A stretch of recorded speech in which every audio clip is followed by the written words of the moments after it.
Welcome to the treasure room.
Ten, 9, 8, 7, 6, 5, 4, 3, 2, 1, 0. Prepare for vault door opening.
How about, oh, I can hear it myself.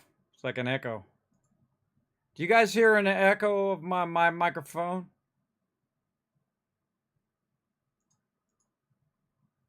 Put a 1 in the chat if you hear echo.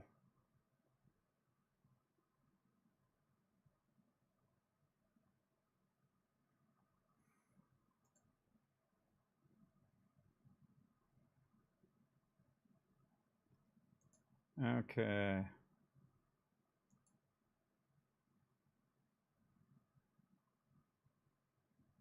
Yeah, okay. Well, I'm trying to send it out to YouTube, and the problem is I can hear myself in there. It's going to throw me off. Oh, man. I can see you guys can hear me over there. That's good. How can I turn it off so I can't hear it on my end? That is a good question. Well, this is a very good question where you can hear it without me hearing it. Yeah, it's gonna mute over there. See, what I'm doing is something very, very tricky right now, everybody. I'm actually streaming to YouTube, or streaming to Twitch and to YouTube. I'm actually running 2 copies of OBS right now. And I'm running it through the one, and it's going to the other. It's a complex setup, everybody, so it's not going to be easy. I'm just trying to think of how you guys could hear me on this other one as well, because it's probably going to try to take over my microphone. I hadn't thought of that. See, that's the tricky part. See, you should be able to hear. How do I have my mic routed?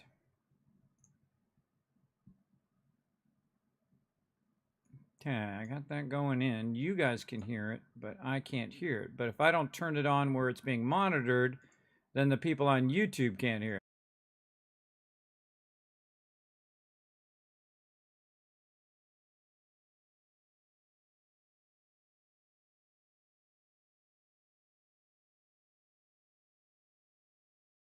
Monitor and output.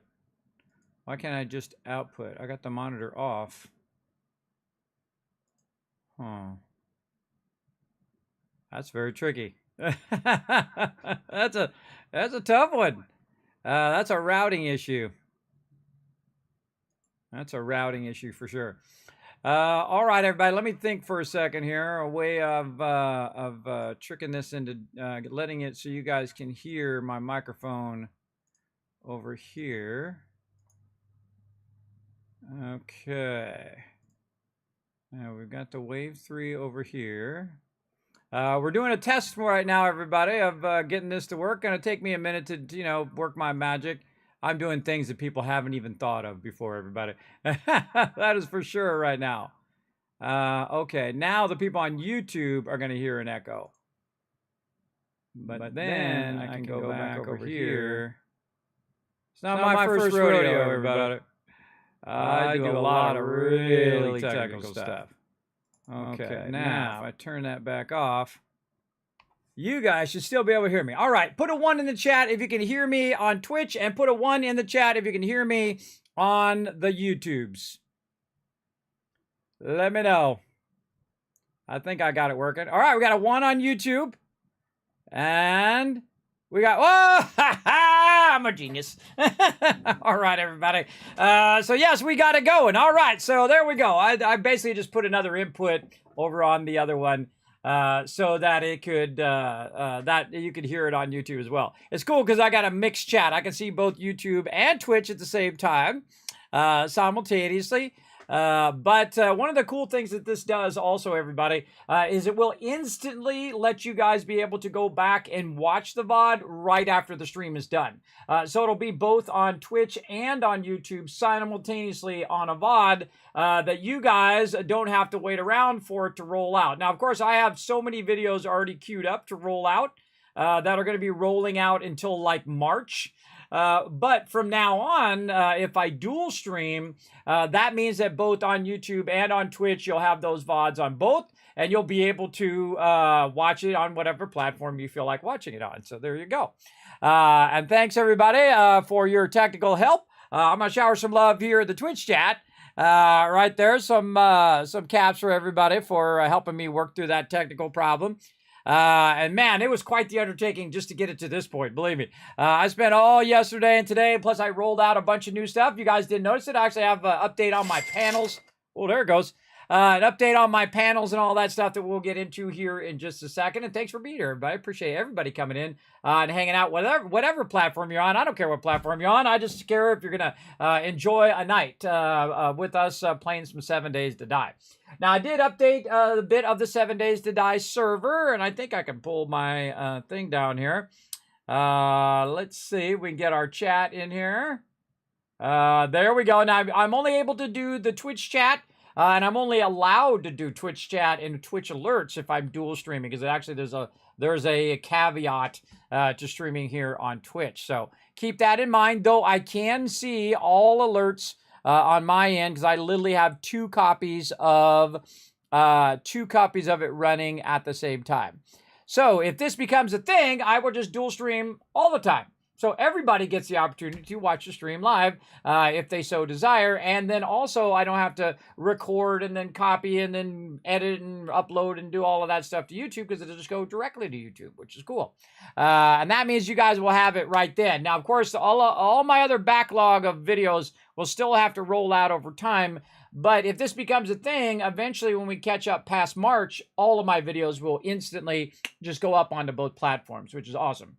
A lot less work for me, a lot bigger benefit for all of you. Big love to the CEO over there, Dave, of Twitch, to finally let the rest of us go ahead and multi-stream platform, or multi-stream across platform. Appreciate that big time. They just announced that at TwitchCon, and I have spent the last couple days just figuring out the logistics of all of that. And that was the one thing I didn't think of, is the microphone. But I got it solved, and now we're good. We're all good, everybody. Very, very cool.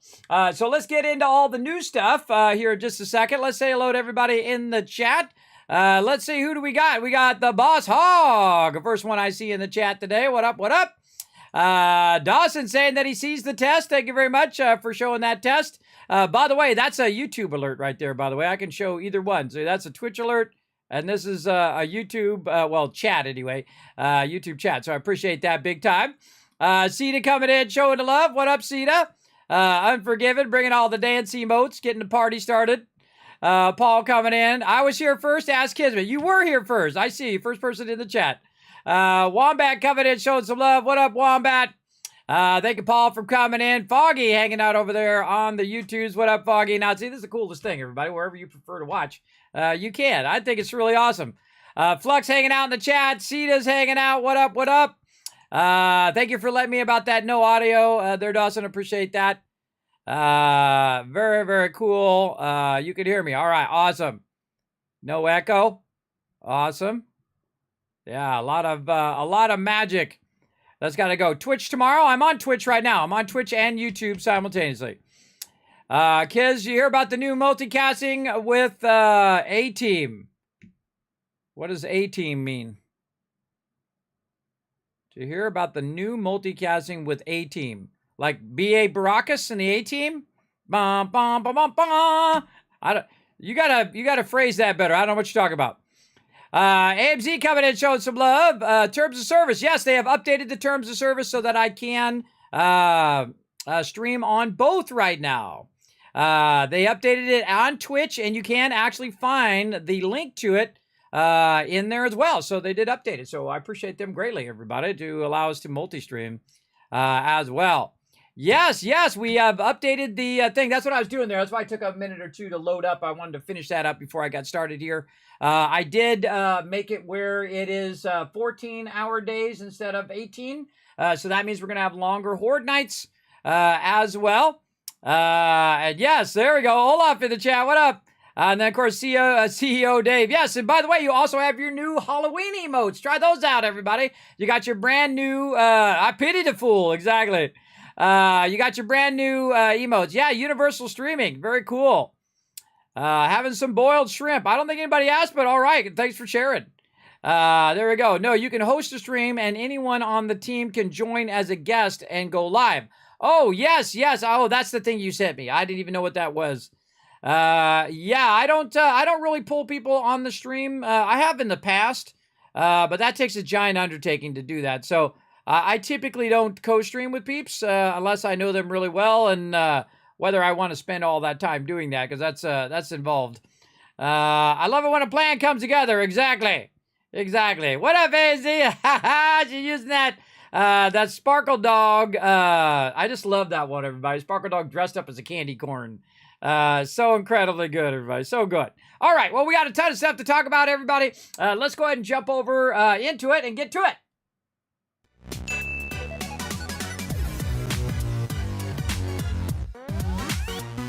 All right. We got all our Horde Nights ready to go. Now, over here on the schedule, remember, we're going to be playing some 7 Days to Die tonight. Sadly, I didn't get to that graphic design stream because they announced that ability to do both YouTube and Twitch at the same time, so I wanted to work on that. Plus, I also rolled out a bunch of other stuff that you might notice down below the chat down here. If you scroll down below my stream here, you're going to notice that I updated some of my panels, including some new alerts on the stream, everybody. That's right, some new sound alerts right there. Fun detected and also bring the love. I added some of those to that over there. Man, I wish I had more time. I would do a lot more of that stuff. Also updated my subscriber thing there, and of course my Patreon list there as well. So you're welcome to scroll down and take a look at some of that. These are the only 3 I've gotten to so far, and I will be updating all the rest of these over time.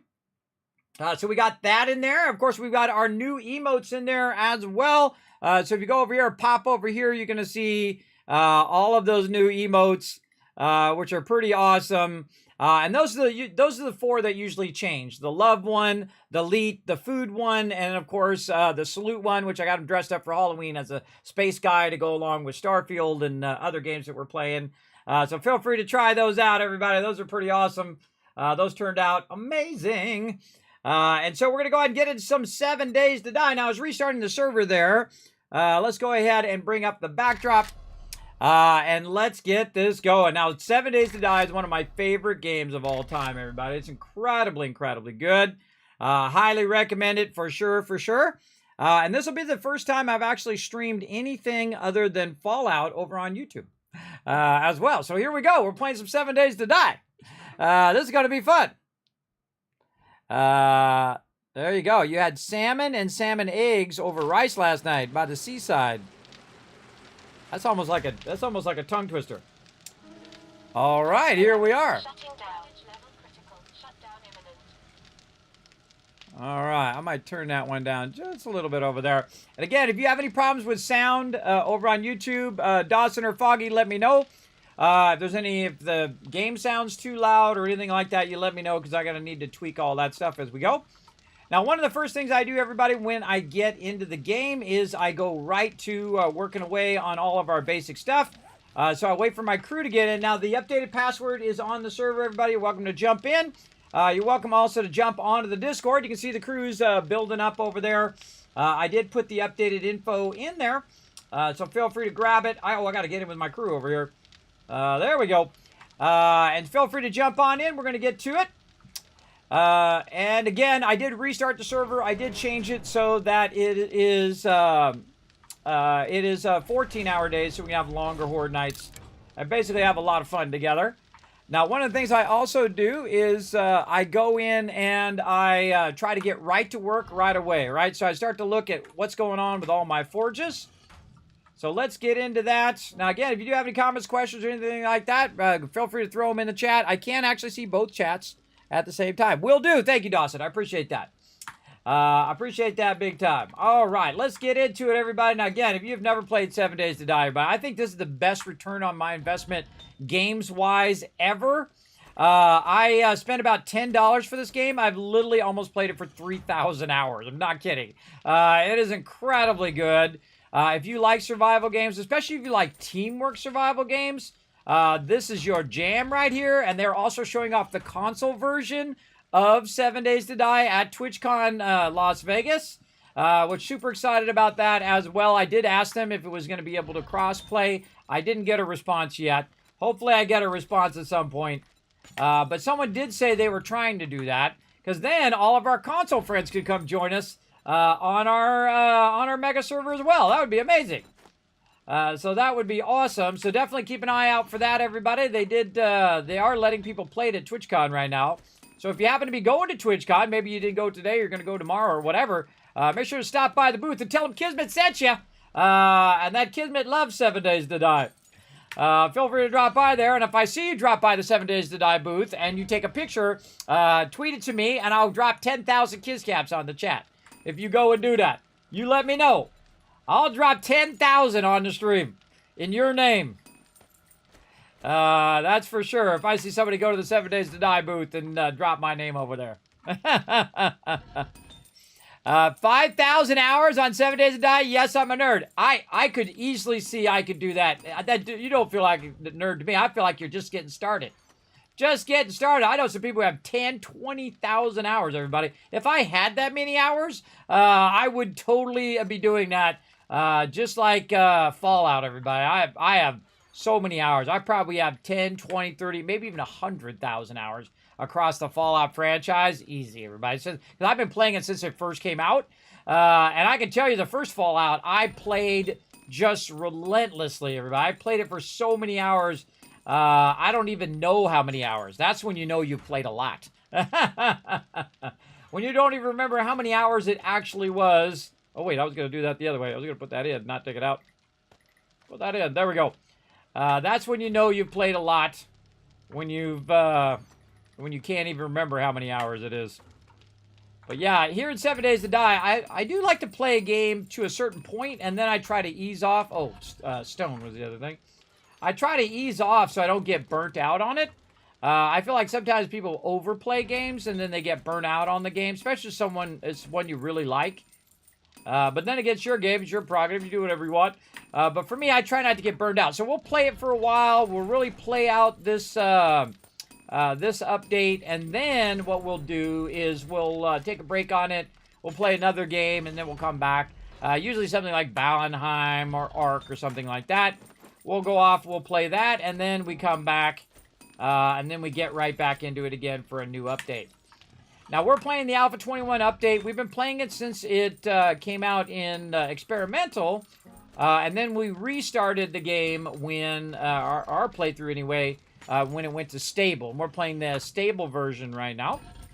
And we're kind of waiting for them to, continue to update it.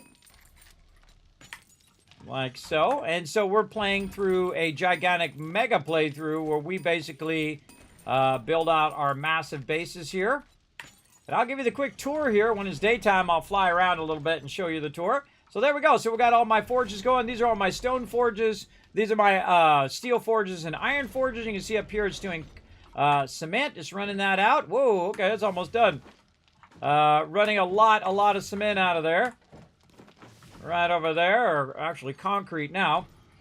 There we go. And so we're going to go ahead and grab all this out of here. Very nice. And we're going to keep... Oh, I just emptied this box too. Now it's all filled right back up again. I love to see that. I love it when it's all full of loot, everybody. Now my job is to take all the useless loot that's just sitting in the box, like stone. Doesn't do us any good sitting in the box, everybody. The real good use for it is if you actually use it for something. So that's what we're going to do. We're going to take all of this stuff here. We're going to utilize it for something. Now, we've got way too much of this. I'm just going to take the whole bottom row of this. And then I'm going to walk right over here where I already have a ton of this already running. But I'm just going to keep making concrete blocks. Now, why do I want to make concrete blocks? Well, when you see the size of our base, you'll see why. And I'm just backlogging it up in here. And actually, there's a whole nother box full of concrete blocks on top of this one. I've also got another thing. That's a lot of concrete blocks. You got to think those are all converted concrete blocks, too. Because concrete blocks take a really long time to make in your workbench. There you go. So you can see these concrete blocks that I just queued up, about 2,000 of them, is going to take 326 hours for it to convert. And that's good because we just let that run for a long time. And then when we need those blocks, we'll have them to work on our base. Now, another thing that I need to do, just for the sake of my time, is to go in and to... oh, I didn't get all of those. Let's put these in this one. Get in there. There we go. So what I want to do, just for the sake of my time, is to go through and actually stop all of the concrete mix production so I can queue up a bunch of concrete mix. So I'm going to go ahead and take the concrete mix that's in here. We're going to try to get 6 of these. There we go. And then some sand. And then what it's going to do is just automatically dial in 6,000. And 6,000 is about as maximum you want to do because that's as much as it can hold in the output. So we'll just go ahead and let that run. Same thing up here. We'll go ahead and stop this. Put that back in there. We'll get our stacks in order here. And get one of those. And then we'll go to the next one. Now, what this does allows me to queue this up for 154 minutes. So this is going to be several hours of it just running and running and running. And I don't have to come over and micromanage it every 5 minutes. Because that sucks. That sucks. I don't want to have to do that. And there we go. So now we got 3 of them ready to go. There we go. Very nice. Now the other ones here I'm just going to let run because there's not really that much concrete over here, about 500. We're just going to let that sit in there. And that'll be just fine. Put that stone back. And there we go. So I got the first part of my job going, which is to manage the forges and to manage the concrete production. But then what I do is I'll walk over here to this side and probably put something in my inventory so I can block stuff from going in there. Let's put back some of this ammo from Horde Night because we don't need that AP ammo. We've got a bunch of various other ammo on us here. Drop all that in there.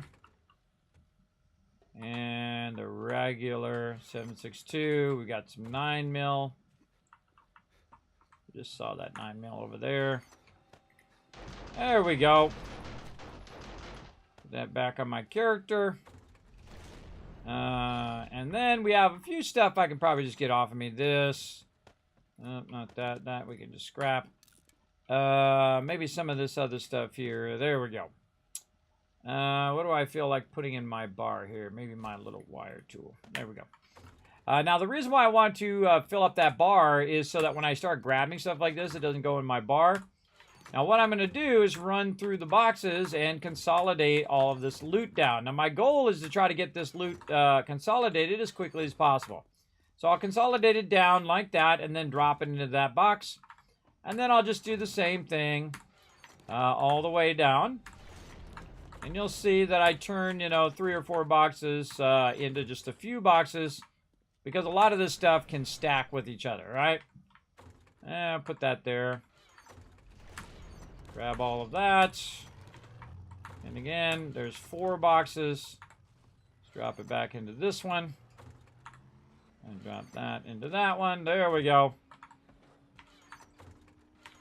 And if you're going to run with me and my crew, everybody, you want to stay nice and busy. You don't want to have to say, Kismet, Kismet, Kismet every 5 seconds. I suggest to stay busy, especially when I'm doing sorting and doing all my starter stuff that I do for the day. Because I like to get this stuff out of the way. Now, there isn't too much loot there. That's about, see how it went from 4 boxes down to 2.5. That's a great way to get that sorting started. And I'm going to go ahead and start with just all the tools and things of that nature. Now, even though I just sorted it all and condensed it down, there are tools that are the same as what I have. So I can just go ahead and say, you know what, if I've already got something, put it over here. Like, you see it grab the ammo, because I already have the ammo on my character. But all the other stuff, I can just go ahead and manually grab. I do like to sort stuff, because if you don't sort it, it just takes a lot of time for you to manually sort it all the time. And I'm not a big fan of manually sorting. I feel like it takes too long and all that. Put stacks on top of stacks and so on. Much faster for you to take care of it. Now, I can tell you already that there's a bunch of things in here that I know I'm not going to use. I'm not going to use that. And then we're going to take this out. We're going to complete that one. Then we're going to scrap all of that stuff. Anything that's below, pretty much below level 6 is pretty much trash to me. Unless it has some sort of sell value there. Like this 4 one isn't bad. It's about 300. We'll throw that in there so he can sell that. I'm going to say anything under 200 at this point is going to get scrapped. And so we can go over here now. We can also use the workbench to scrap stuff. It doesn't have to be specifically in my inventory. There's a pistol. Yeah, I just feel like scrapping it. Tough guy glasses. These things here we can scrap. Military vest, definitely want to keep that. Bow. If you got a low-level bow on you, you probably want to get rid of it. And then over here again in the trade box, anything's level 4 and above. And then all this other stuff, what I'll do is I'll actually go to the weapon box. And then I'll drop it in there, and I'll see how many of those things that I have. If I have a bunch of those, like see the stun batons? I have 3 stun batons, and one of those stun batons is a level 5. That's going to come out of there. I've got level 4 stuff in here, and I got a level 1 bone knife. That's going to be scrapped. Anything that's not unique, right? If it's a unique item, like say an SMG, which I saw somewhere, or a bow and arrow like that, if it's a unique item, then I won't get rid of it because someone might be looking for an AK or they might be looking for a shotgun or whatever. My crew can also make those things because everybody usually chooses a different role. Oh, there it is right there. That level 6 tactical rifle. Everybody can make weapons. So if somebody needed a weapon like a 50 cal or something like that, or an AK, we could just make them one from all the different parts that we have as well. Another great reason to disassemble that stuff is to sell that, to use that stuff for parts for other gear. Now we've got a bunch of clothing here. Now if it has a number on it, I would consider it more of armor than clothing, so it should go in with this. Now look what's happening here, everybody. We got a lot of these mods here, and if it does fill up, the first thing I do is just try to cut down on the actual mods. I just have a couple of each mod. We don't need to have that many mods in the box so the whole box is full. This is what I would call an excessive amount of those mods. But, you know, you want to make a bunch of them in the beginning so that everybody can grab them. And if you have too many, that's fine. You can just go ahead and say armor, mods, overflow. Like this, and then you can just move a bunch of these in here, and I can just move a couple of them in there, and then it'll move the rest of them. And then no big deal, you move it over there. I don't feel like you should make 15 boxes of armor. There's just no use. It's just a complete waste of your time. Like I've got a level 3 military vest. Don't need that in there. Scrap armor. I've got a level 5. How many more people you think are going to come on the server and going to need that armor? Probably not that many. And so it's a good thing to either trade it for cash. In this case, it's worth 290, so we'll trade that for cash. And then we'll come back to all of that later on. Now, we also have a bunch of bullets here. Some nice shotgun shells. Ooh, our shotgun is getting up there. They're very nice. Our normal ammo. And then our regular 7.62. Now, I have a bunch of other stuff here, too, like tools. How many tools do we got in here? I'm going to take the level 4 out.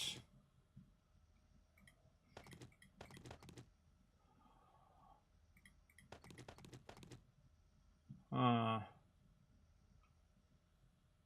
some really nice chainsaws there. Probably should ask him on these augers. Because we have a lot of machine parts. The biggest problem in this game, everybody, is the duct tape. Big time. So we can also make ratchets, and we can get more ratchets, so it's no big deal. But the lower end ratchets are worth 61, so those are out of there. You know what? Even level 2s I'm just going to get rid of, just so he doesn't have to waste his time. And level 3s. And then anything that's at this level, we can go ahead and sell. And that one's worth 253, so we'll just sell those as well. What are these glasses? Fortitude. Tough guy sunglasses. Yeah, I've already got 3 of them, so that's a scrap. Again, knowing how many of each thing to keep is an important part of doing sorting. A vital part of doing sorting. Okay, it's all mods and stuff. Oh, wait, we got beakers, we got this. What else we got here? Let's see. Tool parts, we'll get all the parts out of there. That's always a fun one. Don't really see our other stuff, but we can get all of this. Those fragments. All building box stuff there.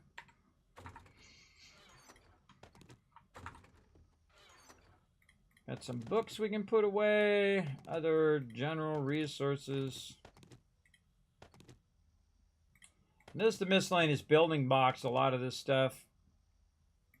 Just makes it super easy to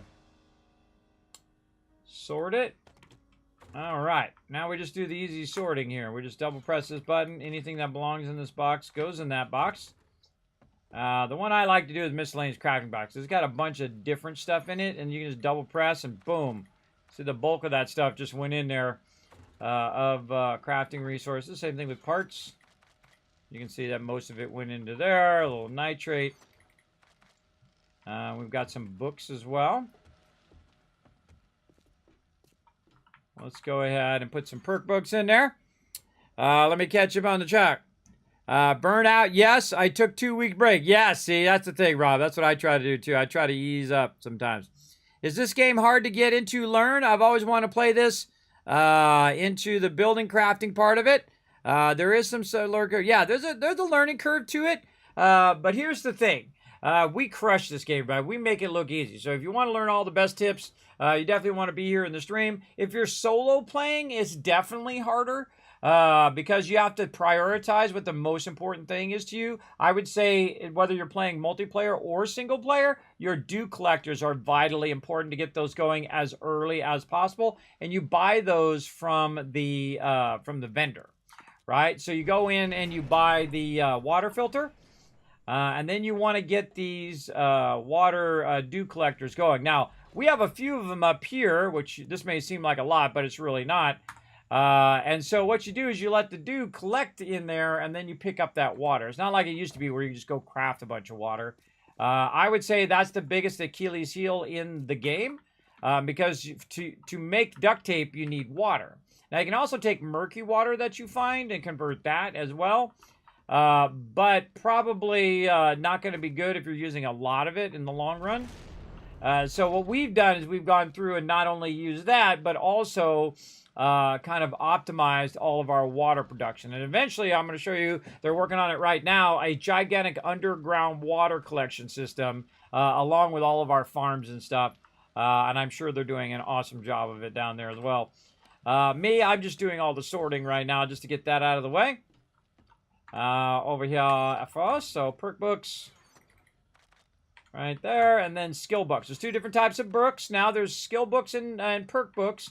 Perk books are like, you know, you learn number 5 of whatever it is, or number 6 of it, and now you can make AP ammo.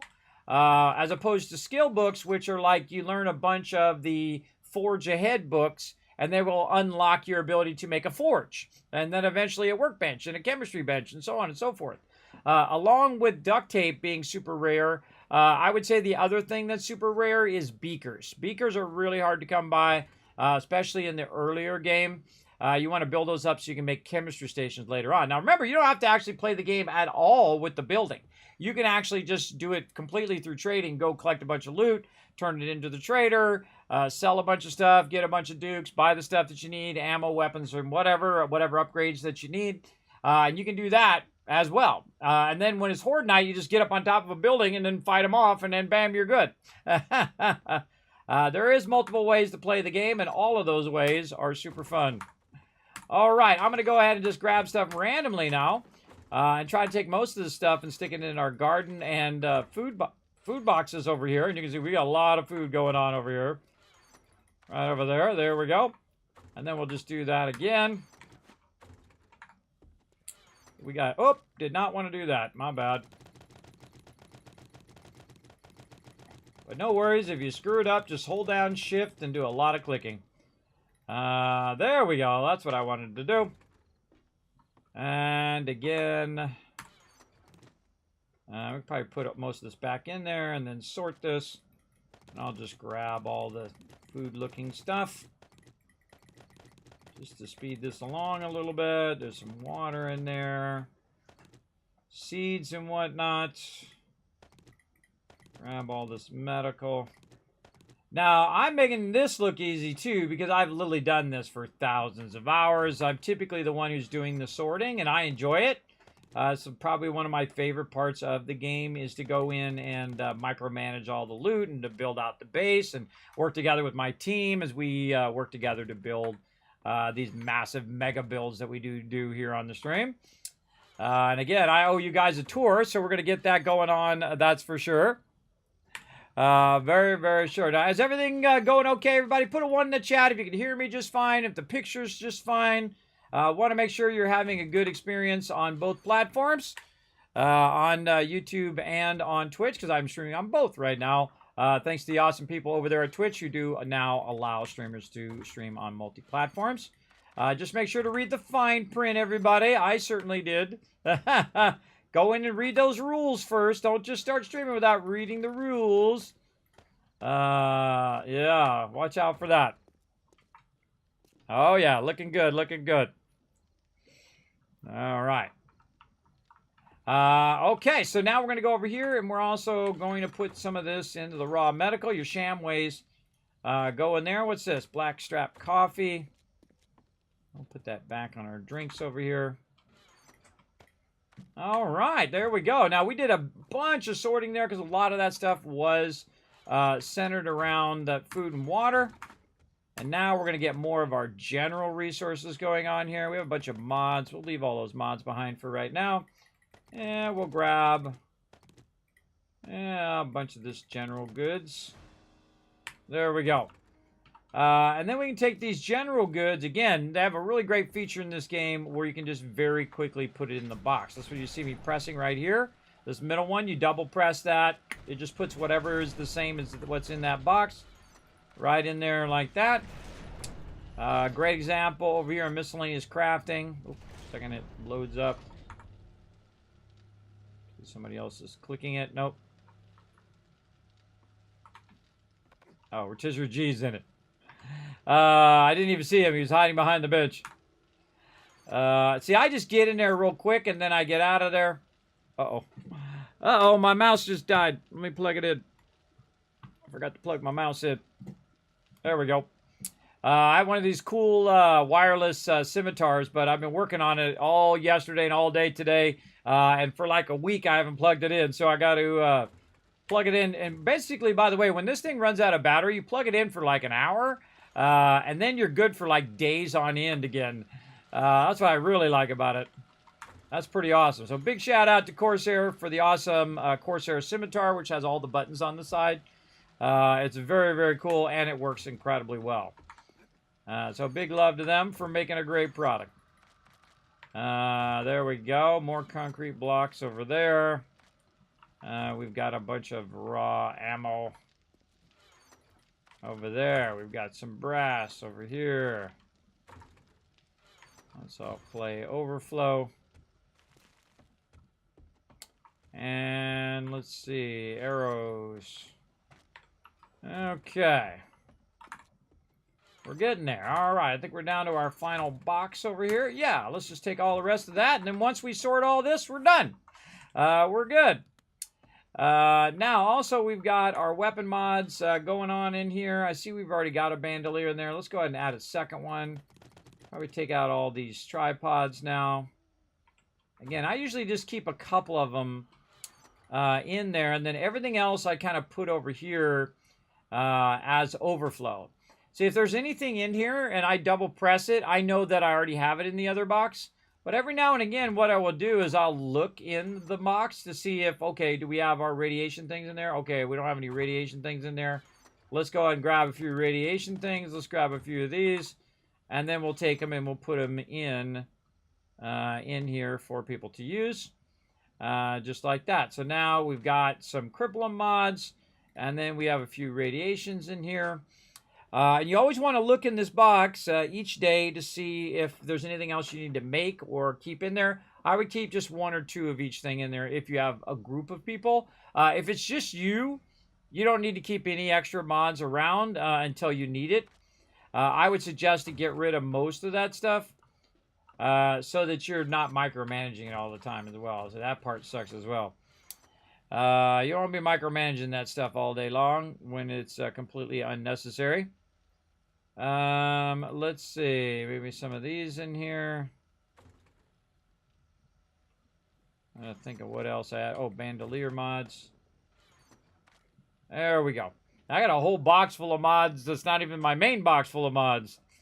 And if you get too many of them, at some point you definitely want to downscale. Downscale all that stuff. And then we got a bunch of armor mods here that we can put in. That's some good stuff there. Let's see. Tools. And mods for tools. Okay, what else we got? We got some ammo. And now this is what I call the onesie twosie stuff, where you're putting a little bit of this and a little bit of that in each of these boxes for it to manage. And then we have our patterns and quests. Oh, no patterns today. There are skill bundles. And then over here. Those in there. What else we got? Raw cement. Put all that in there.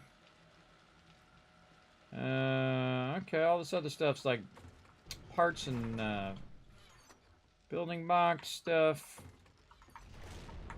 Bike box stuff. We get our engines going on. All right, coal. Gonna get our coal over here. Oh wait, coal's over here. And it's up here with this nitrate powder. Got some batteries. And this is where you get to a point where you just want to put that stuff back in a box and then deal with it later. But if you do that, you never seem to end up ever doing it. If you procrastinate like that, oh, look at all that water in there. Nice. If you procrastinate too much with that, then it comes back to bite you later.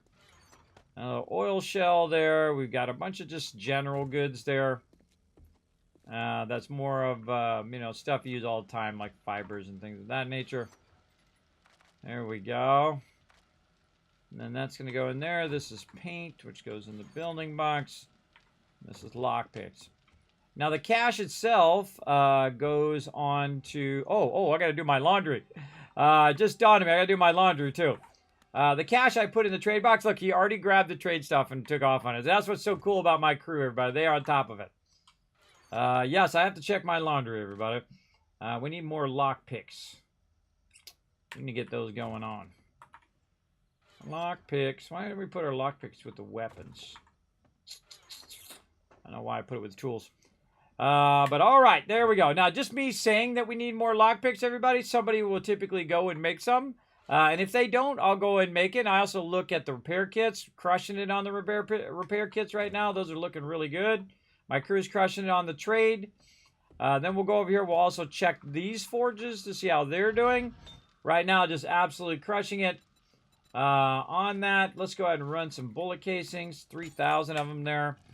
And then also want to keep our lead constantly running here because we always need bullet tips. He's also making a bunch of buckshot for missiles and things. Or shotgun ammo or whatever he's making that for. That's always a good one as well. Now here's what I'm going to do. It's still dark time. Is it almost daytime? I think it's almost daytime. Yeah, it's almost daytime. So I'm going to go up here and hide in this little corner. For just a second, you guys can watch and see if I die before I come back. Or actually, no, I'll bring up the words on stream because I know you guys like to do that while I'm doing it. Now, sadly, you can only do the words on stream if you're on Twitch, but you can watch everybody else do it. I don't know how to make it work on YouTube. It would be awesome. Is the server open to your viewers? Yes, if you follow the rules. The first rule, be awesome. If you think you're awesome, then you might be part of my team. Now, here's how you join us. This is what you do right here. You pop on over to the Discord. I'm going to throw a link in there. You follow that link, and you go up and you read these chat rules. Then you click this button right down here at the bottom. See right here? There's a little green check mark, and there's a number next to it. You click that, make sure that number goes up. Make sure to read all the rules. Some of those rules are be respectful, look after each other. A team is always first, right? Teamwork always first. Look after each other. Don't leave people behind. And so on. And of course, remember to use my Discord for communications. Keep it PG-13 in my chat. Remember, I'm live on stream. As well as don't talk the entire time that you're on the Discord because it can become irritating to the other people. Make sure to, interact naturally. That's okay. If you want to shoot the breeze, but remember that other people may be in danger and they may be able to have to use the voice chat to get help, okay? So keep that in mind. Don't do cheating, server disruptions, and all of that. And of course, work with other team members and be a great communicator. That's probably the best advice I can give you when you work with my crew, is say, hey, here I am. I'm the new guy. How can I help? That's what you do. You don't just start changing stuff around. You don't go grab all our resources and go make stuff off in the own, because we're not a just do whatever you want server. We all work together as a team, right? Everything's owned by the group. And thus, if you come in and join us, guess what? You're going to get hooked up. You can go in there and grab yourself a vehicle. You can grab yourself some armor, some weapons, whatnot, and say, hey, I'm here. What do you want me to do? You want me to help with questing? Do you want me to help with gathering? Do you want to help me help, if you guys are going on questing, I can back you up and all that kind of stuff. That's the best thing to do, is to find your role in the group. And I want everybody to feel as an important part of the team. Right? And don't try to step on someone else's toes or take their stick, as I like to call it. Basically, when somebody else is in charge of something, they've taken charge of it. Say they're working on the food. And then you come in and you're just like, I'm going to work on the food. Well, they're already working on the food. So the best thing to do is communicate with, hey, I know you're working on the food and you're also doing these other things. Do you want me to help you with the food while you're doing these other things? And then see, that is how you communicate. And they'll say yes or no, and you can find a role within the group always. Always. We want everybody to feel like an important part of the team. So we do open it up to everyone. So all you have to do, you hit the follow button. First thing you got to do. You're going to get some free emotes, by the way, and epic emotes, by the way. Free epic emotes for hitting the follow button. And then you can go ahead and jump and join us. Just know that we work together as a team. It's not just a free-for-all server. And if you don't like to work together with a team, it's not your jam. If you want to be the boss and boss everybody around, we're not going to be the right one for you. Because there is one boss and one boss only. And you're looking at him. I am the boss, but I try not to, pull the boss card all the time. I let people just choose what they want to do. And it's another great example is sometimes I have people that come in, they join the thing, and then they start moving all my stuff around in the boxes. It's like going into someone's house and rearranging their furniture without asking. If you were to do that, some people would stab you for doing that, everybody. Don't do that. And that's what it is if you jump on my server and you start saying, well, the lockpick should be over in this box and the thing should be over in this box. You don't want to do that. What you want to do is communicate and say, hey, I think it'd be better if we move this over to this box, and these are the reasons why. Right? Just going and doing stuff could be an issue. But it is open. You're welcome to come join us. Again, be awesome. Remember, work together with my crew because we work together as a team. Everything's owned by the group. So if you do jump in, you're welcome to grab some stuff and work together in here. It's not just take our stuff and go off and build your own thing somewhere else. I have booted people for that permanently for not working together as a team. And this is why I try to lay it out and make sure everybody understands the rules before they come and join us, right? Everybody who's in right now, all these people right here understand those rules and they agreed to those rules. And that's because my favorite thing to do, everybody, is to watch people be awesome. It's to facilitate their greatness. That's what I do as a leader. I put a lot of excellent people together and I say, okay, what do you guys need? And then we facilitate that and they go on to build gigantic mega builds and do awesome questing. And then we get a bunch of resources and then we're doing gigantic massive battles during Horde Night, all that kind of stuff. So yes, feel free to read that. Click that green jack mark and come and join us, everybody. It is open. But remember, I just try to make sure everybody's clear so there's no misunderstanding. I don't want anybody to have any misunderstandings as to how my group works. Okay. And again, you get a special title too if you hit that green check mark, the Teamwork Tycoon, on my Discord as well. Gives you access to all the other sections, like all of the news that I have pumping in there for 7 Days to Die and Starfield and Fallout and all the games and all the things over there as well. All right. So now you know. Everybody's in the know about that. Okay, now, sorry, this is only going to work on Twitch and not on YouTube because I'm dual streaming right now on both Twitch and YouTube. I can see you no matter where you are. I can see all the alerts and I can see all of the chats because I literally have 2 copies of OBS running right now. It's pretty cool. It was a pretty genius moment on my part, I thought, where I'm running it through to Twitch and then it's also outputting to my other copy because I have 2 copies because I don't like to log in and out of Twitch and log in and out of YouTube. So I have 2 copies of it anyway because I, stream with one version of OBS and then I go to on YouTube and I stream with a different version. So I have to change all the settings all the time because that sucks. That sucks big time. But maybe one of these days I can figure out how to do it just from OBS, dual stream directly from OBS. I don't know if they're going to add that. I know other programs have that, by the way. And there's also other services that you can do, like Restream.io and all of those ones. But those cost a monthly fee, and I'm doing it basically for free right now. Except for the cost of power and all the other, general goods. All right, everybody, taking a break so I can put my laundry in the dryer, and I shall be right back. Again, feel free on Twitch to do this, and on YouTube, you can just watch them do it. All right? I'll be right back.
I'm back, everybody. All right, look at this. Okay.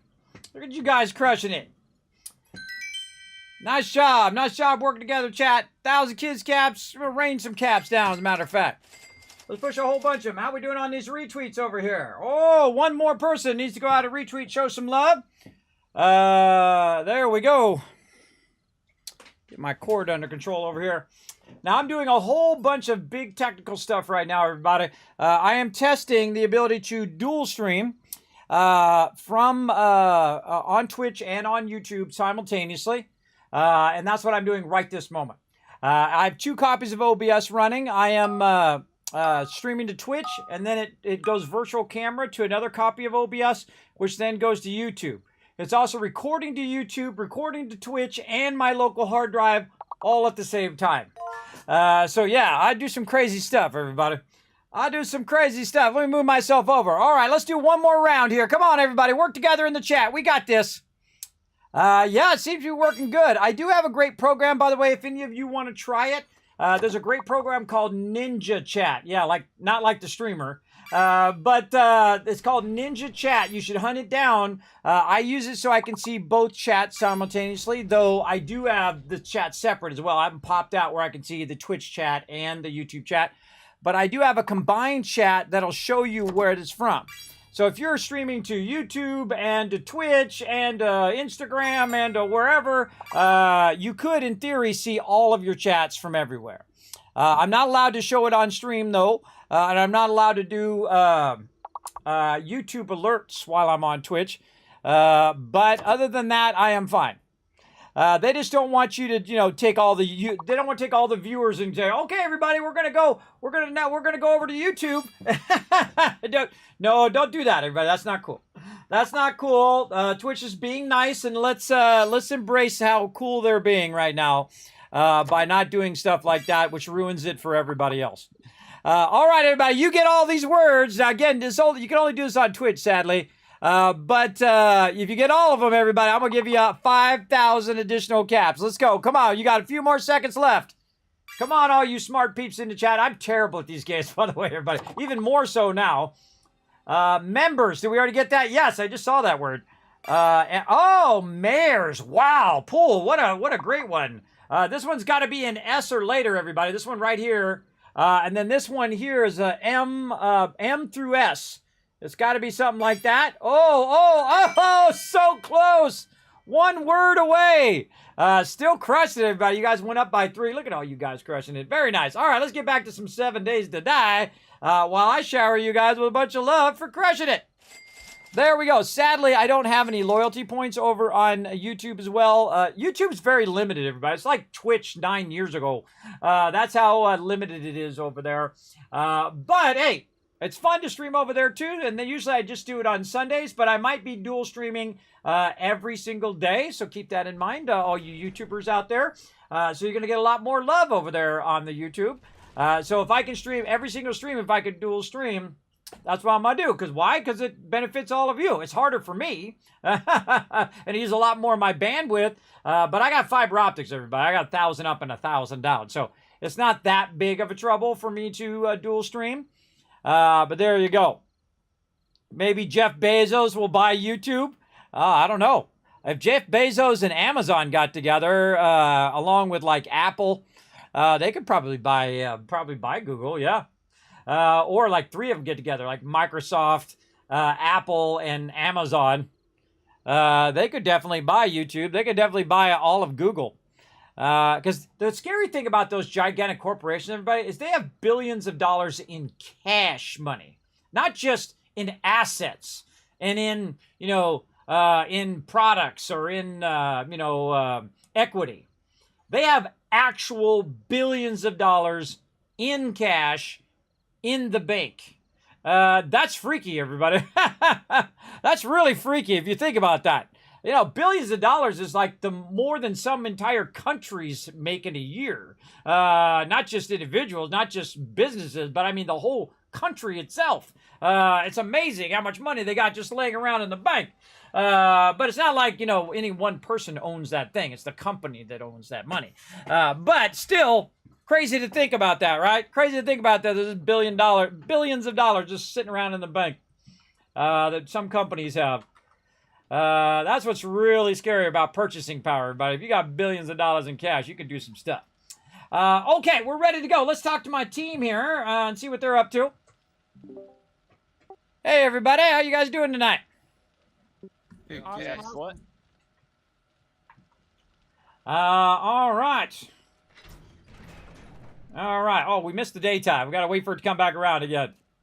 But this is our gigantic mega base, everybody. We don't go small, everybody. We build some big, big stuff. I'll give you a little nighttime tour here. So right out here, you can see that we've revamped the whole front of our base here. We've got a kind of a little aqueduct here. I call it the electricity line here. And added a bunch of lines there that the mobs hit and get electrocuted when they're coming in. Same thing here in the front. Oh, we got some free loot down here. Remembered I'm not talking to myself and connected to Discord. There we I go. had a feeling you weren't in Discord for a mistake. That's how it always goes. There, chicken. Not that I talk to myself an awful lot much. That's just another day for me, everybody. I talk to myself because I'm the only one who listens. Anybody else do that? Put a 1 in the chat if you have the same problem. If you're the only one who listens. I know my kids don't most of the time. How great is it you can multi-stream now? It is awesome, DevLight. How you doing, man? Thanks for coming in.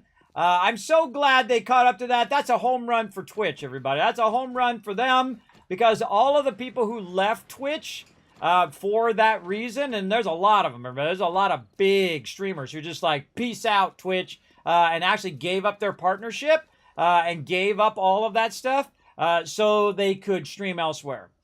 Because that's where the streaming is moving, right? Streaming is moving to where you can have the biggest audience that you want, and people can watch wherever they want, right? This reminds me very much of crossplay, everybody. Why do you wall garden it? I mean, I think it would be better for everyone if everybody could play with the people they want to play with and just make a really compelling product that people want to buy. Make a great Xbox, make a great PlayStation, make great games, right? And then that is what sells your product, not, you know, oh, well, you can only get it on my product, right? That exclusive stuff sucks. And they both do it, everybody.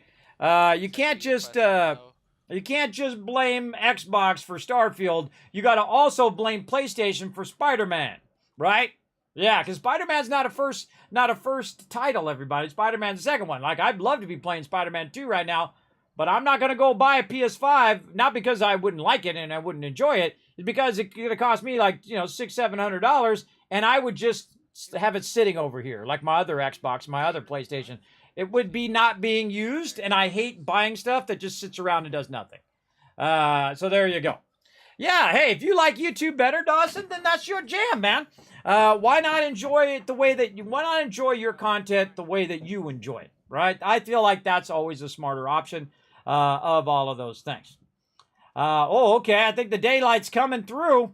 Now, we are crazy, everybody, just so you know.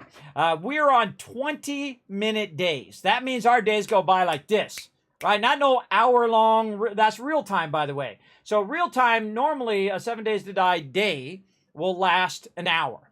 And then we cut it down usually to 30 minutes, and now we have it cut down to 20 minutes. And this way we can get in multiple Horde nights per stream, which is pretty fun. Look at all these crazies running out here. What are you doing out here, crazies?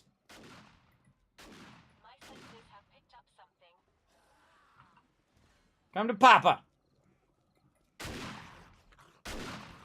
Now, at this stage of the game, you're not as afraid of the mobs as you once were when you first started off. Because when you first started off, you don't got any weapons, you don't got any ammo, and things are pretty sketchy. But the other thing that you want to realize here as well is that we have the server cranked to 11. That's right, we got it maxed out. That means our server is not only 20 minutes days, but it's also on insane mode. I also have increased the amount of zombies that spawn at 4 times the rate. The amount of Blood Moon spawn, amount of that can be on the screen at the same time at 4 times the rate. Everything's been cranked way up, as well as the nighttime. Oops. The nighttime lasts a lot longer as well. So we just updated that today as well. So we got longer nights. So our Horde nights are going to be longer. And then, of course, it is way cranked up. Now, speaking of Horde Night, we're going to get there pretty quickly, so we better go look and see which is the next Horde Night right over here. Now, I have it written up on the wall, plus I have a whole spreadsheet of it. But our next Horde Night right now is going to be day 154. I mean, if he wants to have the truck buried in the ground, that's up to him. Somebody left their truck out here. But I don't think we have enough room for all that loot he has in there.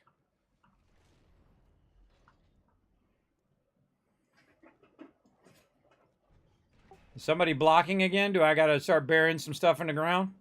Oh no, not at the base. They're out questing. All right.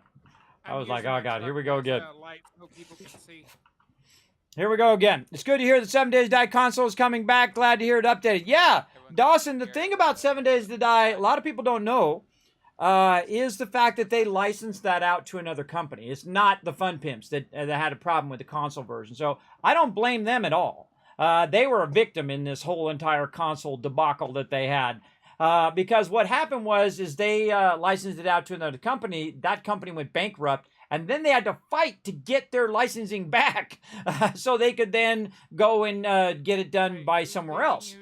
And so they went and did that. And so now that they've got it back, now they can update it and they can do all that stuff. So the reason why it's languished for all that time is a whole, financial reason and lawyer reason, and not necessarily because they didn't want to update it. It's not like, I'm sure they would love to update it, and they did update it.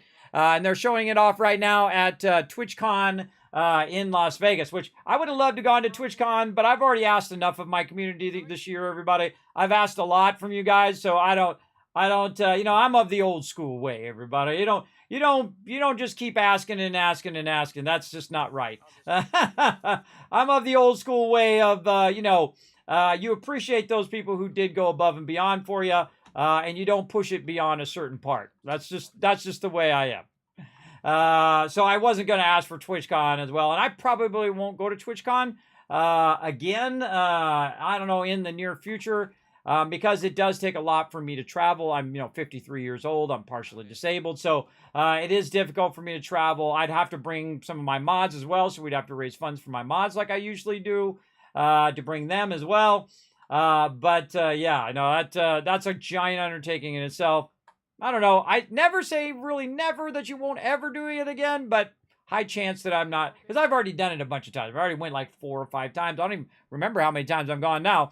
4 or 5 times at TwitchCon. I had an incredibly great time every single time. And right now I'm getting the FOMO, right, where you fear of missing out on all the fun that they're having right now.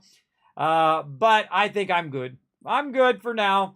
Again, if I was bringing my whole crew and whatnot, and we're doing a meetup and all that kind of fun stuff, well, that would be different. But since I'm not doing all of that, then I'm good. I'm good for now. So yeah, better I keep paying off the last TwitchCon I went to several years ago. I'm still paying that one off. I just put that on the credit card, everybody, and said, oh, well, one of these days I'm going to have to try to pay that off. Still paying it off, and it might be another 5 or 6 years before that even gets paid off. So such is the way it goes, everybody, when you put every single dime back into what you love to do, which in my case is streaming. I love to do this, everybody. It gets me out of the bed every day. I tackle the day every day, even with my medical conditions, sleep apnea, vertigo, constant dizziness, all the time. I just tackle it every single day. And I've come a long way, everybody. Lost 50 pounds. I can sit here longer. I've got my nice, eye strain reducing glasses, even though I do have the heavy bags. Well, just because I'm 50 plus years old and been on the computer for nearly 50 years, everybody, and been playing games for 50 years as well. Half a century. That's a lot, everybody. That's a lot. All right, let's get some more of this stuff going while we try to figure out what we're doing today. Oh, man, big lag. Ooh, mama. There we go. Big old lag on that one. Now, we've got our steel forges, and then we've got our iron forges over here. Look at that. Wow, just in the time we've been playing, that's already burnt up all that iron. Let's get some more iron in there. So if it burnt it up over there, it means it burnt it up over here too. Clay, not so much. Clay burns down really slowly, and it actually usually outpaces the iron. So usually you can get away with not worrying about your clay that much and more worry about your iron. Get that going. Take all this resources out of here. Let that run. Same thing over here on your stone. Your stone's got a good way to go usually. I personally prefer to let it melt all the way down to 30,000 and then just let it run out. And the reason why you just let it run out is so that you don't have to sit here and keep queuing it all the time. Like, I can just let that run. It's okay. It's okay if it's not actually outputting right now, because when it is at 30,000, I can let it run for 45 minutes and then run in for 45 minutes, and then I don't have to sit and micromanage it every 15, 5, 2 minutes all the time. In the beginning of the game, you should be doing a lot more manufacturing and crafting and monitoring just to try to optimize that speed of what you're doing. But in the later game, what you should do is you should have it so optimized that it can just run on its own. That's what I suggest anyway. Now let's go ahead and take some of this concrete out of here so we can queue some more of this up. Well, that's running that in. Of course, it's better if you don't shoot them until they do that. Okay, then we're going to put this stuff back away. And again, this is my trick that I use where I go ahead and I put it back in the box. And the reason why I do that is so I can get exactly 6,000 out, and then a little bit of sand, a little bit of stone, and then when I go to queue it, it'll queue it exactly at 6,000, which is the max output. I feel like that's probably one of the smartest things I've figured out, because it's just so much easier to queue all this concrete. And you can queue more, you just got to come back and watch it. I would rather I just, you know, stack them in more things than to have to sit there and watch the thing. And then you're going to get to one of them, like this one right here, that has probably not enough, 4,600. But that's 118 minutes. That's 2 hours it's going to be running. And the other one's like 2.5 hours it's going to be running. So that's good. Now 2.5 hours of me not have to micromanage it, right? It's good to go. Nothing I need to do. And that's pretty awesome. Now another thing you can see right here is we got a bunch of crushed sand and we're almost out of sand. A smart thing to do is to think about what's going to happen after this stuff finishes. And since this is going to be the first one done out of all of those, I'm going to go ahead and take this crushed sand, and I'm just going to mix a whole bunch of crushed sand right after that. So it'll make more sand. So when I want to make more concrete, it'll do that as well. And that's a real easy way to get all that done. So let's put that there. Let's put all this stuff away. And we have a massive amount of production going. And that's because we have a massive amount of people. The more people you have, the more bit of production that you should be generating for sure. All right, we got some tactical warfare. Let's go and put this in the books. That is a skill book. And then I'm going to go turn in. The reason why I know it's a skill book is because it doesn't have a number on it. It would say, okay, this is number 1 or 4 or 5 or whatever. If it doesn't say the number, most likely it's a skill book. Okay, and then I picked up a bunch of stuff I can probably just drop in the drop box here. Maybe keep the concrete. And then I'll sort that out next time. Okay, what else? We got a weapon that's got AP ammo in it. I can see it down there in the bottom right corner. We'll swap that out. Put that in there. Also, I've got a bunch of stuff here in my box I need to organize. Man, tons of random loot in here. Let's get all this stuff out of here. Okay, this stuff we'll keep. Put that back in nicely. All of this stuff here, that's for when I'm working outside on stuff. Oh, the red things. Didn't he say we need the glue? Right to there. These are a bunch of resources that I had on my character while I was working last time. And we're going to drop all that in there. And then we got our building box. We can drop some stuff in there. Woods and fibers. No, that was part of what last thing That in there. was some glue. I was just wondering what he needed. And then clay. Yeah, our clay box is getting filled up there. Yeah, we don't need any glue. I think there's plenty at the base. Okay. And then more lead brass. Actually, we just take this lead out of here. What are we doing here? Ah, ran out of lead. I thought so. Or brass, sorry. Not lead, brass. And then over here, lead's looking good, but why let it run out? We got a full stack over here. Let's just go ahead and full stack that in there. And then more bullet tips here. There we go. Whoa, 1,400. Very nice. And then put all that back in there. We got a bunch of medical stuff. Go put that. See how cool? We have like a full kitchen. Very, very cool. All right, I got to go show you guys the base here. Oh, that's not it. Wait, that's right. Oh, there's no blood bags already in there. I see. All the rest of this stuff is for the actual box. Over here. There we go. All right, and the rest of that stuff I need. Okay, now what I'm going to do is give you guys a quick little tour here. We're going to take our vehicle. Get a gyrocopter out of here. I think I'm gonna have to go back to base myself. Yeah, me too. It's nighttime right when it started raining. Right when I went out. It's okay. You guys will still be able to see it. All right, here's what we do. We got our own helipad. Pretty cool, right? Now, this particular location, everybody, is the Jeff Elon Zucker Gates estate. I'm not kidding. That's exactly what it says right over there. It absolutely does say that. Absolutely not their fault. Was watching the lawsuits for a bit back in the day. Yeah, Dawson, it's totally not their fault. I feel like they get hammered on that a lot, and I'm sure it's already a sore point with them because that sucks. So again, big love to them for fighting for all the console peeps out there. So I think people should be praising them rather than doing it. Now look at the size of this space, everybody. Now this actually was like this when we originally came along, at least the size of it. We went and took out all the dirt so the zombies don't spawn inside our base. And then I built this outside area here, which I call the Kismet kill box. It's incredibly effective defense of your bases, everybody. I basically just create like a little slot you can shoot through, kind of like a bunker.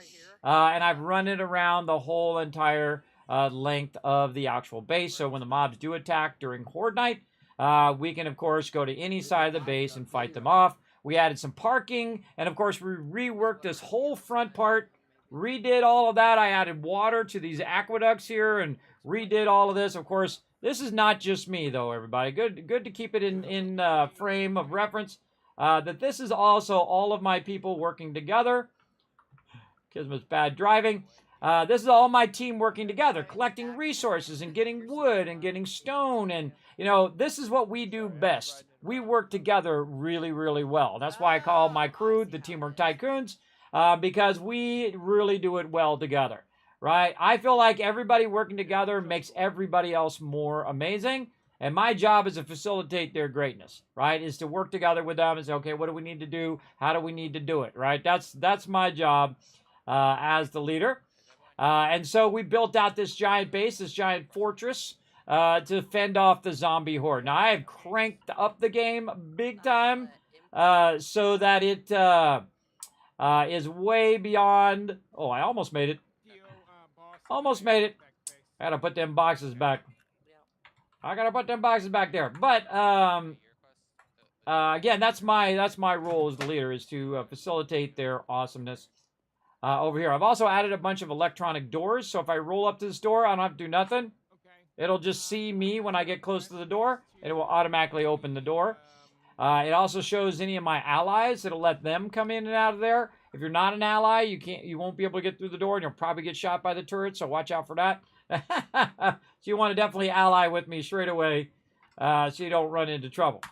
Now, while I'm over here, I'm actually thinking of it for once. We're going to go ahead and work on this.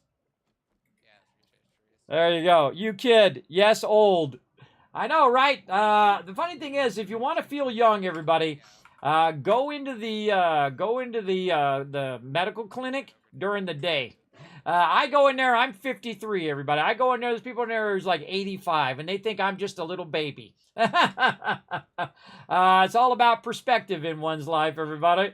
They're like, you're just 50. Psh, you're just a baby. Which I appreciate.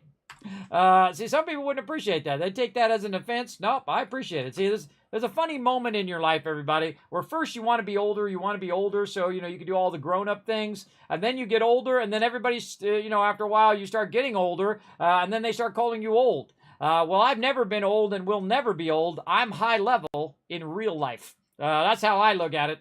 And so are you there, Rob. You're high level like me. We leveled up in the IRLs. And that's why I call birthdays a level up. Because that's what I think anyway. You know, everybody else is still in the newbie zone. They're still over there getting their, you know, 10 wolf pelts. Meanwhile, we're doing the 40-man raids, right? We're out there living the dream. So there you go. More exposure, channel growth, great change. Yes, incredibly great by Twitch to make a smart change. Because they've been doing a lot of dumb stuff. I'm sorry, that's just the truth. They've been making some bad choices over there. But this one's not one of them. This is a brilliant idea for them. And again, big love to them for seeing the light there and allowing people to multi-stream. But do read those rules, though, everybody. Remember, you can't put your YouTube alerts on Twitch, and you can't invite everybody just to leave Twitch to go over to YouTube. Don't do that because, one, that's really screwing over the people who are now trusting the streamers to do the smart thing and make the smart ideas and smart rules and whatnot. Because, you know, that's their fear. That's why they had it blocked in the first place. Their fear is they're going to pull all your people and you're going to go somewhere else. And again, I don't care what platform you're on, everybody. You come in, you relax, you earned it. You've been working all day. You've been doing all your things. You've been taking care of your IRL. This is your downtime. This is your fun time to watch Kismet get killed over and over, or gigantic hordes attacking us here in just a few moments, by the way. Just a few moments, we're going to have Horde Night. So yeah, it's your entertainment time. I don't care what platform you're on. Just like I don't care what computer you're on, or whether you're on console or on PC or on Switch or whatever. I don't care. We're gamers. We want to play games. We want to play games with the people we want to play games with, right? I don't care. I don't care about all that corporate BS. You know what I want? I want people to make great products. Make great products and sell those great products. And I'll pay for those great products. Don't make crappy products and then try to push it out and make us all do 5,000 microtransactions. Don't do that. Make a great game. People want to play the game. They will go buy the game. That's how it should work. Not this whole, like, you know, monetize it to death crap. Where, you know, you bought a $50 game and you end up spending 10 grand on it. That's crazy, everybody. To me, as someone who's been gaming for 50 years, my first gaming console was the first gaming console, the Magnavox Odyssey in the early 70s, everybody. The oldest of the old school right here. You're looking at him. Old school gamer big time. I know some of you are as well, and some of you don't even know what I'm talking about. That's how young you are. You have no idea. You never heard of the Magnavox Odyssey. You never heard of the Atari or the Commodore or the old Apple IIs and the old Windows 3.1 and all that ridiculous stuff from back in the day. Well, it seems ridiculous now. It seemed amazing at the time. Whoa, it's got 8 megabytes of memory? Wow, that's amazing. Way back in the day, everybody. Way back when. Okay, what am I going to do? Oh, I am going to work on power today. That's what I'm working on. So let's work on a bit of power here. First thing we're going to need is we're going to need some batteries. Let's get these big old batteries out of here. And we're going to do some electrical work today. All right, let's do it. Let's go ahead and look for a battery bank. And then they added a really great feature, by the way, the tracking. I hope they add that to console, by the way. I hope they add the tracking because that's a really great feature. And they should definitely add that to console. For sure, for sure. And I don't know how samey it's going to be between console and the PC version, but I hope they update it and give you all the features, the same features on PC, including the ability to add mods. Because there's a lot of really fantastic mods. Oh, and somebody asked me about mods right when I stood up there. Let me go back and look at that question because I do that all the time. By the way, I'll go back and actually look at your question, even though I get sidetracked because I am older. So expect me to get sidetracked, everybody. I get sidetracked a lot. Let's see. Rob said, have you played all the mods like Darkness Falls? I have not played all the mods. I have played the Walkers. I've played a couple other ones. I can't remember what they are off the top of my head. I typically don't play too much with mods because it is an alpha. And if you want to give feedback to them, if you have any mods installed, those mods might be affecting the performance of the actual base game. And thus, if you're going to give feedback, it's probably best to play in the vanilla version. So that's typically why I do it. I do love all the modern community, big love to modding community, and I do love to go in and try out all those killer mods because modders come up with the coolest things, everybody. They truly do. But sometimes we will do that. We'll play through and then we'll say, okay, now we're going to play a modded playthrough, and then we'll just do a complete overhaul of the whole entire system, whether it's more building or more challenge or more base materials or whatever it is, or just things that tell you, what your food, water is, all this stuff that didn't used to tell you all of this stuff. Just some simple stuff like that, just simple interface mods. Okay, so we are going to build ourselves some battery banks over here, everybody. Let's do it. Let's go ahead and craft up a whole bunch of these. Now, what my goal is, everybody, is to have it where I don't have to actually run the generators up here. Now, the generators, every now and again, you got to come over and refuel them. Now, my peeps don't go in and out of the doors so much that is running out all the time. But it does eventually run out. So every now and again, you should probably check it. Like this one's halfway down over here. But, we've got plenty of fuel. It's not like fuel's a problem. But what we really want to do is to have it basically collect the power, the solar power, and charge up these batteries and then use the batteries whenever we need them for the doors or for defenses or for the electricity or whatever it is in the long run. So we're going to go ahead and let that run a little bit here. And I've done this a lot in the past. I've done all the things you can do. I've played down through the different ways you can do it. I've literally thousands and thousands of hours. In fact, how many thousands of hours am I up to now? I forget. What am I at? I'm at 2,686. And that's like just getting started in this game. I know people who have 5, 10, 20,000 hours in 7 days to die and still love it to this day. And that's saying something. But that's probably the best thing I can say about the game is that, you've got those people out there who enjoy it so much that they've literally spent 10,000 hours in the game. That's pretty cool, I think. Okay. Oh, and we also need some solar panels. Now, solar panels, I don't think we have them anymore in the thing. The solar panels are typically from the trader. Oh, we already have a battery bank in here. Okay, let's grab that. We also have a spotlight, too. Let's hook up our spotlight just for fun. Let's see. We got more turrets. I try not to put too many turrets down. If you're solo playing, everybody, highly recommend put your turrets down, right, to defend yourself on Horde Night.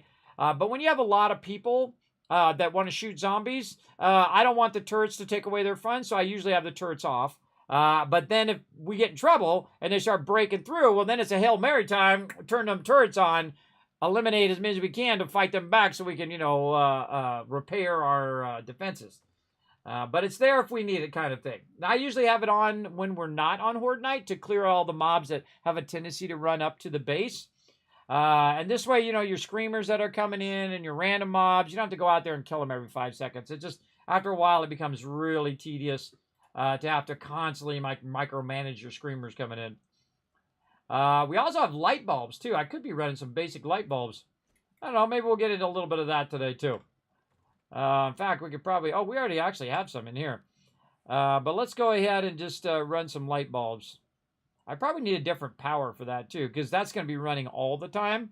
And you don't necessarily want your doors to run out of power. Like, one time my doors ran out of power, and my crew thought I was working on it, when it was all they needed to do was to go in and put some more gasoline in the thing. It's so funny they didn't think of that, everybody, because I'm usually working on the base, so it's an obvious thing to think about. Okay, Kismet's out there working on the base, no big deal. But in that case, I actually wasn't. Okay, spotlights. Let's go. Let's go out here and put a fun little spotlight. Oh, or not. Someone's trying to get my attention. Does he have his meter? Yes.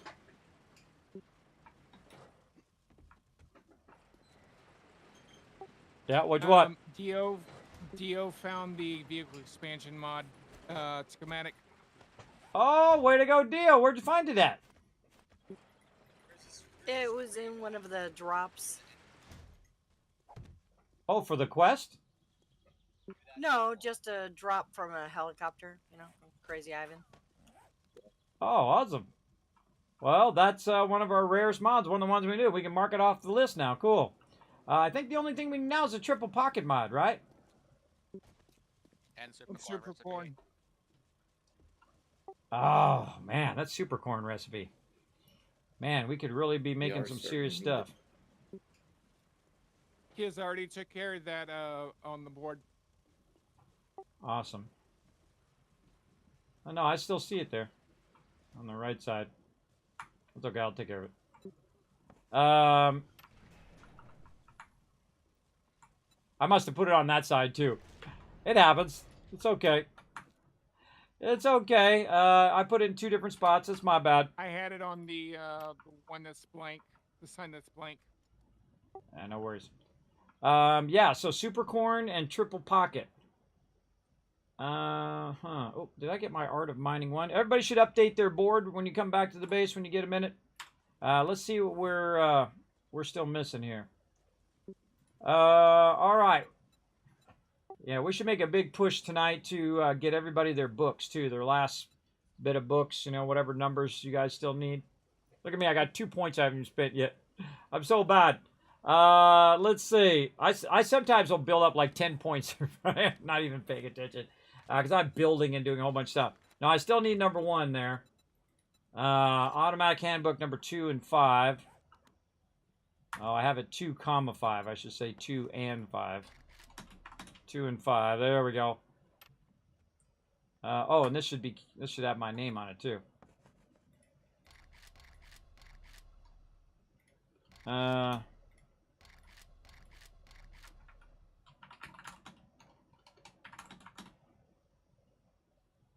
There we go. Art of Mining. We got the bipod recipe that we got. That one we got rid of. Shotgun Weekly. Banded Armor Alright, mod. when everybody's back at the base, I am making some vehicle expansion mods. Feel free to grab some. Still need Banded Armor. Yeah, the other one is the Banded Armor mod. Anybody get that one? Bandolier? No, it's Banded Armor. It's like looks like kind of like a knee pad. Like the armor, or is it like the mod. never mind. Yeah, it's It the actual adds mod. 2 If you armor to any piece of armor. yeah, if you just search band, you'll see it. Banded Armor Plating mod. No, but I think there's the other one in the schematics. Yeah, that's the better of the 2 of those, right? Is that right, Alan? Yeah, the banded is what we want to make. All right. And if you haven't already done so, everybody, there's a request board down there for those who are new. There's a request board down in the garage where we park the cars and stuff, where you can just go up there and put up there what you need. So if you need a certain book, like say you need like Art of Mining or something like that, and you need like number 1, 5, and 7, or whatever, or 1, 5, and 6, you can just go ahead and put it up there on the board, and then our traders will come and look at the board from time to time, and then make sure that they look for that when they go out and look. Or if you're helping with trading, you definitely want to look in here and find it. So yeah, the next thing we definitely need super corn, and that'd be awesome to get that triple pocket mod though. So yeah, we're day 152, everybody. We're still missing recipes. Normally by now we have all the recipes that we typically are looking for, but in this case we're still running behind. Okay, I need to go up on the roof. Oh, and Rotisserie G, I'm going to start working on solar power now, so if you happen to see some solar over there. How are we doing on cash, by the way? Are we hurting on cash, or are we good? Yeah, I've got 70,000 on me at the moment, and I'm assuming there'll be a load more in the trade box from all the other questing. Okay, because I'd like to get this solar power stuff going. That'd be awesome. I'm going to actually put this down here. Let's put it actually up here on this level. Whoa! Whoa! I'm going to break my leg like normal. Let's put this up here on this level with our generator here. We'll try to run that down. All right, so this is a battery bank. And what you do is you put all your batteries in here. and it will actually run your power. Now, the only drawback of this is these are going to run down, and you got to recharge them as well. Now, what I can do is I can take the generator bank and run it over here to the battery bank. And then the battery bank, I can then go ahead and run down to the lower level right here where I have a little connector down there. Now, notice the other one went away because you can have it only going in a certain direction. So what that's going to do is actually run power into the battery bank. Right, and eventually what happens is these little lines here, they don't work as conditions anymore or how much it's damaged. They actually work as how much power is in that battery, right? And so these batteries will eventually charge up as well. And of course, it'll also use those power in this battery if I turn it on. So now it's on, and now it's going to output 285 watts of power. And so now it can use the battery bank to work all of our doors and switches and all of that stuff. And so basically I'm giving it supplemental power. In case our thing does go out, it can use the battery backup as well. But right now you can see the power output is 0 because it doesn't need it. Now, if I do go over and I say, okay, you know what, I want to turn that off. Then we can see that right now we're using 63 watts of power, and this eventually will burn down to the point in which none of these batteries have any power. But I'm just going to go ahead. Oh, I'll leave it on. I'm going to go ahead and keep our generator on for right now until we get our solar power going. And you'll see that's basically the priority because that's the first one in the chain. So if you do the first one in the chain, it'll end up like that. Now this one is feeding its way down also to this, and then this one here is also what am I doing with that? I'm not doing anything with that one anymore. I don't think. Is that the one that's feeding forward? This one's feeding down. Well, I forgot where that one goes. I think it goes out the front. Let's go see. Which is the one that... No, this is going from in here now. Ah!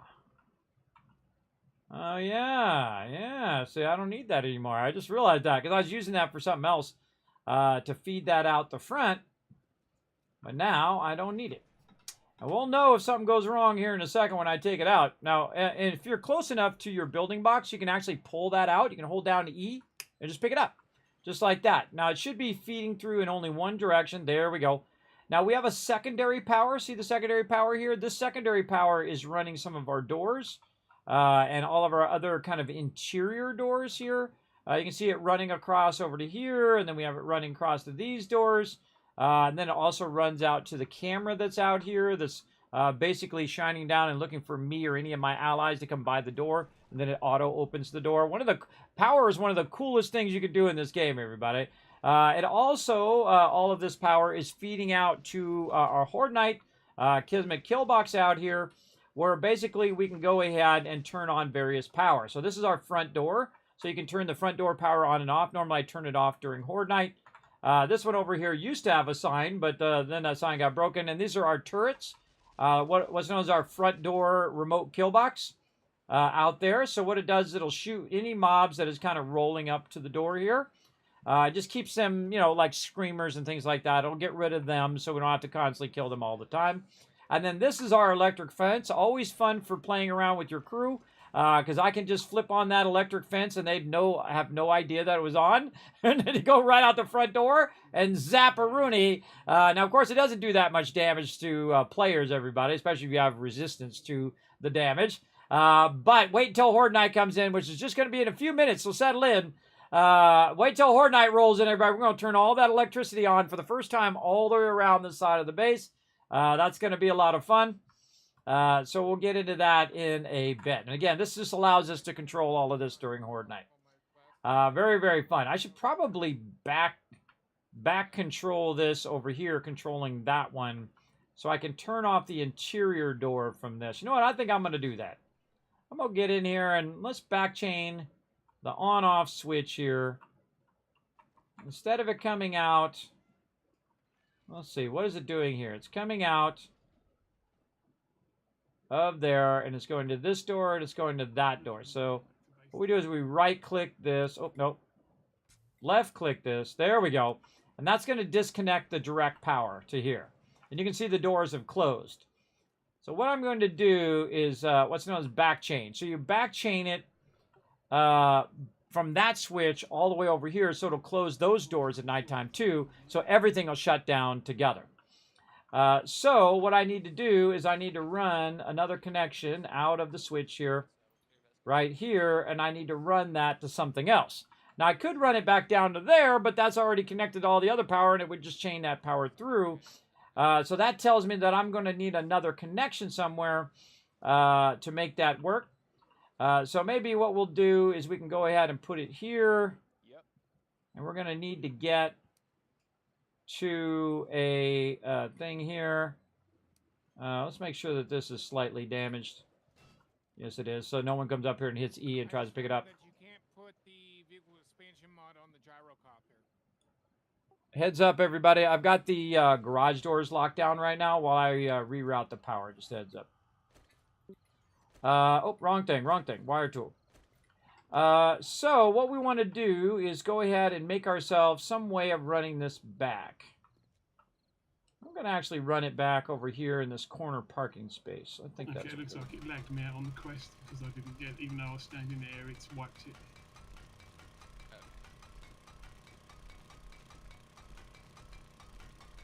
I just found out that you can't put the vehicle expansion mod on the gyrocopter, which is a bummer. Yeah, I think it only goes on the 4x4, or that might go on the bike, I'm not sure. It could go on the Something like- motorbike, and the 4x4. I don't think I've ever done it. I don't think I've ever done it before. They said that you can also go on the What do we need? We need Yeah, I think some it's concrete the blocks. Bicycle and the gyrocopter that can't. That'd be cool if King could do on the gyrocopter. Okay. Be cool if it made like little skis on the side, so you got like two people standing on the skis while one person's sitting in the middle, Yes. flying the thing. That'd be pretty awesome. That sounds like a mod to me. That sounds like a really good mod to me, everybody. So I don't know where the third person sits in the truck. They're sitting in the back. Top of the entrance. there's somebody in the voice chat that can probably possibly arrange that.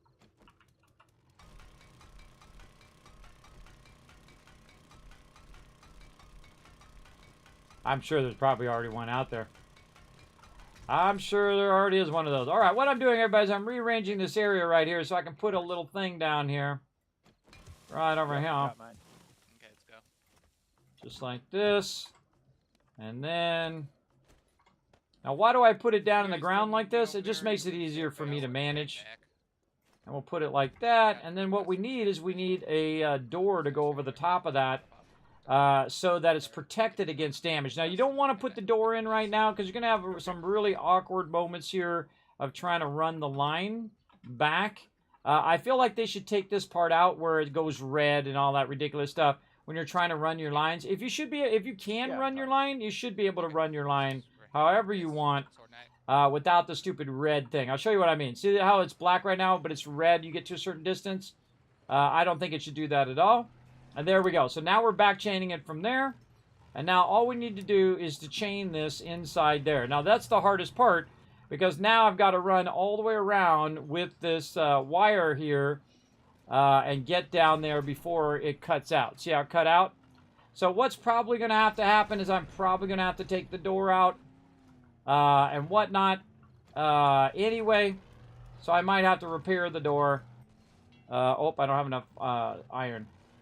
I might have to repair the door and then put the door back down and reconnect all the door and do all of that stuff as well.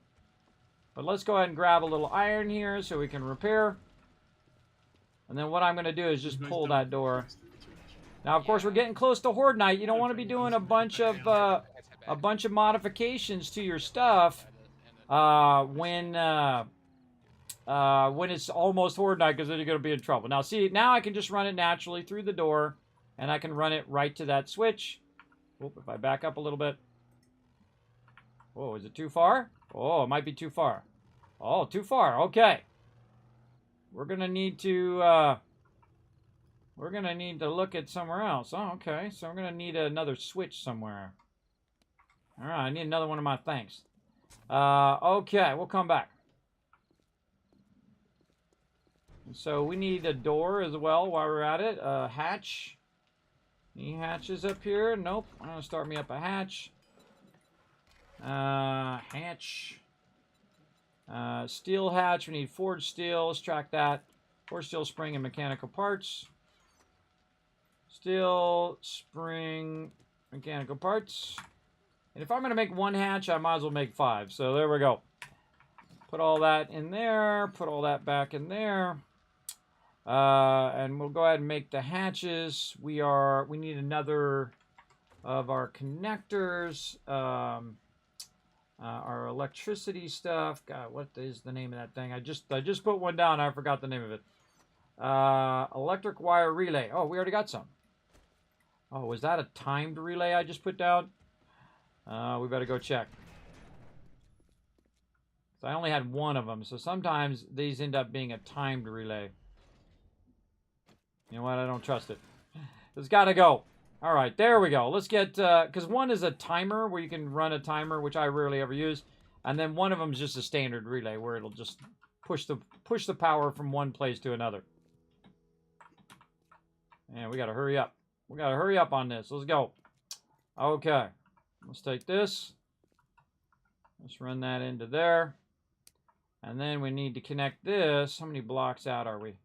1, 2, 3, 4, 5, 6, 7, 8, 9, 10, 11. Huh. That's pretty close. Let's try that again.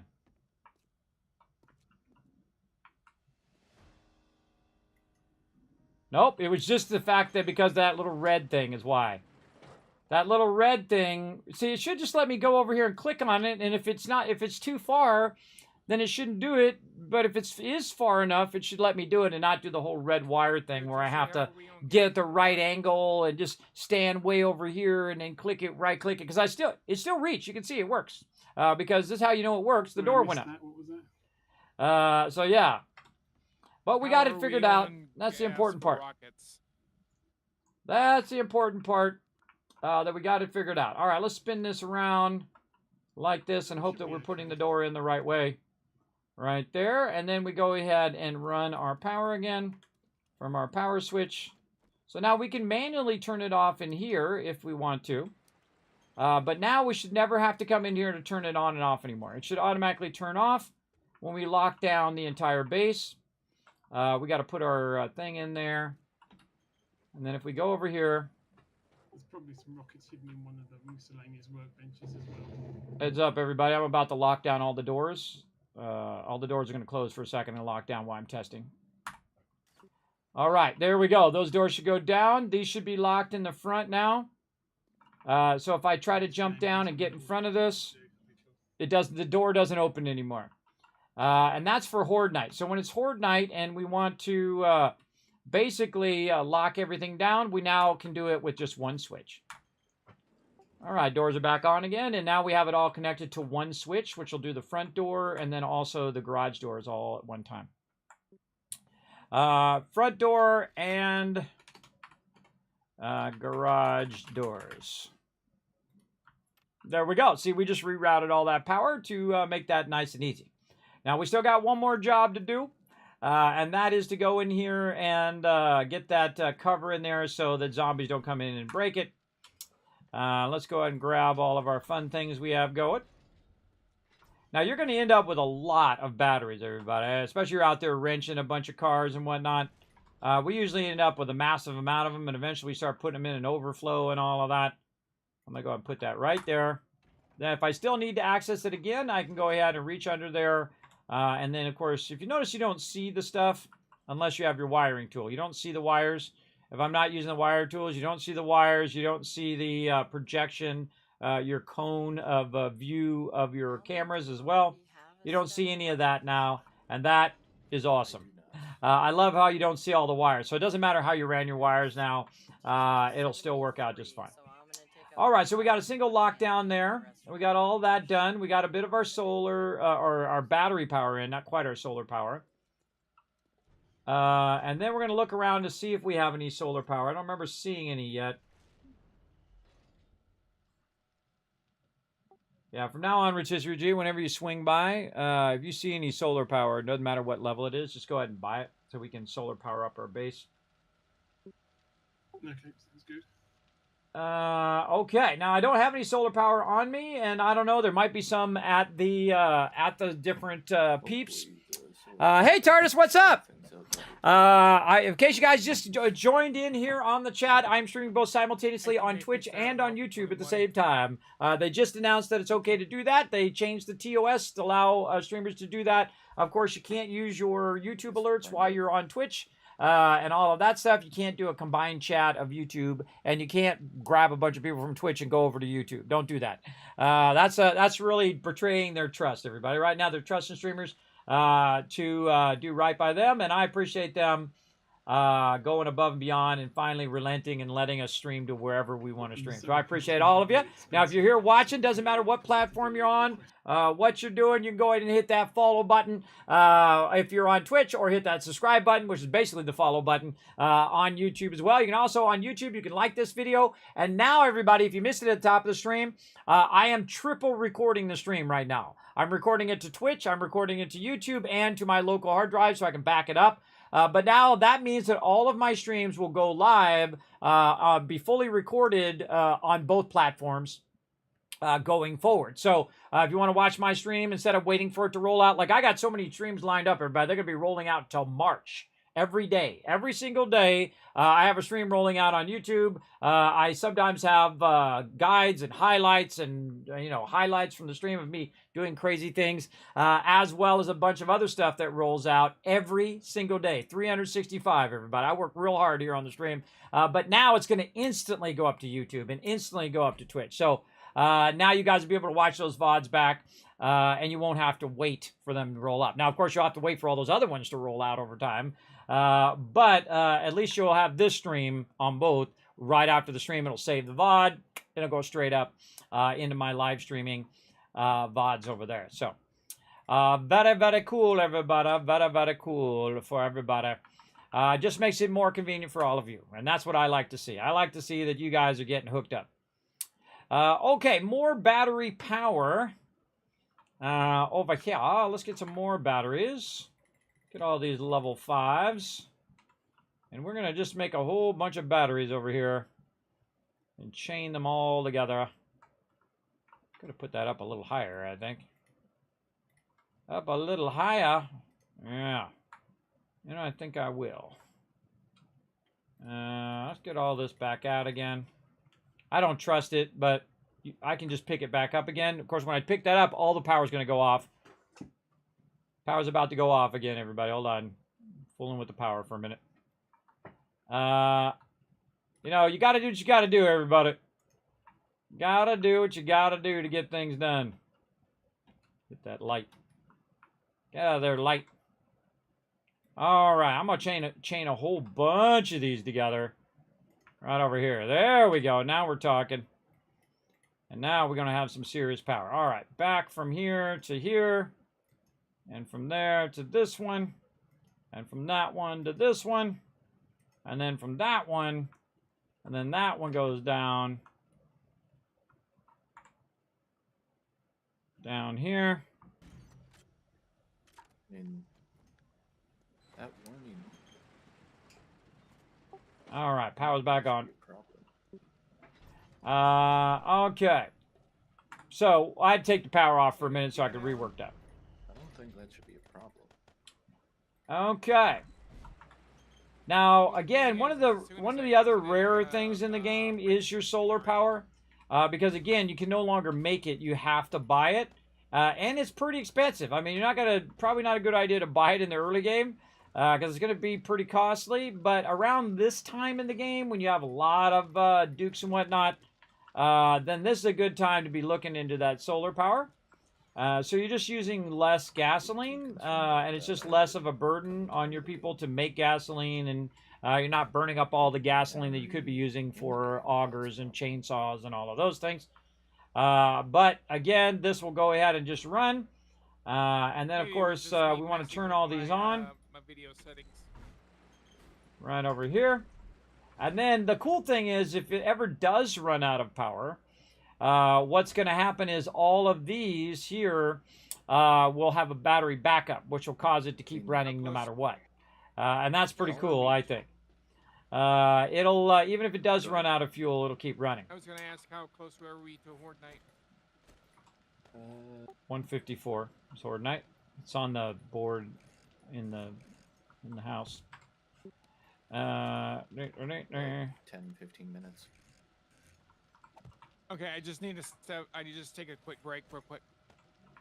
All right, same thing here. We're going to go ahead and run this generator here, this generator there.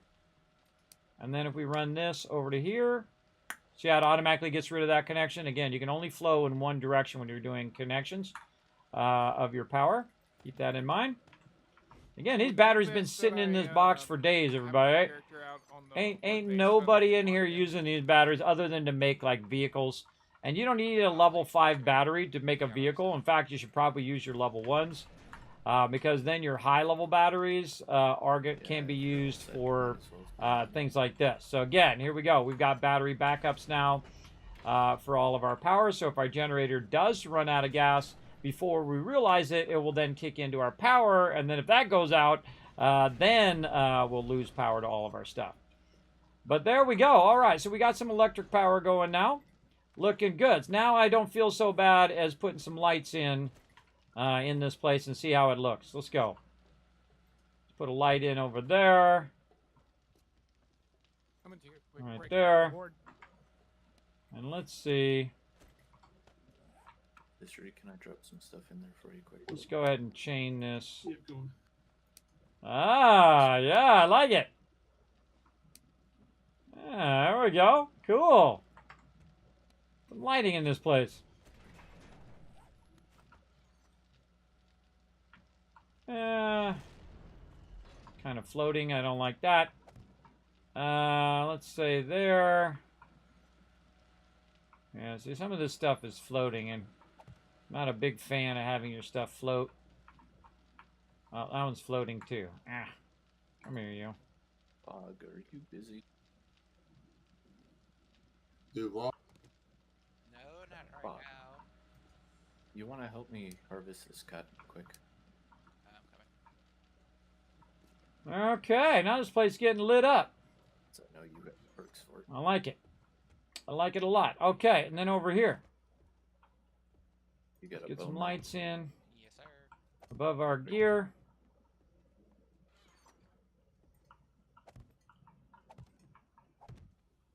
Now again, this is going to use more resources, so good idea to watch what you're doing here. I'm going to chain this back up like that. There we go.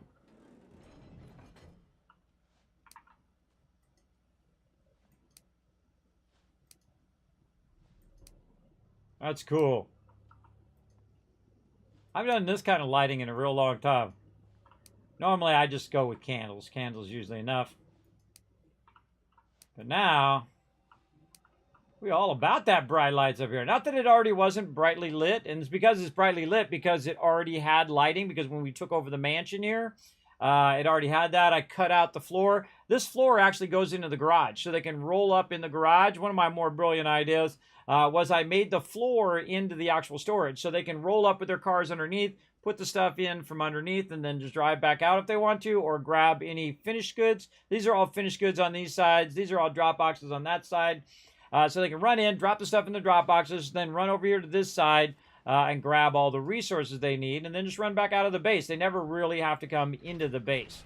And as the builder, that's my job, everybody. My job is to facilitate their greatness. So when they come in and they want to drop some stuff in a drop box number 2 here, they just drop it in. Then they pop over here. Well, I need some meds. I need to get a little bit of drinks. Maybe I need some food. Okay, I'll grab some food. Get some repair kits, whatever. Get on your vehicle, and boom, out you go again. And again, that's my job. Make it as easy as possible for them to come through. Now, they also got parking spaces. This is my parking space. Kids' spot right over here. And then we got other people here that can... oh, I think I forgot to unlock these. Hold on. Are these locked? No, they're unlocked. And so people can go in and put their names on those spots and then have themselves a parking spot. We've also got parking spots over here for people to park. And I just recently added the ability for them to drive over here and park around the back here too. Now down here is a epic thing that they're working on. How's it going on this garden? Are we ready to show the stream yet, or are we still working? Yeah, I mean, it's at a milestone that would be worthy of showing. You want to go all the way down the ladder to see all the levels. All right, cool. Going down. All right, everybody, you're going to get an exclusive view of my team at their absolute best. This is a brilliant idea by Alan, by the way, who came up with the idea of making an underground farm, which is brilliant because you can just let the sunlight in and take it all the way down to bedrock. That's where I'm at right now. Hear that noise? That's bedrock. And so what I can do from there is to go ahead and roll my way up like this. And you can see that they're working out on this level. Now, these bars here are letting through the light so that they can go ahead and put in all of the farming that we're doing. Now, we're also doing a bunch of water.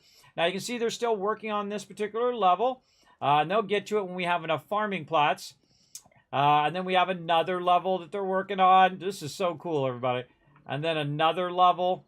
And you can see they also have openings here for our, most likely for our water stuff. And then here we go. Here's our water items right here. Now, these are our dew collectors. So our dew collectors want to be directly where it can get that dew from the outside. And you can see that we have a whole bunch of them. And this is what you want to do, everybody. You want to make as many of these dew collectors as you possibly can, because it takes a massive amount of water to keep a big team like this going. Even for yourself, you want to get a bunch of them going. You can see they've got another row going, and they're working on that, looks like dirt area here, all the way down. Got a little step down here. Yeah, these are all farm plots. So that's a lot of resources to get that many farm plots, everybody. So they're going to fill out the rest of those farm plots. And then, of course, leave an opening there so that the light can make its way down. So, again, we're going to keep going up. Working our way up here. Oh, and here we go. Now we've got a bunch. Look at this, everybody. I mean, this is awesome, everybody. You got to think it's underground. So that means it's protected against mobs getting all up in your business. You can see we've got hops. We've got aloe vera. Mushroom spores, pumpkin plants. We got potatoes there and yuccas. Just going in this area with some corn over here. Looks like they're still working out this area over there. Very cool. And again, more water collectors. Look at all these awesome water collectors. Let's go see how they're doing. Yep. There's a bunch in there, so it's definitely doing its thing. Boots going in workbench 6. Now, of course, this is my team working together. Of course, Alan is heading this project. But again, this is the whole team working together to create all these awesome things. And of course, the toughest thing, of course, having enough farming plots and having enough resources to put them on the farming plots. Because one of the smart things you can do is if you have one of something, you put that one down and that makes 2, and the 2 makes 4, and the 4 makes 8, 8, 16, 32, 64, 128. So it builds up pretty quickly. But instead of using it for food, you're reinvesting it and reinvesting it and reinvesting it in there. And that's vitally important. Now, right now, he's also doing a mass amount of cotton seeds. Now, those cotton seeds are for making fabric. And fabric is what you use to make duct tape. So that's why we have so many of those. And eventually, of course, they'll fill this up to all of the different levels. And that's no small undertaking, everybody. That's literally going to be hundreds of hours right there of incredibly hard work. Of course, all of them have worked together to dig the whole thing out and to build out all the levels and to make sure that it was built sturdy enough so it doesn't fall down, which is not good. You don't want that to cascade down and lose all your plants and lose all your stuff. But absolutely brilliant, brilliantly done by my crew over there. The massive underground mega garden right down in there. Very, very cool. That looks awesome down there, guys. Good job. And of course, we 500 cotton right now. nice. And so as you can see, they've gone in, and also I was keeping the concrete going so they could just go in and put in all the concrete blocks. So we did all of this, everybody. This is my crew working together. This is no small undertaking. This is a massive, massive thing to do. I really feel like we should go ahead and fill in the rest of these blocks here. Not sure what they're going to do under there, so we'll leave it for now. And I had this idea of the underground roundabout, where people go in and they can go down and then they can go out different sections. But I'm probably going to forego that because it would just, I'd have to modify the interior part here and make it where they could do that. Though I could probably do it right here. I could probably just open this part up and then run that down. I haven't even been down here in a while. What's on the other side of this? There's a wine cellar down here. There's this lady. There's a thing here. But what's directly behind there? Oh, it's just closets and some piping. Yeah. Well, maybe not. Maybe I will do it. I'll see. Now, there's also, look at that. There's a sewer down here that you can go down into underneath the actual base.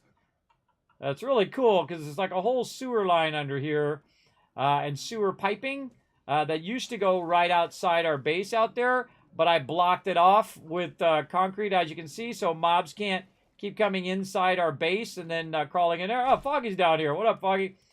Oh, he's working on the other side. Now, I had this other brilliant idea, everybody, of the underground, we call a tree farm. So the tree farm is where we put a bunch of trees. Oh, let me close this door too. We put a bunch of trees there, and then we basically are farming trees, meaning that you're getting a bunch of wood from those trees. Keep all my doors closed. You get a bunch of wood from those trees, and then basically you can have a real convenient place to go collect your trees, which is really nice. Oh, where'd the door go? There's not a door there? Maybe there wasn't. But we also utilize the elevator here too. So we went in and we kind of flattened out the elevator so that we can get to the different levels, including all the way up to the top of the base, which is we have some water. I should have put that water closer. I don't know why I put that so far away. We have some upper areas where we've got little lounges and little rooms, like you know, people take it over, have their own personal bathroom. You know, where my crew can go out here. Maybe they want to just come outside, you know, sit down, enjoy the beautiful view. We also have a pool under there, underneath that, over there. Oh, actually, speaking of that, we probably want to take a few of these blocks before I forget again. Put these blocks back that I destroyed earlier, just so mobs don't spawn back there. But we have all that covered so that mobs don't spawn. Then also over here, we do have a jacuzzi. Swimming around in our pool / jacuzzi. Get up that ladder.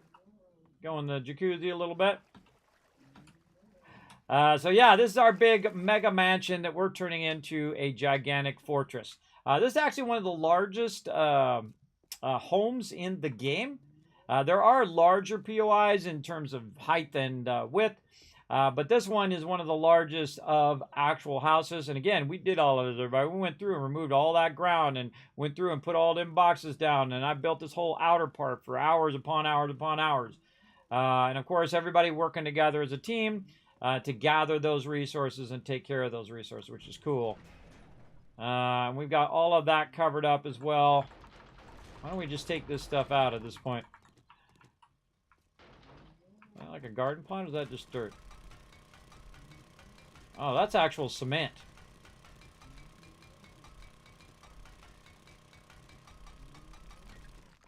Oh, that's like a cement plot there. I see. Yeah. Yeah, I'm tempted just to take it out and cover it up, but we'll go ahead and just put this back for now because we're not going to get sidetracked because we got to do Horde Night, everybody. It is Horde Day. We got to get prepped and ready. Let's go. Here we go, everybody. Going to watch my team do their thing right up here. Now, what we do during Horde Night, right about midday, because what happens, everybody, is we are going at 20-minute days, and our night times are now going to be longer. And that means you have a lot less time to do all the things that you need to get done like repairing the base and all of those things. And also getting prepped for Horde Night. So I like to, make sure I leave myself plenty of time to get all that stuff done. I also take out things like my auger. You see I took out of my inventory. We'll keep some cement in there. We'll keep our blocks on us there in case we need those. Wiring tool, probably not going to need it, but we'll bring it anyway. Where's my other turret? Right there. I'll just keep that in our inventory. Repair kits, we're going to need those. We can put this iron back. Don't really see anything else in here that I need to really worry about. Maybe stack some more in there. Right now. Hello, what's up, Ebs? And we want to grab some regular here. We're going to grab some AP ammo, and I grab a whole row because I do go through a lot. I have it spawning at 4 times the rate, by the way. This is insane mode. This is as hard as you can play this game. I have cranked it up, and then I broke it off at 11. That's exactly what I did, everybody. We have it also set so it spawns 4 times the zombies. So instead of 8 per person, it can spawn, well, actually be more than 4 times. It's 4 steps up, 64 zombies per person, up to 250 zombies on the screen at any given time. Now, it doesn't always do that, by the way. It depends on which mode you're in, how far you are in the game, your game stage. You can see that Alan's at 192. I'm at 170. Everybody else about 160, 139. And it takes an average between all of those players and then makes for a thing. Can you ask tips for Starfield? Go ahead. Go for it. I don't mind. And again, thanks for watching on YouTube there, TARDIS. I see you. What's up? Kiz has said checking out the New World expansion and mounts. New World, I have not said anything about looking at New World. I did see that they came out with mounts. Did they come out with swimming yet? Because, they're on an island. They need swimming. That's the thing that always makes me laugh. Is you make a game on an island, and you don't add swimming.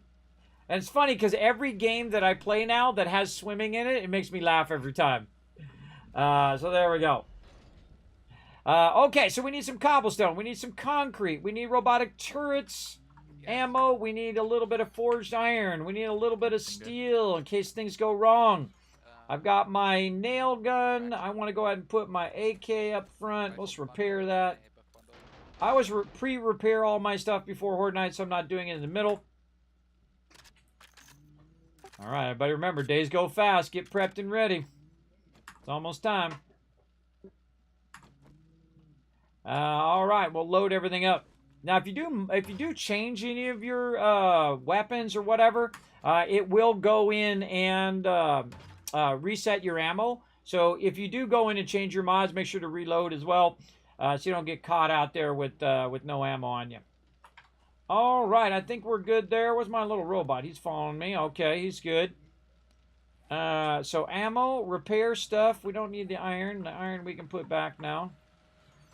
Though I should probably check my forges, see how they're doing. Oh, okay. Well, we do need some iron. There we go. Put some more in there. Let's go ahead and get our forged steel running. Ooh, that's going to be running for a while, too. Very nice. Forged steel running there.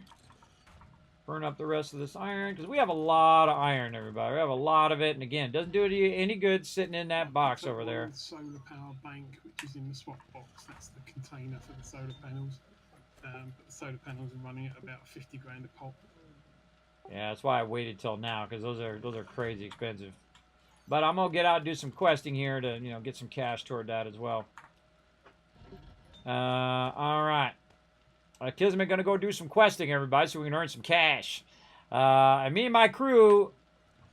What is your estimate, Rotisserie, on how much cash we've made so far in just this playthrough? It's got to be 4 or 5 million, I thought, at least. Million. Wow. Wow, that's a lot, man. You guys are crushing it. See, that's across the whole team, because we pool all that money to get everybody what they need. 600 or 700 grand in the forges. Yeah, see, that's a lot of cash. Not just thousands, everybody. We're talking millions, and we're just getting started. We're just getting it going. All right, speaking of getting it started here, let's keep this going. I've got to watch the time. Make sure we keep this going. Forged iron over here. There we go. Over here, more forged iron. Very nice. Then we'll put this iron back. And we'll put this clay back over here. And then, how we doing over here? Oh, our cement is ready to run. Now we can let that run for 45 minutes. I love it when that happens. 45 minutes and not having to look at these forges. And any dukes and stuff you get from the quests, if you want to shove it in the trade box, I can pick it up from there. All right. Now, one of the things we do is we always group together on Horde Night. Remember that it's 64 zombies per person. And we can have up to 20 people up on our server. You guys can do your own math, but that's a lot. Yeah. I can't help I like spicy food. There we go. Yeah, picking up weapon is how you get it. Any tips for a level 29 player in Starfield like to make credits? I haven't played 7 Days to Die in a long time. Yeah, D. Holt, did you see my post? How I'm level 14 and I made 1 million credits already? All about the outpost, baby. I'm making 100 grand every couple days in game. 100 grand. Actually, I think I made 150 grand last time. I'll show you all about it. Come and join me on Tuesday, Wednesday, and Thursday night at 10 p.m. Also going to be live on YouTube because we're going to try that as well. So we're going to be live on both platforms at the same time. So all my YouTube peeps can actually check out my normal schedule. I'm going to test it out this week, see how it goes. If it goes well, if I remember, if you guys got any feedback, suggestions, you see any issues like audio or recording or whatever, you let me know. But I'm going to just basically test it this week, see how it goes. If it goes great, then I'll just do that for every single stream and multicast both to YouTube and Twitch. So wherever you feel like watching, that's where you can watch it. Also, I updated all the emotes on YouTube, by the way, for all my members over there. So if you do want to become a member, you do get free emotes. I actually need one more member on YouTube. I need one more member on YouTube, and I get a new emote slot, and then I can go ahead and put more emotes up there for all of you as well. So if you are enjoying the stream, if you're like, Kismet, yeah, hey, I don't mind supporting the stream, feel free to become a member on YouTube. Appreciate all my YouTube peeps as well. All right, here we go, everybody. It is the time to get her on up in here. All right, going into lockdown mode. Here we go. All right, this is where we lock that down. Watch that. See those doors closed down? Isn't that cool? And, of course, these front doors are locked down over here. Then we're going to activate our electric fence after we turn off our turrets there. And then this is our electric fence here. I don't know if I put this... Did I connect this to our electric fence? I don't think I did. I don't think I connected the light.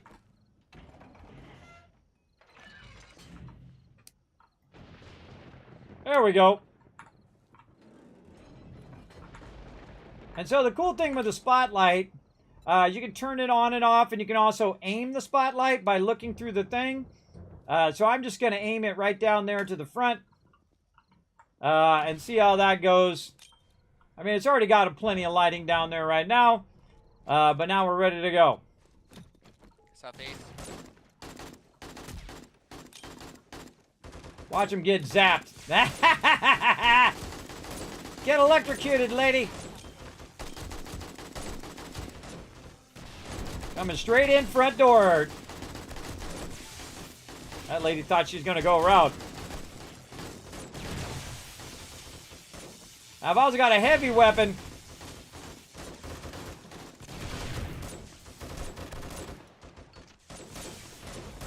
Now I've got it electrified all the way down, so as mobs run in this lower level over here, watch them get zapped. Ha ha! Makes it easier for my team to get them. Oh, we got some damage out there too. I gotta work on that. Oh, they're getting it on. Now out there, by the way, I put some water, like a little bit of a moat. It doesn't slow them down because it's not deep enough. I'm probably going to have to make it a bit deeper. But remember, everybody, we actually do 2 Horde Nights per stream. So if my crew's up for it, we're going to do this, and then we're going to keep going. We'll do another one.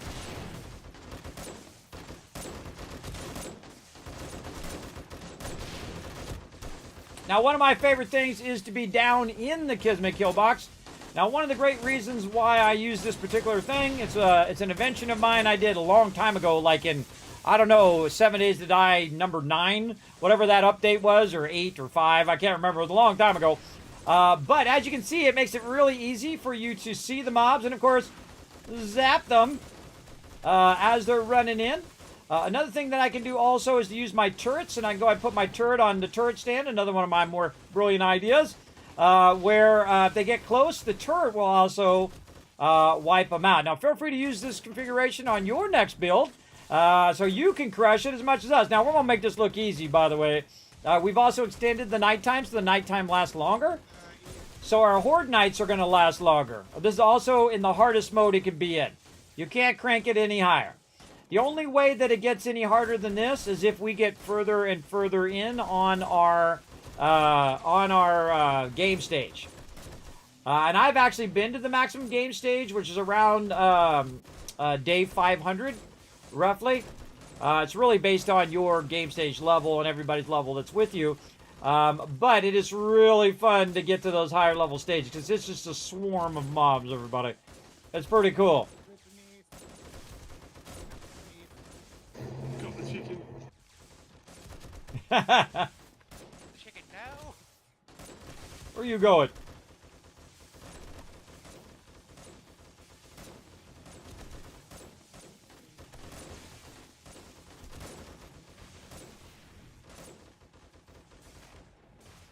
Okay, now they're starting to slide that way. Pick up my turret. So the great thing about being down the Kismet kill box as well is that you're not getting hit by birds. Even if you leave that open, it's really hard for the birds to get in. Oh yeah, they're big time sliding left. Ha ha! Get electrocuted, you suckers. Cop was shooting at me. Again, we get our turret out. Now, the cool thing about being me, everybody, is I actually have 2 turrets. That's right, you can actually have 2 turrets in this game. And I can wipe them out big time. While I reload.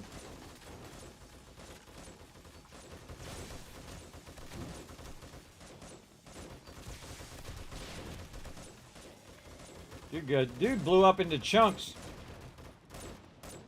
Got some peeps on the front door. Might want to rocket that.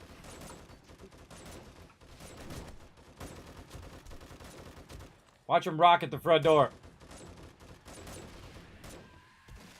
Or did they wipe them out? They already got them. Now, we also make a bunch of rockets. The reason why we make rockets is for the demolition. One of the reasons why I don't use that spinny thing anymore that kills mobs is the demolition, because they'll just come in and just blow that stuff up, and then you wasted a bunch of resources on it. It really sucks. That was one of my favorite things to use on the base. But such is progress.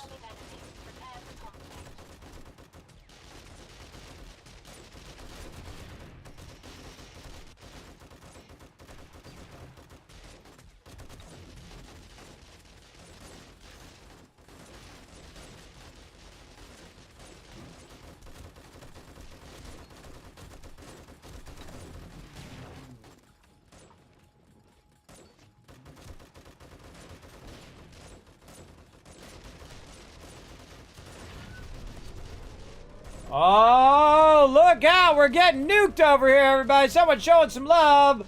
Luva's coming in, showing some love. What up, man? Thanks for coming in, hanging out. Appreciate you all coming in, showing some love. Big time. Let's show up some love in the chat, everybody. Now, if you are new to the stream, everybody, my name's Kismet, rocking Horde Night right now on Insane Mode. Bomber going front door. That front door bomber. Another one straight out. South. Open the door for boss. Did he fall off again? Yeah, boss off, fell off. Boss, get in here.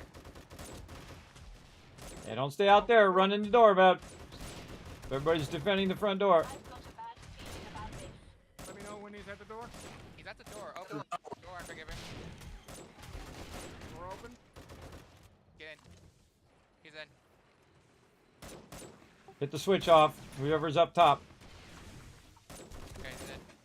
Yeah, it's switch off. Switch off. All right. All right. If you're prone to falling off, don't stand on the edge. I'm just going to throw that out there. That was my first time falling off. Me either. Uh-oh. Oh, that demo's going to blow up. Too late. Southeast, southeast, southeast. All right. This is a good one. That one lost everything but its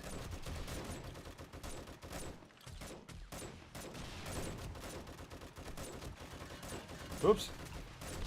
Shooting the pole.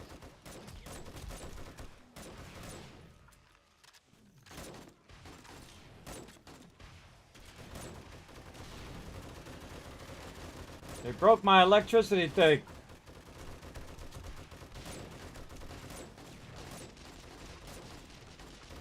Now it's on like Donkey Kong. Now I extended the night so Horde Night goes on longer. Shooting the pole. A lot of cops coming in.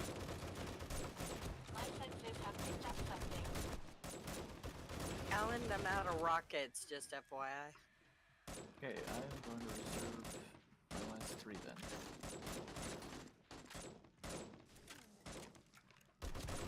Man, I like this longer Horde Night. That's fun. Straight out south.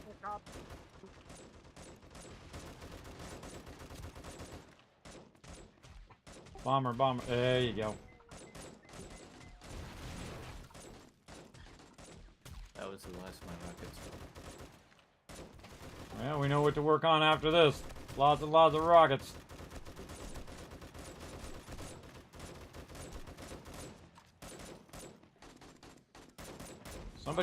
Somebody sniped that guy's head. Oh, good job, Yeah, whoever did we're out that. of rockets, so you gotta aim careful. Yeah, somebody sniped him. That was a good job. Look at all that loot. Sweet. All right, that was fun. Again, not so much extended Horde Night. That was good. We're going to get our thing back on. All right, flipping the doors back on. Turning the electricity fences off.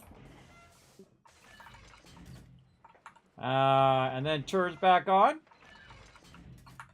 Well, so I only grabbed 60 rockets for that one, so could have grabbed more, should have grabbed more. There was only 73 in there when I looked. I only had a stack of 70. Rotisserie added some more after. Yeah, they grabbed. definitely Oh, I gotcha. They definitely broke all my lines. Wow, there was a lot They're hitting the starting electric fence. Workbench, A lot hitting the electric fence there, everybody. That's when they break the interior part of the electric fence, and then I have to come along and I have to repair it. So I have this set up where I can just open it up, so it's protected on Horde Night. But you got to come back with some mechanical parts and repair all of that. Also, a few of those demos blew up along the base, so I have to go along and repair all of that. Yeah, right here. Now this is actually steel. Some of this is concrete, and some of this is steel. So I got to be real careful I don't do that. Though I could always come back and paint it. This is actually painted to look like pavers. It's actually not pavers. It's actually concrete. Rotisserie, if I could request And then some of this stuff is for, steel. AP, that would be great. Actually, I think I can make it now. And you can wait until after, wait till Horde Night's almost upon you, or you can do it right after. Yeah, I can now too. I usually find it's a smarter idea to do it right after, because you're still in the mind frame of working on it. So that's what I do. If I see that it's taking a lot of damage, I'll go out there and try to remember to take care of it right away. I got one bag over here I can't get.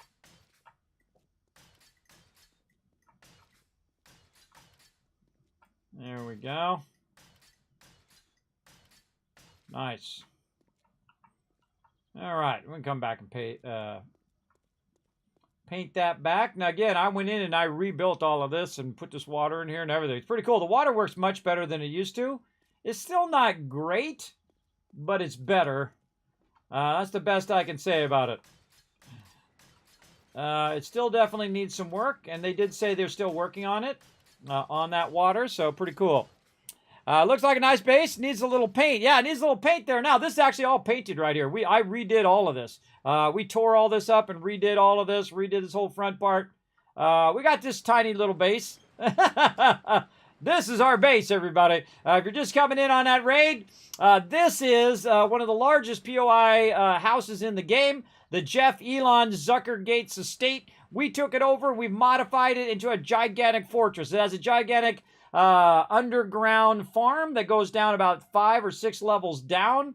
It's right over here. It actually works underground. Also built this outer area called the Kismet kill box all the way around, which you saw was very effective against the Horde Knight. We've also got it turned to insane mode, so it's turned all the way up to the hardest mode. It actually spawns 4 times the amount, can spawn up to 4 times the amount of zombies. It's spawning zombies. It's 64 zombies per person, and our night times are longer and our actual day cycles are shorter, making it about 50 times harder to play the game, because instead of it taking an hour for a full day, it's only 20 minutes per day. So that means the next day you lose your 40 minutes, and then the next day you lose 40 minutes and 40 minutes and 40 minutes. So you got to be Johnny on the spot, brother, to play at this level anyway, and my crew is. My crew is exceptionally good. Exceptionally good at what they do. Yes, they can really get fun if you forget. That is for sure. But my crew is really good at going in and repairing and fixing up all of the our little things here and all of this stuff once they get broken. Now, my job is to go in and... I was going to get mechanical parts. That's what I was doing. My job is to manage the base itself, to build onto the base, to manage all the gear, and, of course, manage my crew. Now, we've been playing 7 Days to Die, Alpha 5 or 8 or 9 or something like that for a very, very long time. I played it for thousands of hours, and I feel like I'm just getting started. I think I'm almost 3,000 hours. I think it was 2,700 hours. I have some of my friends in the 7 Days to Die community who have played for 5,000, 10,000, 20,000 hours. Remember, this game cost me $10. Right now it's on sale, I think, for $7.95. It's the biggest. It's like you're stealing it from them, everybody. It's like a theft. I don't know about you guys, but I feel like 3K is nothing. That's nothing in this game. Luva knows what I'm talking about. He's 6K. He's double the amount I have. Now, of course, if I had that much time, I would easily have 6K or 10K or 20K in the game. But I do like to play different games. I typically play, some Fallout. I play some 7 Days to Die. We play a lot of other games like Valheim, things like that, Ark and whatnot, and rotate what we play while we're waiting for updates on games. Because this game still is an alpha after all this time. Did you go to the TwitchCon recently, Luva? Did you go? Are you playing remotely from TwitchCon right now? I didn't go. I worked on some other projects this year, so I didn't go. Yes, you were there. I met you long ago. All right, I think I met you at TwitchCon, didn't I? They seem to remember that, but then again, I'm a bit older, everybody. I'm not quite all there anymore. It could have been a week ago, or it could have been a decade ago. That's how it happens when you get older, everybody. You don't. The distance of time feels the same. I got a stack in. Yeah. No, I got it by your name right away. I knew who you were. I think I might go grab some more. Because that's a very unique name, I think. I don't even think you need the other letters. I think you're good. Hey, there's Crazy in the chat, everybody. Show him some love in the chat. My awesome mod Crazy been with me for nearly a decade now, Crazy. Can you believe it? We're coming up on a decade here on Twitch. Yeah, pretty wild. Coming up on the 10-year anniversary. Yeah, we're still got to do the 9th anniversary first, and then and then we'll do the 10th anniversary, but we're getting there. Yeah. So no TwitchCon. Yeah, I didn't go because it would have been too expensive and all of that. And I've already asked enough of my community, so I opted out. Plus, I'd have to go. Someone would have to go with me because I do have medical conditions that if I fell or I got into trouble, I would need someone to help me. So I would have to bring some of my mods or whatever I needed to do. And that's a giant undertaking. I have to raise funds for my mods, which I usually do anyway. I actually did that like 4 years in a row. Brought all my mods, which is pretty awesome. I'm the one who thought of that first. I invented that, everybody. You can thank me. You're welcome, all you mods. I did it first. Kismet, trademark Kismet. Bring your mods to show them some love for all the hard work they do in the chat, keeping the chat awesome. And that costs a lot of money. That's a lot of money. That's like 6 months of streaming just to raise those funds, just to bring my mods at my level. You know, some of those big streamers, that's nothing to them. But to the small streamer like me, that's 6 months worth of streaming. That's you know, 10, 20 grand that you're going to spend on that many people going. Easy.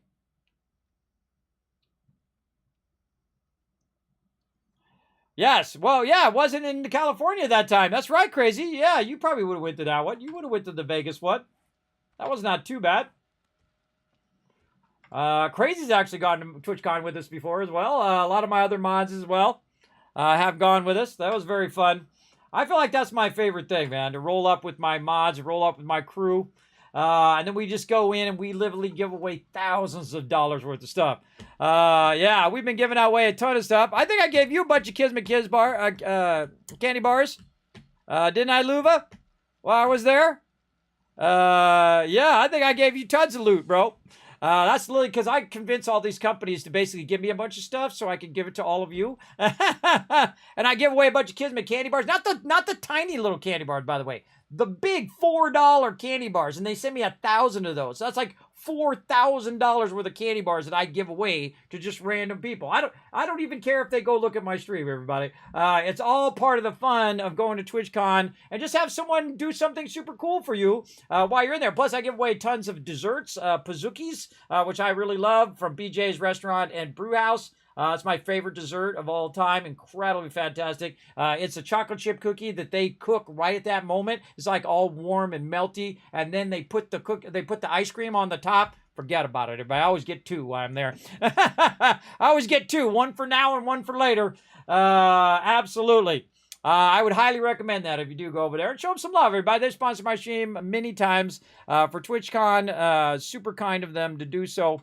And I just go around and, show them some love over there for being awesome. Also, big love to Bethesda Gear, who do also show lots of love here. Sometimes they give me codes to give away to you guys, as well as actual physical gear, which I send out. T-shirts and skate decks and mouse pads and all sorts of killer stuff. That I've given out here on stream, literally thousands upon thousands of dollars worth of stuff here, because I take every penny in the stream and I put it right back into it. I haven't made a dime doing this, everybody. I'm not kidding. I don't make a salary. I don't pay myself. I put everything back into it. I can afford to do that because the wife works, and she takes care of that, and then she's indulging my crazy thing that I'm doing here. Of course, one day would be nice to have it pay for itself. But I'm not in that stage right now, everybody. The thing about anything that you love to do is not necessarily going to be just about the money and about the fame and all of that stuff. If you love to do something, sometimes you're going to there's going to be a downside. And that downside is the fact that you don't have a steady paycheck coming in, and you don't have the health insurance, you don't have all those things that you're typically going to need, and why you go get a job at Walmart in the first place, right? Is because you want that stability of that paycheck. Well, streaming ain't like that. But I could be a Walmart greeter and make more than I'm making now. In fact, I could do nothing and be making more than I do doing streaming. But the cool thing is just like elevating it, right? Just making it the best stream ever every time, and then more giveaways and more cool stuff and more events and more stuff. All of that stuff I absolutely love. I love doing all of that, making more videos and, taking it to a whole nother level with my crew, and then being able to take my mods, TwitchCon and all of that, and then giving away a bunch of stuff. That's just what I love to do. Bring a little joy and positivity into the world, everybody. There's so much of the other stuff out there. There doesn't need to be anybody out there putting any more of that out. But there's definitely needs to be more people like me who just do it just for the joy of it, just for the entertainment value for you guys, as well as to bring that positivity into your day, because you already had it tough enough, man, because you've been at work. You had to deal with your stupid boss today, probably, or yesterday. You had to deal with all that crap. You don't want to deal with all that crap when it comes to your entertainment. You want to just chill and have a good time. And you're in the right stream for that, that's for sure. Okay. Let's go ahead and put all this in here like this. And everybody thinks I'm crazy. My accountant thinks I'm nuts. He's like, I don't understand. Why would you spend hundreds of hours per week and then thousands of hours per year just giving everything away? Why don't you keep some of that stuff for yourself? I go, because I don't need it. I just give it away. I've had lots of expensive things and had great successes in my life, everybody. Right now, I got like $10 in the bank. And I'm just as happy as if I had $1 million in there. And the reason why is because I still, I'm not stuck in the bed. I got somewhat of my health, right? Let's say 75%, maybe 50% of my health still. And of course, I have my wife and I have my children and I have something I love to do. Those are the keys to success in life, everybody. Finding all of those things that are the most precious, the most important to you. And everything else doesn't mean crap. Everybody else's opinion, everybody else's problems, everybody else's things that they're constantly trying to bring on to you, all of that stuff doesn't mean nothing. You find your one thing, your one true thing that is most important to you. To me, it is my wife above all other things. If my wife came to me and said, right now I need your help, this stream would be over. Bye, everybody, gotta go. Boom. If my daughter called me and said, Daddy, I got a flat. I need someone to come help me. I'm on the way. Hang up, stream over. Boom, just like that. The highest priorities in your life, and don't let anything else come between you and those highest priorities. My wife, again, number one. Even my kids know that my wife is number one, above them. So they are to treat the wife with respect. That's why I do that also, everybody. They are to treat their mama with respect, because otherwise daddy not going to like that. And they ain't going to like it when daddy don't like that. They're going to be missing their phone when I take it away because they have a bad attitude, right? Yeah, look out. Daddy paid for that phone. And mama paying for that phone. Well, really, mama paid for the phone. So there you go. You got to set your priorities, everybody. And once you got those into place, everybody, all the fears and worries of your life will just line right up. Line right up. Am I worried about what people think about me when I go talk to somebody who's got lots of money and they're driving their Mercedes or whatever? Not at all. Because I've made more money in my lifetime than some people make in their entire lifetime.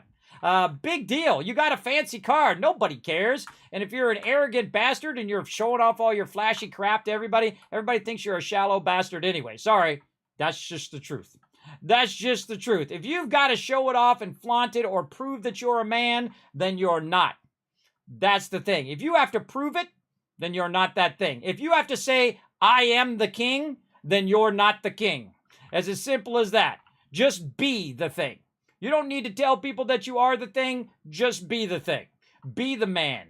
Be the one who's the best at what they do. Go out there and find what you love to do and seek that out with a relentless passion, as I've done, because I'm a 53-year-old man who's a partner streamer on Twitch. Yeah, get that one in your achievement checklist, everybody. I've been with my wife 30 years. Get that one in your checklist. Still love her just like the first moment, and probably more than when I first met her all these years later. Because I know what's most important. If you can find what's most important, which is usually not you, everybody. I find that's one too. Everybody thinks they're the most important. What they want, what their needs are. Me and my wife don't fight, everybody. You know why? Because I don't really care about being right all the time. That's the biggest problem between men and women, is everybody wants to be right and prove the other person wrong. That's called animosity. You don't want to build up animosity with your significant other. Your job is to work together toward a common goal. Your survival is number one, food, water, shelter. And then number two is each other's happiness. And then number three is the happiness of your extended family and children and so on. If you have that kind of goal, everything else falls right in place. You don't have to worry about money. Like right now, I got $10 in the bank, and we just live paycheck to paycheck, just like everybody else. try to stretch those dollars. So when my daughters need, new shoes or they need whatever, it all goes to them. I haven't bought stuff for me. Like, I haven't bought myself like clothes and things like that to the level that I used to in a really long time. I got rid of my fancy car that I've had for 25 years that I bought from the factory when I had lots of money with my name on it. They actually sent it with your name on it. This car made especially for this person. And of course, I was young. I had an ego. I thought, look at me. I'm Mr. Fancy Pants. I'm Mr. Successful. This is how you play the game. You got your fancy, thousands and thousands of dollar suit on. You got your fancy car. You got your fancy house so you can show off to everybody all your success. And then someday you'll realize that that was a massive waste of time because those people don't really care about you. They want to use you for their own uses, right? They want to get something out of you. They want you to help them pay for their ant farm or whatever crazy idea they got in their head that they want you to fund. Or worm farm or whatever, something ridiculous like that. I was trying to think of the most ridiculous thing. You get the idea. So watch out for those fair weather friends, everybody. 1 minute they're telling you how awesome you are, and then when you go around the corner at a party, they're talking about you behind your back about how arrogant and how much of an a-hole you are and whatnot. Watch out for those people. Those people are only there when you're successful, and then they're gone. My wife's been with me before I was successful, during the time I was successful, and now that I've gotten ill and am partially disabled and can't really work at the level that I did before, still with me. See, that's the test of love right there, everybody. That's a big test. That's a big test of love. And she's a feisty woman too, everybody. I tell you, you gotta be a strong man to be with a feisty woman, with a strong woman. You gotta step it up. You guys, you gotta step it up out there. That's for sure. What is going on with this weirdness over here? Look at this. What is going on there? There's some weirdness going right there. Yeah, there you go, Dr. J. What up? All right, just checking my forges here after Horde Night. How much time we got left? 14 minutes. Okay, let's get some more stone in there.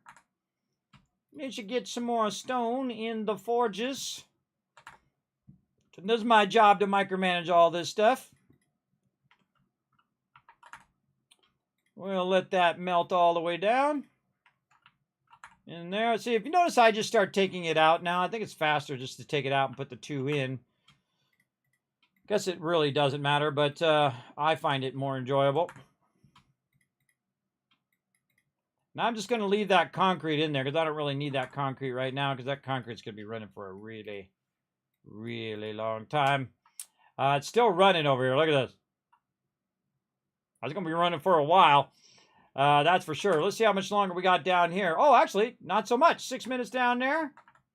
Oh, okay. This is finishing up here. Wait, wow, was that really 3 hours? Oh my God, it was.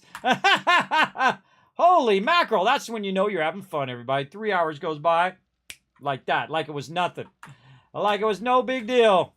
Yeah, that was a tier 3. Pretty awesome. I love it when that happens. In the wasteland at night.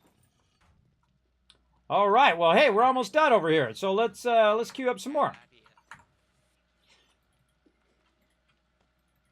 All right. Let's get this. Let's get all of our sand.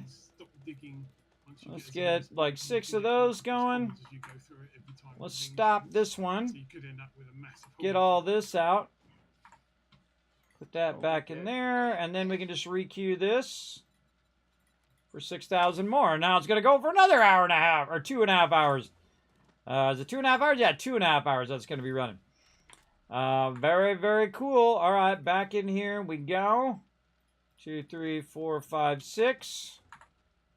And then cue that again. Oh, so nice. So nice. Look at this. Boom. You're like, Kismet, that's all you got? Just one box of concrete mix? No. You want to see a lot of concrete, everybody. Anybody's ever played this game knows this is a lot. Check it out. Look at that, everybody. Look how many concrete blocks we have there. You know how long that stuff takes? It takes like 300 minutes for a couple thousand of those. And right here, this is 1, 2, 3, 4, 5, 6,000 concrete blocks in there. 6,000 concrete blocks is a lot unless you have a giant mega base like us. then it ain't that much. But that's a lot. And just in terms of how long it takes to convert. Just how long it takes to convert that. What night are we on? We are on night 156 right now. And for those of you who have never made it there, everybody, we've been to day 5,000 before. That's when I usually let the server run and people come in and out of the server. So we've been all the way up to day 5,000, and it's awesome. Because the further you get, the higher your game stage, the more and more things go down. So yeah, we getting it going on. Now also, by the way, I am also simulcasting on to YouTube. So feel free to come on in, relax everybody over there on YouTube and here on Twitch. Hit that follow button. Relax, take it easy. You are in the home of Kismet, the Wasteland Tycoon. And we're hanging out with my Teamwork Tycoons, my awesome crew. And we're getting into some trouble. I think we might want to get out there and... I don't know what's going on with my freaky thing over here. It's just going off right now. I don't even know what that is. Come out here with a Robot drone morale booster mod. Oh, that's my robot drone doing that. I forgot what that thing was. You just bought this game? I bought this game so long ago, everybody. The first time I played this game, by the way, I played it for 20 hours straight. That's how good this game is. I absolutely got obsessed with it. I played this game when it first came out, long time ago. Well, relatively when it first came out. And I paid $10 for it. And I played it literally for thousands of hours. This is like the best return on any investment I've ever done, ever. And I consider buying games a return on your investment. If you buy a $60 game and that game sucks, well, you just wasted $60. Especially now there's $70. Or you buy the collector's edition, it's $100. Or like me, you're crazy, you buy the $300 collector's edition of Starfield. That kind of thing. But Starfield's like my primary game. So, in that case, I bought it just so I could unbox it and show it on stream. But it is pretty awesome when you get a great game and it just surprises you how incredibly good it is. Normally, I don't play zombie games. I'm not a huge zombie game player. You're not going to see me go do all the zombies genre games. This is the only one I play regularly. Though I do like, some Dead Island 2 from time to time. That was really fun. We played that on stream. And some other, kind of scarier genre games. This one I wouldn't consider too scary. It's pretty mellow compared to some super scary games. But it can be scary sometimes when you're low on ammo and there's like 25 mobs trying to kill you. That's pretty scary. Big time. Oh, I'm repairing the power. That's what I'm doing. I got highly distracted there. All right, where did our... No, it actually exploded. Thing doing? Come on, little box. Is that actually a thing now? Damaged me. There we go. Okay, so we've got some electric fences that are broken. Let's go see what's up. Notice the door automatically opens there, everybody. I set that up so it does that. When it sees me, it automatically opens the door. Yeah, this one got lost. You know what? I think boss had, How about this side? This side's good. You know what? I still didn't get those things. This is the problem with sleep apnea right here, everybody. And I have it really bad where, I literally am saying something and like 5 or 10 seconds later, I've already forgotten. It's kind of like that movie, 50 First Dates, where you have the 10-second Tom guy. I'm not quite that bad, but I feel like I'm getting there. Where he's like, hi, my name's Tom. And then 10 seconds later, he comes back and says, hi, my name's Tom. Does it again. I love that movie, everybody. Really fantastic movie, by the way. I highly recommend that one. For sure. But I'm getting like that in my older days here. I still grabbed the wrong thing. I grabbed the mechanical parts and not electrical parts. You need gas? Still grabbed it. I got gas. Thank you. Whose vehicle is this? Mine. Somebody's got gas. They're going to need some gas X. I'm sorry, it's the 10-year-old version of Kismet that has to say silly jokes like that. Repaired up. Okay, thank you. All right, let's go to it, everybody. We're going to get this fixed. Now, we got to try to get our electric fence fixed, and then we're going to get into some questing because we got to make some cash here so we get our solar going. Let's go. Whoa, look at that. Somebody coming in on the helicopter. See him up there? Very cool. All right, now this one needs a replacement. Now, if they come in and they damage your electric line too much, what's going to happen is this thing's going to get destroyed, whether it's inside there or not. The 4x4 with expansion mod can see up to 4 And people, so what I need to do is just kind of rerun this. Now, if this one gets knocked out, it actually changed to the rest of these. So what I might do... Oh, I got to go. Oh, I got to... Oh, man. That's right. I have to put this door the other way. I should have put the door on the inside. The problem is I can't quite see the thing, and it's red. So I have to be able to see the thing. Here's what I'm going to do. I'm going to go in, and I'm going to put a hatch on this side. I need my stuff. I'm going to put a hatch on that side so I don't have to keep taking that door out at the end. Of course, it makes that door useless at the end, really. No, I think I'm just going to move the door. Let's just put another door in there. All right, what do I do with these doors? I know I had them in here earlier. I'll be back to base shortly. I was giving Pocky my... There they are. All right, let's get some of this stuff out of here so we can utilize it. Maybe some of this stuff for painting. And there we go. Oh, I forgot. I forgot to do a shout-out. Did we do a shout-out for Luvatar, Crazy? Kind of spaced on what day it was. Don't worry about it, Crazy. You know you're greatly appreciated in here, man. Did we give him a shout-out? By the way, I keep buzzing them about why you can't give away kiss caps and stuff. They haven't gotten back to me yet. I don't know what it is about customer service nowadays, everybody. Like, I buzzed Twitch. I was having some Twitch problems. And I buzzed them weeks later. Never get back to me. Never say they're going to get back to me. Just like, did they get my message? Did it get to them? Or what am I doing? Am I waiting? I don't know what it is about customer service lately. It's just like, screw it. We're just not going to get back to the people. Yeah, there we go. Everybody do me a favor. Take a quick moment right now and go in and show some love to Luvatar. Everybody. He's been a big friend of the stream for a very long time. I want you guys to go ahead and click that link right there in the chat. I'm also going to take it and throw it out on YouTube as well. Throw it over on the YouTube chat for all you peeps on YouTube right now. Do me a quick favor. Go show some love to Luvatar over there. Luva is the name now. Again, longtime friend of the stream. Appreciate him bringing all his awesome community into mine. Appreciate you all coming in and hanging out. If you're a friend of Luvatar's, you're a friend of mine. Come in and hang out. We appreciate you. Okay, let's get back to work, though. Tier 3 fetch.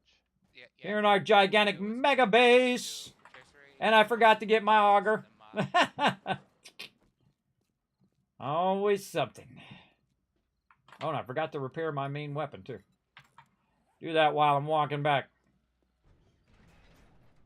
I forgot to switch out of my Horde Night. By the time I get this done, I'm going to be on Horde Night. Let's get the auger, a little gasoline out of there. All right, we're going to have to rework this. This is not working out well.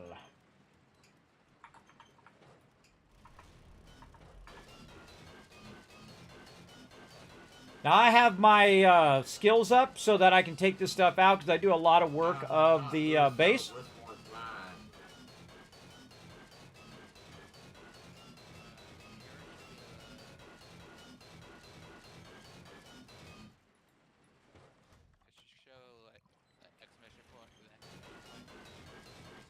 It's behind us.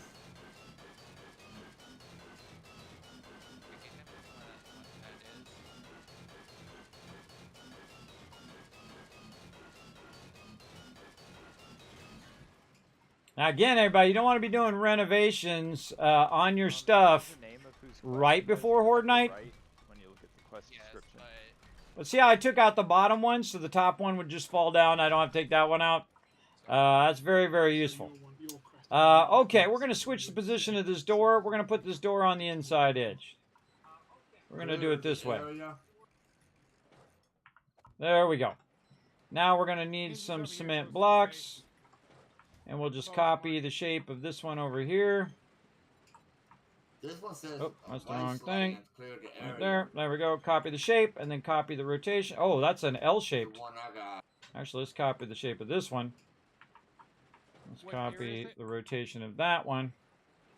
And then we're going to rotate this around. hit your tab button, go to your exclamation point, and then there you'll see a list Okay, let's of, try this again. quests. Yeah, easy peasy now. All right, very nice. So the one who did Then down exclamation here, point is going to be yours. this one needs some Yeah, I repair. got 2 of them. I got a tier 1 and a tier 2. And then we'll go ahead and get my light on. There we go. One of them's in the wasteland, and the other one, I think, is over there close to where y'all. So that means the one probably right here is broken. I think his is a climb residence. Yeah. Well, he has a tier 2 fetch and clear and the desert. There we go. Doesn't matter which way you turn it as long as it's going straight up and down. And then reconnect this one. See, and this is why I have these doors like that, so I can open it up, fix it, and then run it to the next one. And so you want to have this door facing in the direction in which you're going to run it. Like that. You have that open. And then you go over here. And you can do this from really far away, by the way. I can go ahead and be way over here, right-click that sucker, and it ran it. Just like that, see? And then we're going to repair that. Go to this one. Repair that one. Now also when you have mobs explode nearby, they're also going to do damage to the blocks around that, and sometimes will damage the interior. I feel like these things are way too, weak. It'd be nice if you could upgrade those from, just being like basically 200. Because the more mobs that run through this, the more those little electric things get damaged, and the more you have to replace those electric things. But we've already got the bunkers, so that makes... Oh, look at this. She died. Sucker. She tried to sneak up on me, and the turrets got her. That's what you get. That's what you get, lady. And just go through and repair all this stuff so that your horde nights go well. Oh man, forgot my concrete. Should have brought my concrete to fix that. Yeah, all this needs some love. And I just recently made this where it goes around the corner too.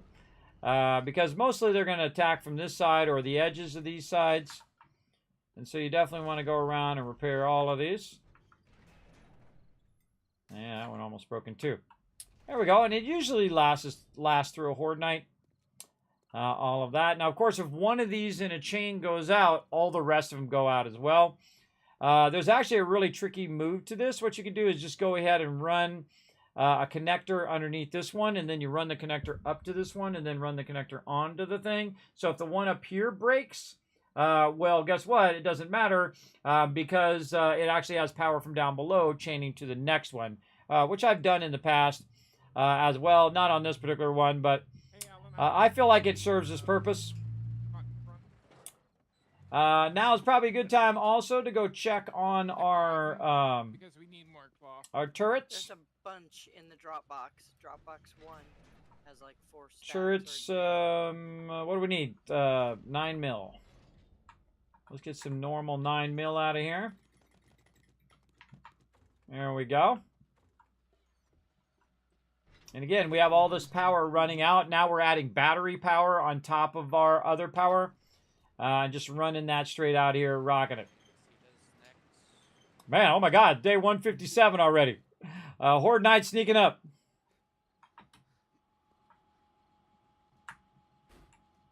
Oh, it's got plenty of ammo.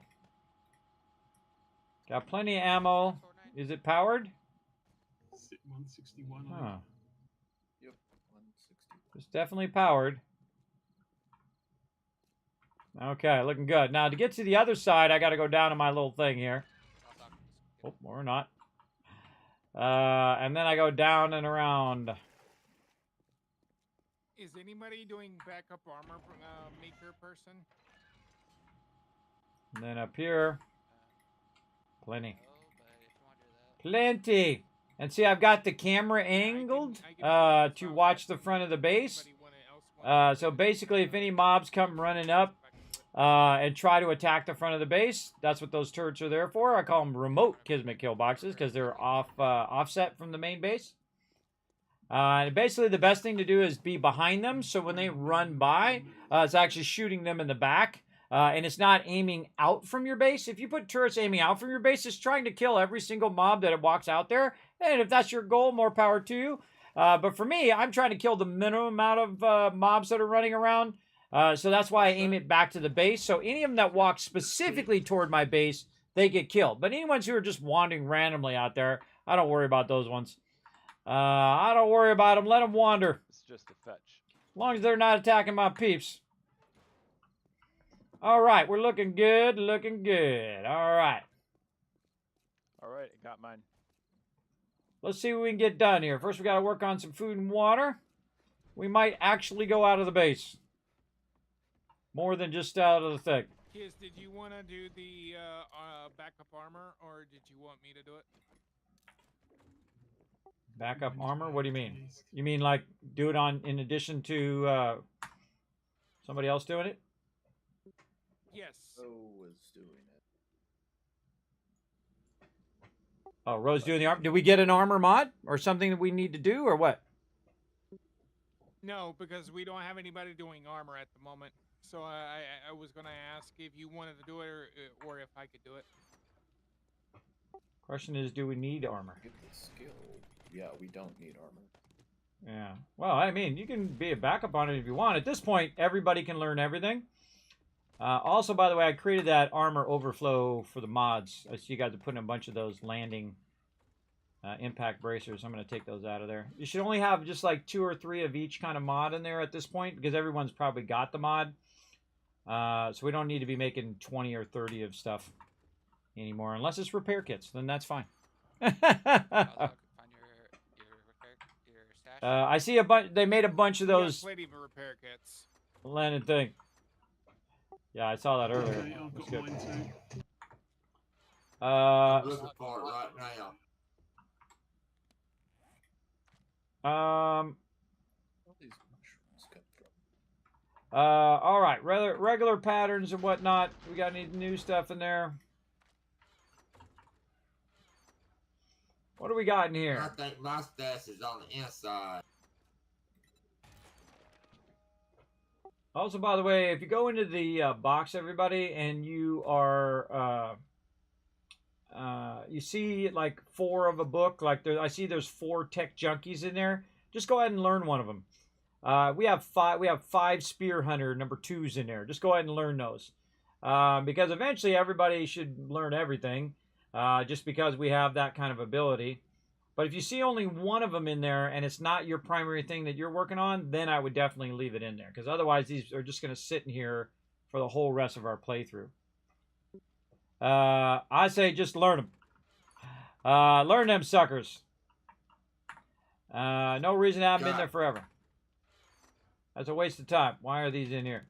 Okay, everyone, let's get out of here. People. We can call like 2 or 4 streamers right now. I'm like in my skill books. I don't know how things get mixed around. There we go. Those belong in there. All right. What else we got in here? Boss hog. Yeah. We're bailing. We doing some questing? I'm on the way. We are heading to my tier 3 clear. I'm gonna come join you guys. At the residence. Kids, if you want to, you read those Beagle books, go for it. Yeah, I'm just learning whatever we have overflow of right now. I'm getting prepped to come out and do some questing. I need to make some cash for some solar cells. Well, I'm already maxed out on my vehicles, so you can go ahead and read them if you want to. And same for the medical as well. Sounds good.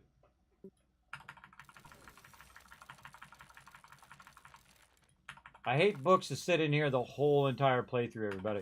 They sit in here the whole entire playthrough, They're also worth money, by the way. You can also sell these things. But I try to use them up. Try to use all that stuff up until you can't use it up no more. We got tactical welfare.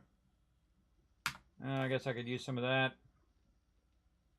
What I really need is that number 1 of tactical. Yeah. I think it was machine gunner number 1. I can't remember which one it is now. But again, there's a whole bunch of stuff that just sits in the box for a really long time and doesn't get used at all. That stuff bugs me, everybody. It bugs me that, you know, my team took all the time to do that. Oh, wait, I should probably bring, some AP ammo. What am I doing? Because the mobs are turned on insane mode, so they're going to be pretty tough. So we might want to switch over to AP. But also use our shotgun now. Shotgun is like the cheapest weapon in the game, I think, ammo-wise, and then also because of how much damage it does versus how much it does. Definitely worth it. The auto shotty is sweet. Speaking of auto shotty, let's go see how my boomstick is doing. Oh, I got it to maximum. Cool. What else am I doing? I don't even remember. Let's see. I got my strength to 10, my fortitude to 10, and my intellect to 10. I don't even remember. Yeah, hip fire accuracy is a pretty good one. All right, we'll go a little bit into that. It's just me behind you.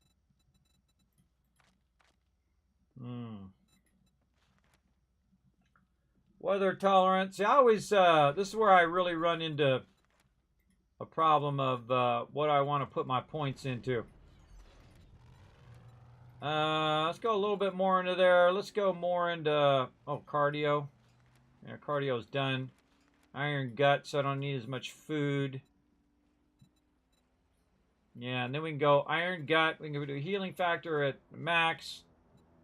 We can start working on all of our pain tolerances. Maybe try to get my machine gunner done. Yeah, I could have done my machine gunner there. I should have done my machine gunner point in there before I went into healing and iron, but oh well. Such the way it goes. All right. Okay, we're doing boss hogs. Tier 2, fetch and clear. Tier 2, fetch and clear. And then I'll fly out there with you to you guys to do mine. Boss hog needs healing. We might as well go and hand these in. Doing that now. Oh, you guys are way out there. All right, hold on. I'm gonna get a. Yeah, we're in the wasteland. Yeah, I'm gonna get a thing as well. All right, I'm just gonna pick up my vehicle. I'm gonna go get me a little fly thing to fly out there too, because otherwise it's gonna take a long time to drive out there. Though the motorcycle is pretty fast if you gear it up. I'm now gonna make me a Kismet vehicle. It's just gonna be me. And the way you know it's my vehicle is it's red. I'm gonna go in and modify it. Put my little red cosmetic thing in there. Now it's got right here. It's got a fuel saver. It's got a supercharger. It's got a fuel tank. I'm outside in front. What's the 4th mod for the gyrocopter, everybody?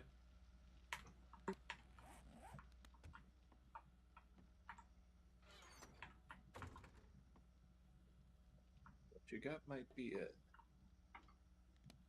There aren't 4 mods for the gyrocopter because you can't put the seating in it. It's just supercharger, And the reserve headlights fuel don't tank, matter. the fuel saver. Okay, so just well, I have 3 of them in there: fuel saver, charger mod, and the fuel tank. Sign with me. Want to turn in our requests? All right, here we go. Stata, you need some backup? Let's do this. Look at me, Kismet walking out of the base, everybody. You're seeing a miracle happen right here. Let's first make sure that we repair our gyrocopter. We don't have any fuel. Fuel, oh wait, maybe I got some on my little guy. Come here, little guy. I was not smart enough to put it on my little guy. We're gonna put some fuel on him too. By the way, we can just walk under here and grab it from under here, which is why I love this kind of setup. Second, I remember where it's at, over here. All right, we'll grab bunch of fuel there. Actually, we just grab a I stack. see you guys from up here. Yeah, we're grabbing, we're dumping our quest and then getting Come more on. quests, and then waiting for you and Kiz. Open the door. Undetected. Little delay there. All right, let's gas it up. Where'd my little guy go? Hold all the rest of this gas. Have a little gas on me for my auger. Did we get repair I'm getting kits? cross-knotted. Land. All right, away we go. Landed, but I can't open my gyrocopter. Meow. I added a new alert, by the way, guys, for Fun Detected. We'll see who's the first person to do it. I'm skipping. There's a new alert, everybody, for Fun Detected. Cross-knotted.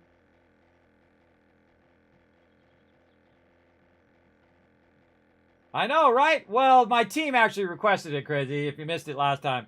They said, let's make it 20 minutes so that we're not going till like 6 a.m. every single Saturday. So that's what we did. We turned it up to 20 minutes. All right, here we go. We're going into the wasteland area. Let's fly low so we can see all the burnt trees. You can actually crash into the trees, which I always find funny. But this is the fastest way to go from A to Z because you're flying. And basically, you're going in a nice straight line as opposed to flying, you know, or driving on the ground. So always good to have a good mixture of both.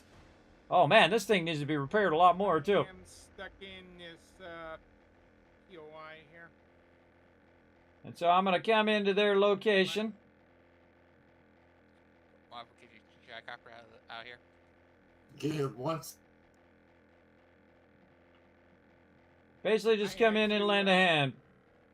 Relog in order to interact. Now, one of the tricks is you can do this, where you pop a wheelie, and then you go forward, and then you jump off. And they definitely want to repair the heck out of this thing. Huh, it's not, doesn't seem to be getting Are we repaired. all riding together in 4x4? Grab that. You can make sure you and Kiz get a quest. I already have one over in the desert. Oh yeah. Oh, it's Jen's. Cool. I didn't get one yet, but I'll go get one. Actually, I can just use your guys' quest. It's okay. But I'll get one anyway. Okay. I'm just here to get the cash for the solar for the crew. Okay, Kiz. But you can call me Got Dr. it. Jet. We're doing always boss need hogs someone to tier handle- Oh, thank 4. goodness. I couldn't Tier find 4. anyone to do that job. Tier 2. Fetch and clear. Phrase that. The Kellum's residence. It's just right over here. Boss, Tier come 2. with me. Holy mackerel, I've got so many quests.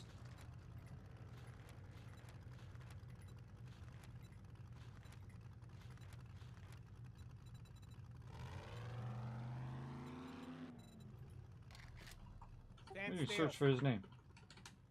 Can't search for his name. He is. You're just moving. What's his number? What's his name? Is it under Sita? No, it's pink. It's pink. Oh, it's under Pink Tutu. Boss Okay, hog, yeah, there it is. boss hog, boss hog. It's the Kellum's residence. Kiz tier 2. Yeah, I was trying to find it in my tracker so I could turn it on so I know where it's at.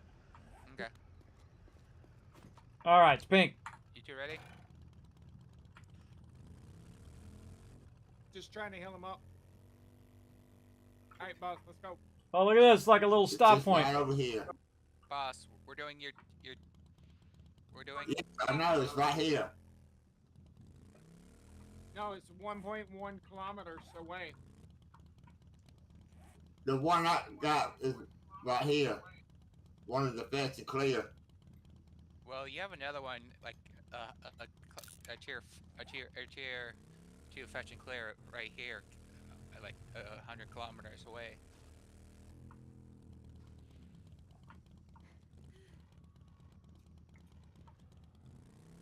I got one pretty close too.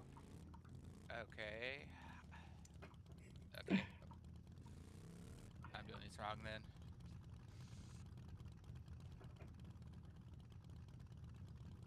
I say just pick one. Let's I'm do it. coming back then. I went off to the other one. Okay, hold on. I'm screwed up. I'm screwed up. Give me a minute, guys.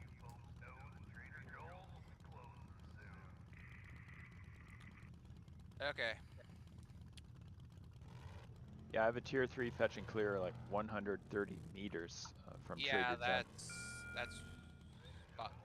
that's the one Boss Hog was trying to go towards. So. Okay, so let's do the ones in town, and then Boss Hog.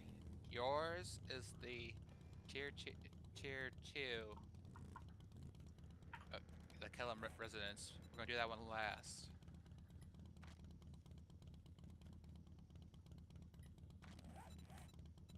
Also, mine's in the desert as well, so that's why I flew over here. Okay, that's fine. Everyone here?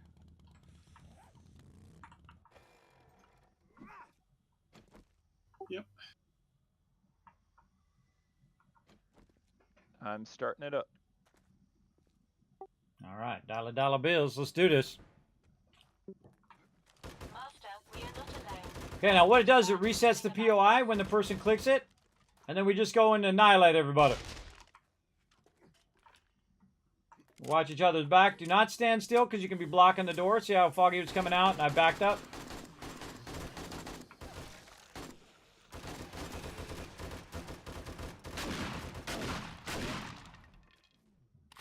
Worth a check. Oh, I just looted a yellow zombie bag, got a tier 6 auger, and a tier 6 auto shot. Nice. Wow. So that's just a standard zombie.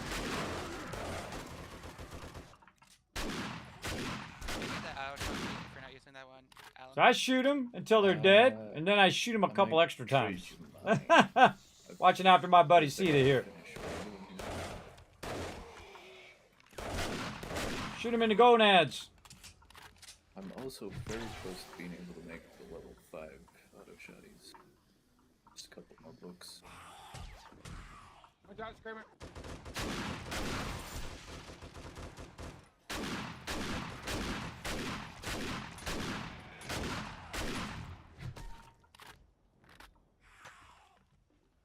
Kimmy, don't mess around, everybody. Careful, guys. Stop looking at me, guy. By the way, you'll never see me pick up the loot, everybody. My looting is too low. I think she's out back.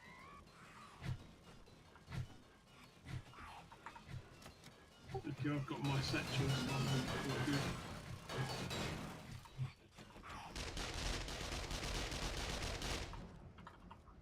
Screamer down. Setting out the door. Didn't bring my axe. I'll talk to you. You get your satchel. I'm looking for it now. Alright, just tell me where. Oh, there's a switch somewhere. It looks like it's on the dang roof. Somebody pressed the switch. That's cool. You see, each one of these layouts are like a maze. So you run along the maze and you're trying to get to the end loot. Very much like, you know, standard games where you run through and you're trying to find the, you know, the wizard's chest or something like that. That's pretty much what this is all about. So what you got to do is you got to stay within, and I got to find my White River supplies, which is at this level, which is right here. Nope, that's not mine. That's somebody else's. Mine's up here. No, Boss Hog, there's no place for a satchel, so it's on a shelf somewhere. Yeah, there's one in here in the garage, up on the top shelf, and there's one in the other area, in here behind the counter. Okay, Boss Hog, give us a general direction. There's one near me, up above me, which is where mine was. Okay, Boss Hog, He's in his weapon bag. That's the one. Good loot there. Got it. Okay. I also need to find mine as well. Yeah, sometimes I feel like Do we looting. still need mechanical parts? Oh, that's messed up. Look how they put the ladder there, and then you can't get up on the ladder. There's a satchel on top of this ladder in here by where the trees are in the open area. Somebody's looking for their satchel. Yeah, the ladder, the silver ladder. Just killed a nurse in here behind the counter.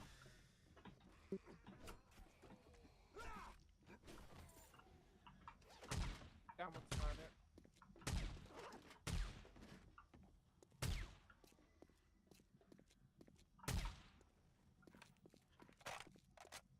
It says it's still this. All right, Boss Hog is the man. Exactly. We trying to find some stuff. Is this Vanilla 7 Days? It is Word to the Herd. We are playing some Vanilla 7 Days. We're on day 158. We don't mess around, everybody. Oh, there's where that switch was, right there. I thought there was a switch for that. Oh, I see a zombie. Oh, that was no, that was my team running along. I thought it was a zombie shadow there. All right, just waiting for my crew to get all their stuff. The satchel. Yep, I'm good. Negative. Yep. I'm still looking for mine.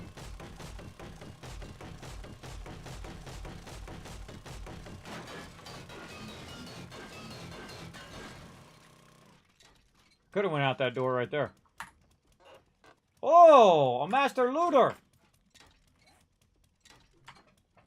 Anybody need lucky looter number 7?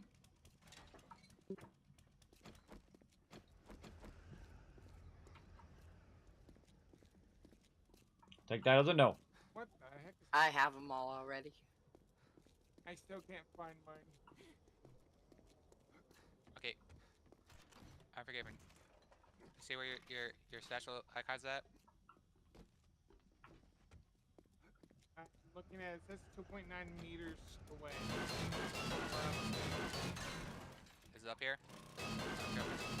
There's one up here on this ladder up here.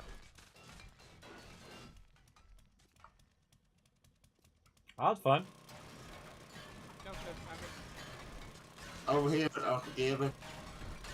Boss hog. Boss hog. I'm still in the building. I'm forgiven. Right Behind you. here. Waiting for my crew, keeping There's busy. one.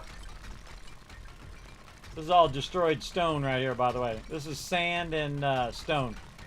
This is really good stuff, by the way. This is good stuff to come out here. If you need sand and stone, this destroyed stone is like 200 damage, so you can just go to town on this stuff. I'm just taking a little bit off the top. I'm forgiven. Come to me. This one above me, right here. Guess what I just found? That is not it. I found me a level 6 draw.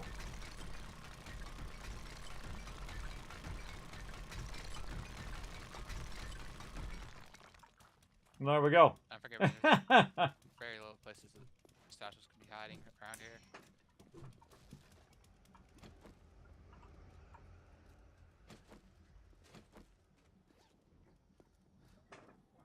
Is he still looking for his bag? It's yeah, I'm still looking. Where does it say it is?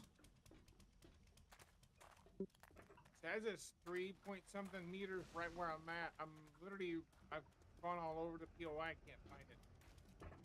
Did you go up on top? This whole thing, you can't put anything on the roof.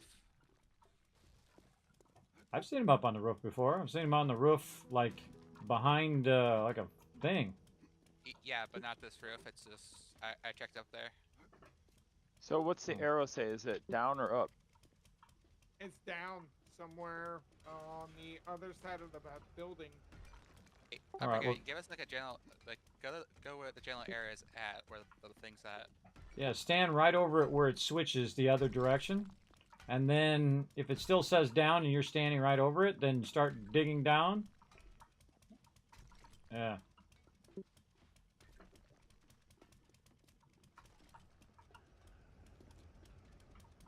I'm following the Final River supply 4.5 meters from inside the main loot room.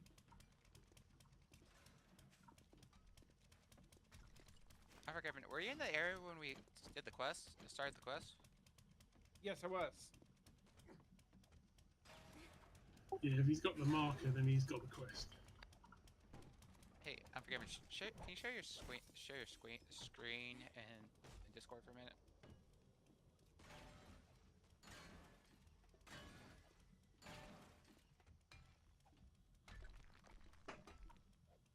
And you tried the one that was up high in here on the silver ladder? Yes, I did. Yeah, I think Kismet has it disabled. There's one here as well. If you met him. Yeah, I'm forgiven. This is my That's it. one. All right. Awesome. Okay. That's the one I called out earlier, everybody. Appreciate it, guys. That's okay. We don't leave people behind, everybody. That's the thing about my crew. See how everybody started working together? That's what I love about them. They look after each other. Bullets and booze. They look after each other, and that's what matters. Whoop whoop. Whoa, whoa, whoa, whoa. Whoa, whoa, whoa, whoa. Whoa, whoa, It's whoa, mine. whoa. Whoa, whoa, whoa, whoa, whoa, whoa, whoa. Whoa, whoa, whoa, whoa. I love doing wheelies in this thing. Look at this. Whoa, Kismet got the wheelie master going on. Get in. Wheelie Back master up for a rides second. again. This game is so fun. I've noticed I can't repair my stuff up to 100%. Is there a reason why I can't repair it to 100%? Repair what? Trying to repair my health. I think he was asking me, Alan. Alan was asking me. I can't repair my motorcycle and I can't repair my stuff to maximum. How do I do that? I tried multiple repair kits. I can do it, Kiss. Because you don't have the perk that Unforgiven's stuck into, Kiss. Ah, okay. Thanks. I believe each repair kit without the perk does 1,000 points of durability.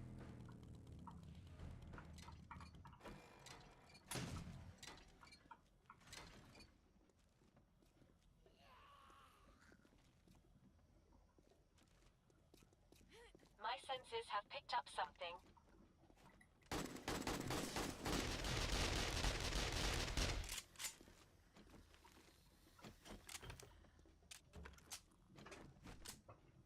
Did we start this one? Okay. Or are we just clearing? Everyone here? Apparently just clearing. Unforgiven?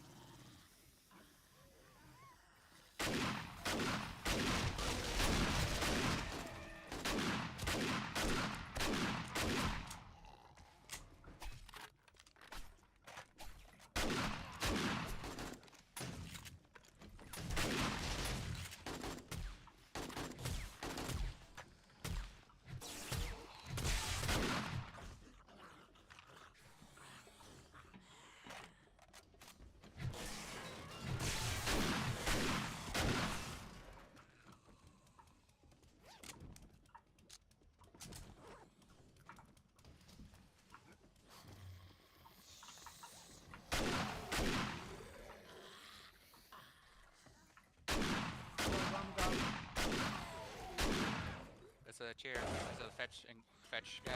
Incoming enemies prepare for conflict.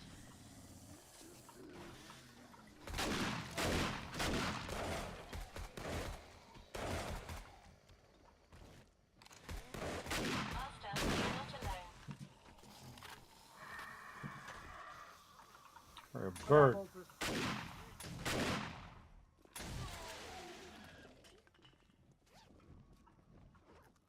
I think mine's on the roof. Yeah, nice too. Oh, I took that guy's head off. Yeah, mine was outside.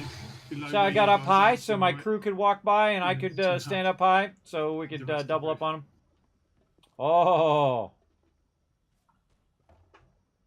Look at that dew collector. Yeah, grab that dew collector. That's what I was thinking. I like free dew collectors. Definitely want to look for those.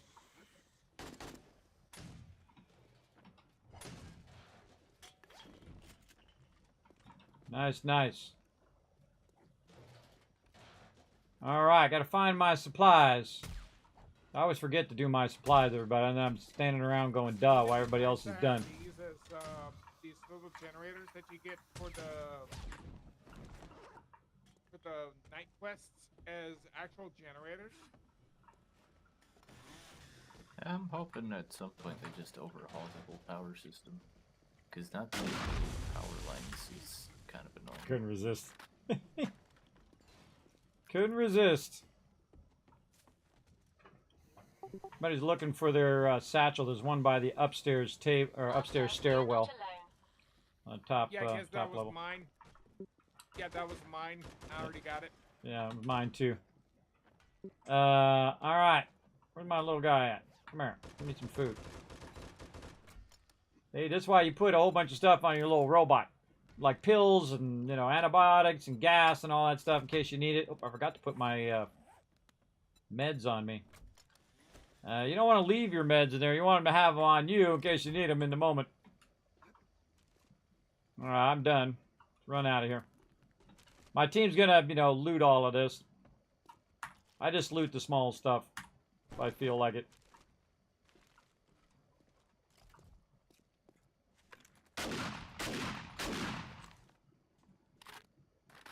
Take that, flaming barrel.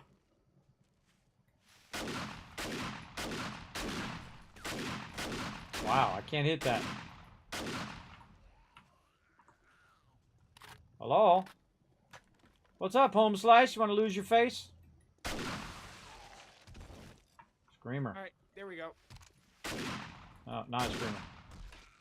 See, just like in game and just like in real life, everybody, I shoot for the face. I don't, Kismet, don't screw around.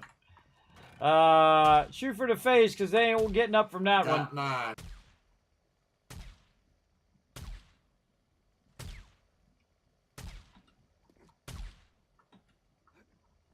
Search old trash. I like me some trash. We got feathers. We got stuff over here. I'll pick that up. I'm just like the pack rat. The Mega Crush. Ooh, Mega Crush.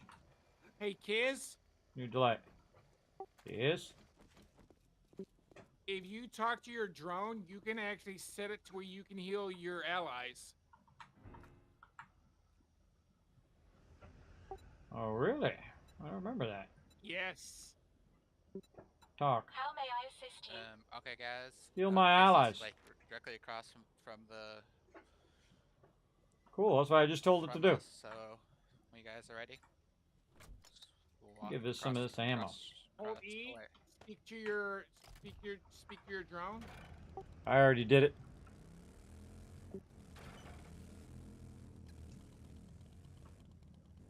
All right, which one we doing next? One right next door? Yeah, next door.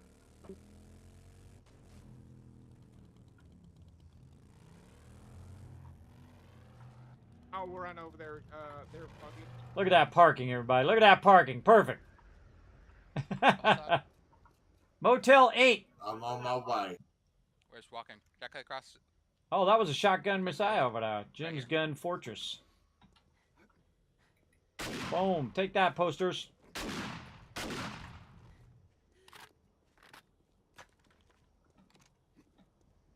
Now, this is one of the coolest things in the game to do, is to do quests as a group. When you do quests as a group, what happens is everybody gets the quest. So instead of just getting one quest per person, which happens in the single-player mode, if you're playing as a group, you now have 2, 4, 5, 10 quests that you can all do together, and then everybody gets credit from that quest. And, of course, the higher tier that you go, the more awesome all of your gear is over that time. And so then you end up with a ton of dukes that you can use to buy stuff from the bank. It's pretty cool. Pretty cool. So that's one of the things I like about the questing system. I also have it set to no matter how far my team is away from each other, if you kill a mob, it's shared amongst the rest of the group. So if you're in there like making food and stuff like that, you're not, you know, losing out because you're just as valuable as someone who's out there shooting and collecting resources. Everybody is an important, valuable part of the team. Thank you. Boing, boing, boing, boing, boing. Now remember, but I've done this thousands and thousands of times, played for thousands of hours. It's incredibly fun every single time, especially hanging out with my crew. I do spend a lot of time working on the base, but I got most of that base stuff rocking for right now. Right now, we need some dukes. Sita doing the nerd poll. Oh, God.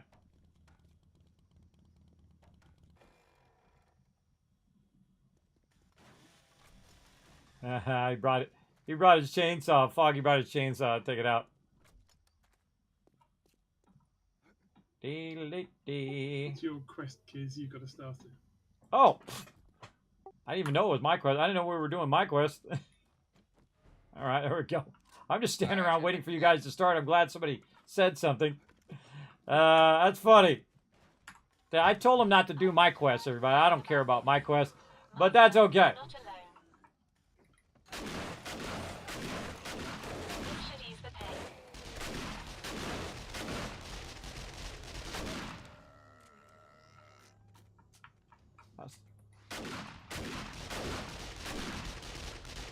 Watching his back. I call that the peekaboo move, where you just break out one block, and then you go in there and you just do a little peekaboo. Now all we gotta do is clear the areas. Now another fun thing to do too is to bring like an auger or any other kind of weapon where you can basically just kind of take a shortcut through stuff. That guy's already dead. Drop down in here.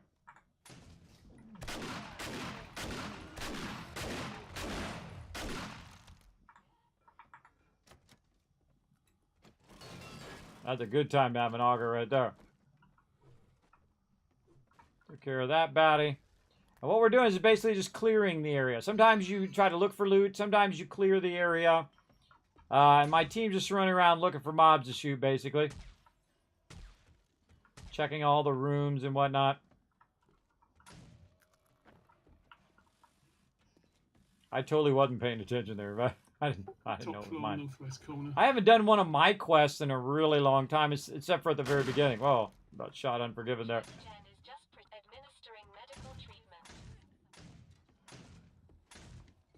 All right, we're missing somebody.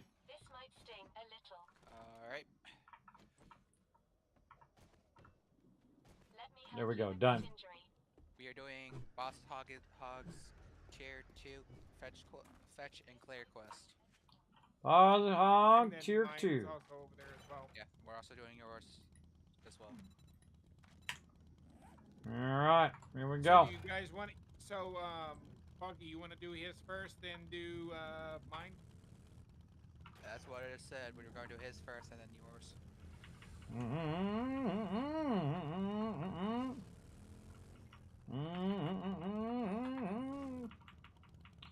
Get my wheelie on, everybody. Get my wheelie going on.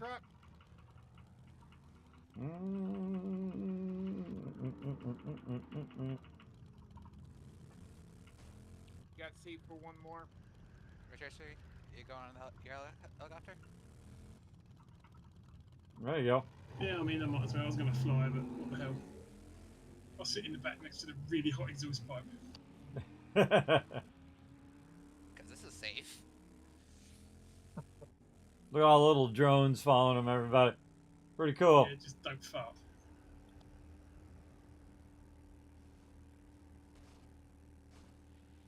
Whoa, whoa.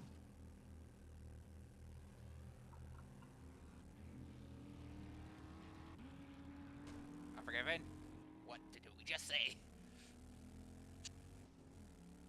See, I don't drive the truck, everybody, because I get in trouble. I start driving along and I'm ramming into trees and falling off into lakes, stuff like that.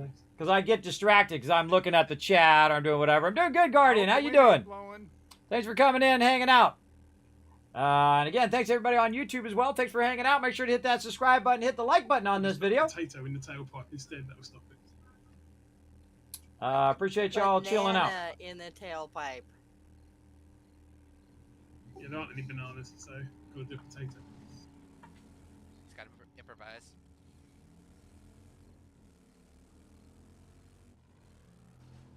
Boink!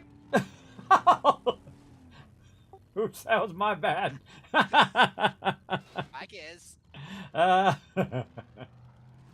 was my bad. They bumped into the wall and then I hit them and it flipped them around. This is why vehicles blow up. Yeah, see, this That's is mine. It's my vehicle. see, the motorcycle should not push around the car, everybody, but it does, and that's what's funny. Take that, little sucker! Ran that guy over. I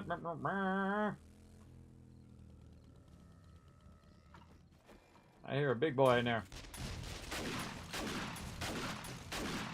Tell me when. Is there one here? Yep.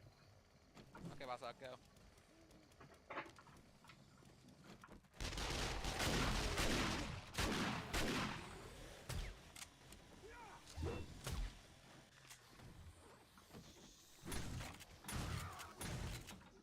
Going up.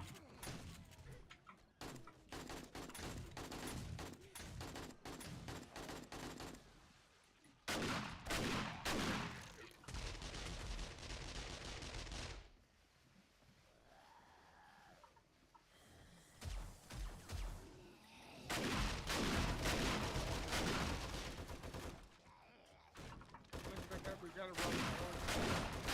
I got.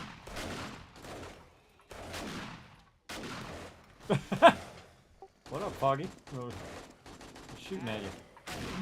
I thought he was a baddie for a second. I shot at him. Luckily, we don't have PvP on.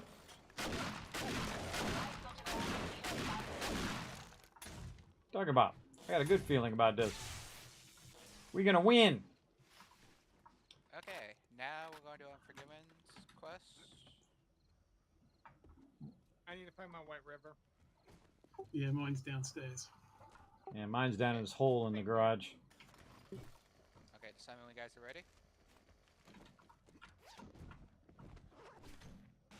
Yeah, got mine. Mine was in the same spot. There, rotisserie Jeep. Cool. Yeah, I got it. Got mine. Same spot. This ought to make you feel better. Mine said it was down, but now it's Coming, dog. up. Oh, hi, Dio. When Let did me you help join you with that episode. our questing mission? Tree. Get that tree.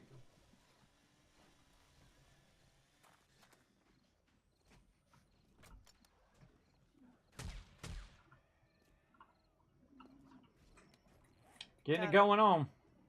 Okay, does everyone have their This is the furthest I've ever been away from the base in this playthrough. Look, Looter in the that's mailbox if anybody wants it.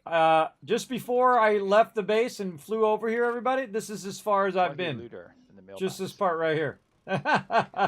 Tells you I work on the base a lot. I definitely do. Fine, I already have it. Okay, we're doing Unforgiven. Another cheer, fetch and clear. Blast them.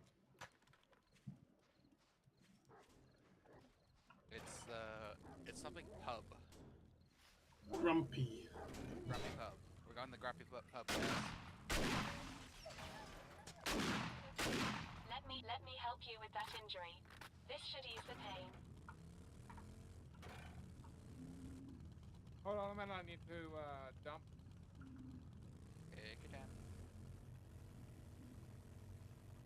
Dresser, you good? Yeah, I'm at the pub. Waiting for everybody to get in the truck. I'm following the truck.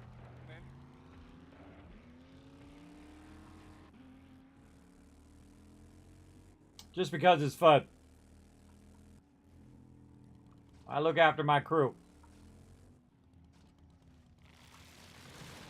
He hit the tree. Knocked the tree down. Grumpy's Pub. He's so grumpy, that grumpy.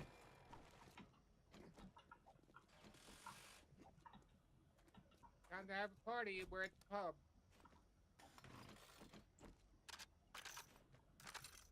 Time to get the freaking Moo Moo Jazz Band back together. Yep. Drinks are on Rotisserie G.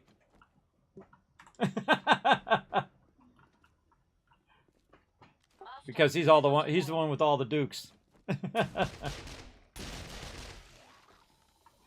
They're all owned by the group, by the way, I everybody. left him in my other car. Sorry.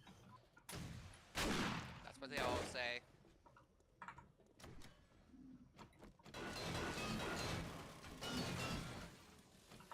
My senses have picked up something. My senses are fast and clear. Look out.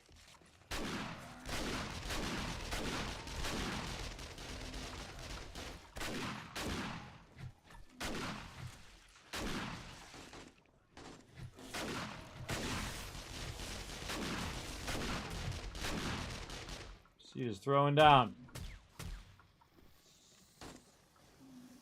Okay, my right river supplies is broken. It says 0 meters, so I'll have to follow around to anyone else's. Yeah, same.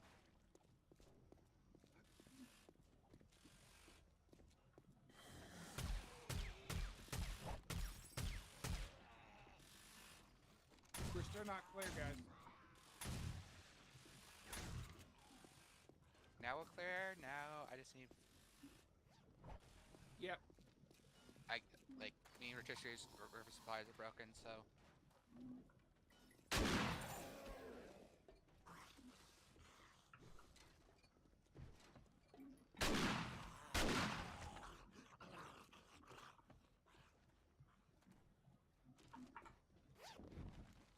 What do you mean picking up loot and stuff? This has supplies in it? This is a fetch egg. I don't see supplies on my screen. No, mine says 0.0 meters as well. Yeah, mine as well. Is everyone's river supply broken right now? Mine went to talk to Trader all of a sudden. I walked around the backyard and kind of walked out that fence over there to the northeast. Make sure you have their right active quests, guys. I got mine. Yeah, I got yours. Activated Unforgiven. How long till the 7th day? I think Where it's did tomorrow. You guys find them? Is the Let's see. It was question, so that we can all look at that same 164, or maybe spot. it's today. Yeah, Kiz, can you show us where yours? I didn't pick it up. It just all of a sudden said it was fine. I came over here to the back northeast corner and was Southeast fighting some corner mobs. over here. Yeah. Sorry, southeast corner by the air conditioner.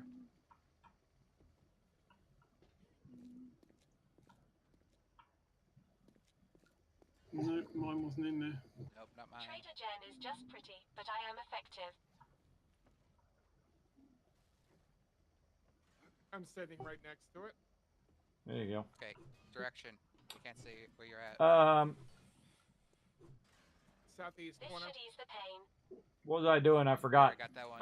Right over here. Horde Night. Very- Let's see. Horde Night is Yeah, what day mine's are we not at? in that one. 159. Yeah, that wasn't 161. So I don't know. Couple minutes. Is your quest forked? There we go. No, it's still OP showing up. players? Yes, It's all of my got players are river OP supplies. even when we It's first start 0.0 out. meters and it's not showing up on the thing. Even when we have nothing, we're already OP. Check the Nixon. You should Granny see us at day 7, everybody. If you want to go see this, by the way, you go back on my YouTube channel and go into my 7 Days to Die playlist, and you can look at the beginning of this.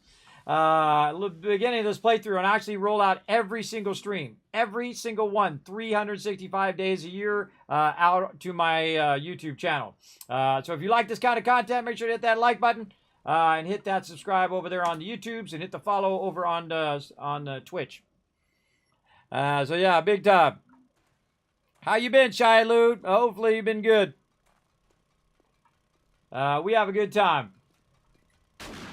Not open anymore. Now it's closed.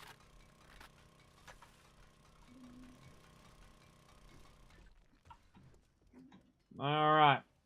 Now I'm just walking around, waiting for him to get over here. Not up in the ceiling. Look at the fire engine. Are there any on the roof? That's cool. Not that I could see. I'll get up there and go all Grand Theft Auto where you can use the water hose. That's fun. Yeah, I can't get up there, but I know how to get up there. I know the trick.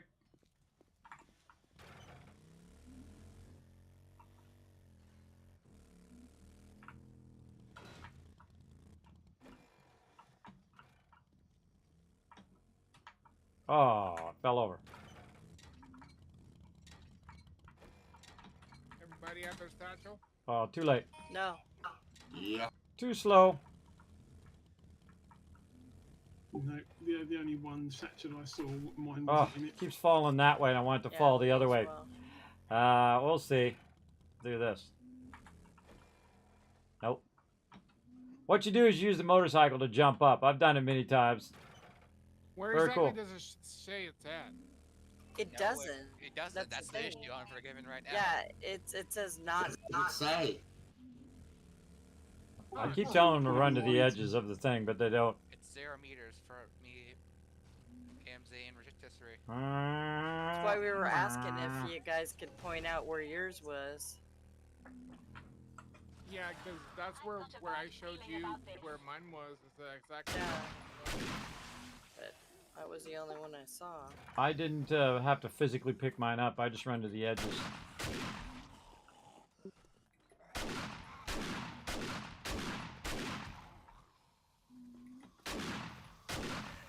At this stage of the game, everybody, you should be pretty strong Giant crater right here, so I'm to be able to assuming go ours around can and go just down south. absolutely annihilate just tons of mobs. I mean, I got the shotgun, everybody. I mean, you could just one-man army at this point, you know, 20 to 50 mobs. As long as they're not running. If they're running at you, well, then you got problems because they're going to get you. Holy mackerel. I forget Oh, what that was my the- inventory. I was like, wait a minute. How did all this stuff get... Looking at my inventory and not the bag inventory. That, like, shocked me for a second. That was a lot of stuff. But you get the general idea. In the early game, it's different. You don't have a lot of... Found the banded armor mod. Hey, way to go. Nice. Schematic? Yes. No. Okay, let's have no choice. Popping a wheelie. Doing a little bunny hop. Have you checked on the roof? Bunny hop. Okay. Yeah, I just came from the roof. Yeah, I'm forgiven. Nothing up there. We've checked everywhere. I'm not right now. When I left, it failed, so I'm not really that bothered. So. Okay, let's just fill it at AMZ. Yeah, by the time you get it fixed, you could already have been doing another It quest. did fail when you left. Yeah, I'm not going to worry about it too much. I mean, it's, Okay. it looks like there was only that one satchel. Go back to the trader and let's go back to base. Trader time. Everybody got left to the trader. See? Yep, let's go back. Let's go Ah. back to the trader and just jump Garrett quests. Speaking of trader.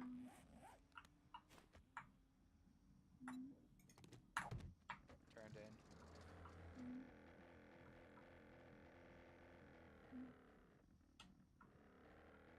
We're gonna fly. Fly away.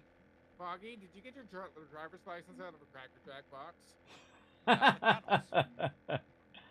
We all been there. Much better. There's enough conflict in the world to do that as a hobby. Exactly. Yeah, we have a lot of fun running around as a crew. McDonald's. Now, remember, this game gets pretty easy for my crew, everybody, so I just keep making it harder and harder over time, especially after day 100, because my crew usually has, like, level 6 everything, and, you know, you got all the loot and whatnot. So what I do is I crank it all the way up to 11. It's now turned as high as you can turn it. You can turn it no higher as well. I mean, I could turn it up higher, but then my crew would not be able to actually play the game because it would be like a slideshow. There we go. Good enough. Anything you can walk away from, That's a good landing. Well, I just did a bunch of quests. I know, but like our quests don't work for some reason. Well, have you tried relogging yourself? Wish I had a helicopter in my back pocket too. That's the best place to keep it. It's like a transformer. It's a little kit, and you put it down, you push a button, it goes. Doot, doot, doot, doot, doot, doot, doot, doot. One of the things that I am always looking out for, everybody, in games, is that it's not so realistic that it's no fun. There's nothing wrong with it being realistic. It's just that when it comes at the cost of being fun, that's when I go, all we really need is a crafting skill thing. Ooh, automatic weapons handbook. Is that the one I need? Oh, I hope so. I think that is. I think that's actually the one I needed. Pipe machine, gun bundle. Ooh, look at them water filters. And let's go with the tokens. And then, yeah, I found my machine gunner number 2. Cool. Awesome.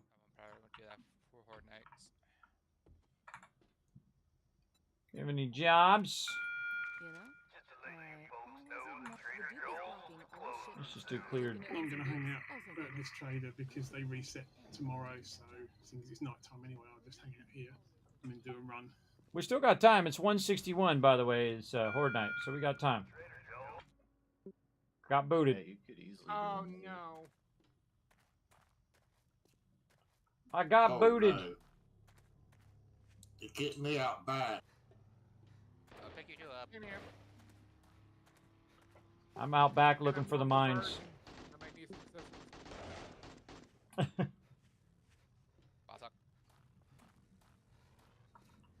Hang on, I'm overburdened. Yeah, let's consolidate it on the truck. Oh, look out. You got some peeps coming in behind you. Unforgiven. Master, we are not alone. Real quick, does anyone feel strongly about learning the banded armor plating mod schematic, or should I just learn it so I can start making some good ones? Well, whoever learns it's responsible. I think you should just learn it. Yeah, it's fine by me.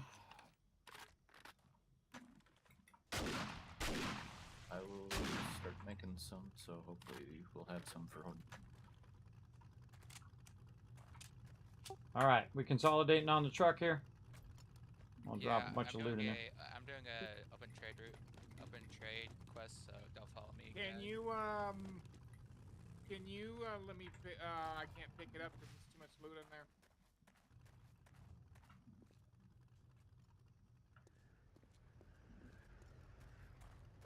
Are you trying to pick up the truck?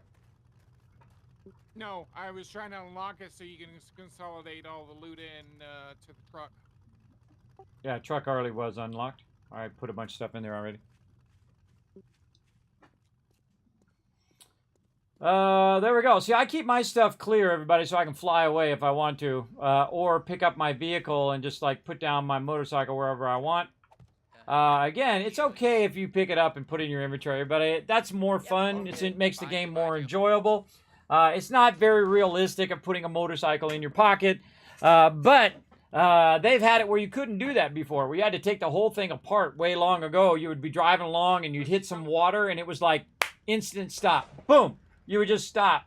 And then you'd have to make a box, put all your stuff in the box and dismantle your whole entire vehicle and then reassemble your vehicle, take everything out of the box, put it back in your vehicle, and then take off. See, that kind of stuff is tedious. But having where you just pick up your vehicle is much more fun, I think. Fun versus tedium. That's the important part. You're going to do more quests out of Trader Gen after this. After I get this trader route. Foggy, do you have any repair kits? Because the vehicle's at 20%. I might have some. I don't know. I have no. I probably don't. So I have some. Could use a repair kit. Okay, so I'm gonna put it on the truck. okay. I'm just go open trade route. Do an open trade route mission. Do and then go back to the base, and then we can go back to build it, and we can go back to questing if you guys want to. 9 of them on the truck. It might be worth holding off on the quest, seeing as it's Hold Night 161, which is tomorrow. That means you got a half hour. Yeah, we got time if you guys want to get to it, but we don't want to wait too long. Pew pew pew. I don't see the repair kits. It's repaired. Forgive them, we're good. So, if you guys want to do quests, I'm just doing an open trade route quest right now. I put a bunch of them in the truck itself. There was 9 of them in there. I got them.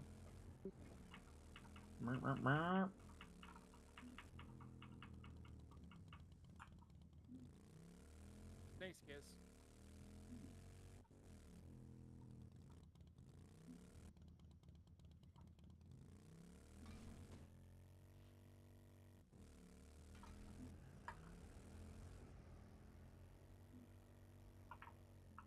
Stuck in some holes there. Shouldn't we take a break before Horde? Nah, I think we'll be fine.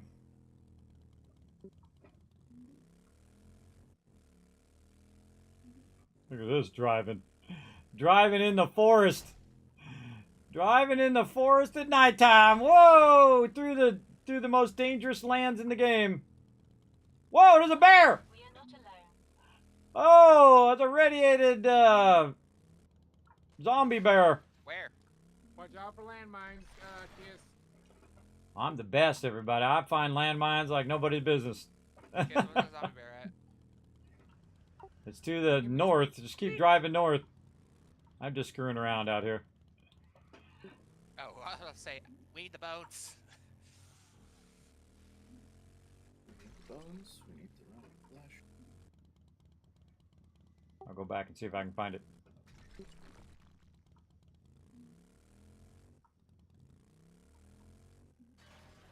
Now, this is the fun part, everybody. When you're out here in the destroyed area, there are mines and all sorts of dangerous stuff. Now, again, this is my first time playing, everybody. I've played for thousands of hours. But sometimes it's just fun to see if you can make it before you blow up your car. Because you can actually blow up your car or your motorcycle or whatever by ramming into too much stuff. Now, I was headed toward my peeps, but they disappeared. I don't know where they went. So I'm going to eventually check the map for where they're at, but now I'm just goofing off. If you hit F on your keyboard, it'll brighten it, make it brighter. Oh, yeah, I forgot. Did. Oh, yeah, I forgot your high beams. Yeah, I forgot. Yeah. I forgot. All right. Now, if you need to find your peeps, just go to your map. It'll show you where they're at. They're all the way out there. No problem. Here's what we do. Pick up the vehicle. Get this going on. Are we just going back to the base, or are we doing questing? I said I was doing an open trade request like 3 times, because if you guys want to do questing, you can do questing. Oh, sorry, I was talking to chat. Oh no, you're fine. It's just All right. Well, I'm just gonna go back to base. it's unlocking tier 4 quests in the wasteland right now. So I'm gonna return to base, work on some of that. All right. Now I love this little red flag thing, everybody. It's really great for pointing you in the right direction. You can see that my thing is currently smoking. It's about 44% damaged. Heading back to the base. Right over here. That was fun. Running around with my crew a little bit there. Getting some quests on. Making a little bit of cash for our team funds. I like to see how low I can fly across the treetops.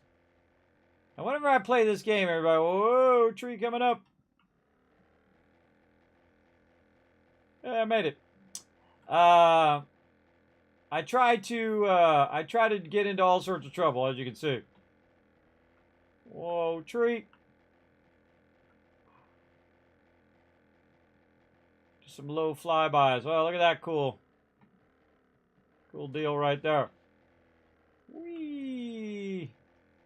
forgiven. I forgot that was back there. That's cool, a little military base. Now that is a base, everybody. That's our base right there. I need to get in there so I can speak to him. I think I'm gonna end up landing in the pool. Hey, any landing you walk away from, everybody. There we go. Close enough. All right, back to the base. Now we got a bunch of locked doors there. Oh, where does this go? Oh, it's just a little thing underneath the stairs. This is our main primary base right now, and what we do is we pick different areas to choose for bases and whatnot. Oh, what? Uh-oh, the power's not on. Door's not opening. Oh, it was delayed.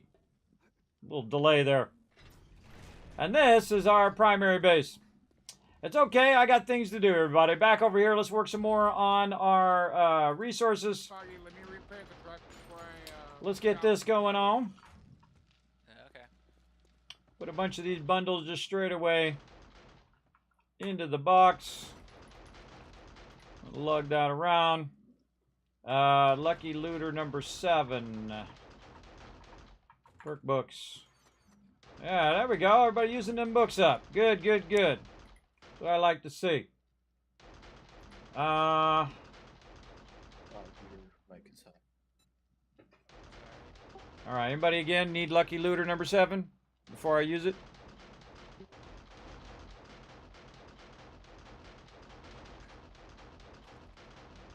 Like it's only in that I need 3 through 7. I'll leave it in the perk box for you. Like it's not a high priority each opponent. Yeah, neither for me, so. I've already got 7, so whoever needs it. Alright, you hear the turrets out there doing their job? Wiping out all the baddies out there in the front. That's what them turrets are there to do.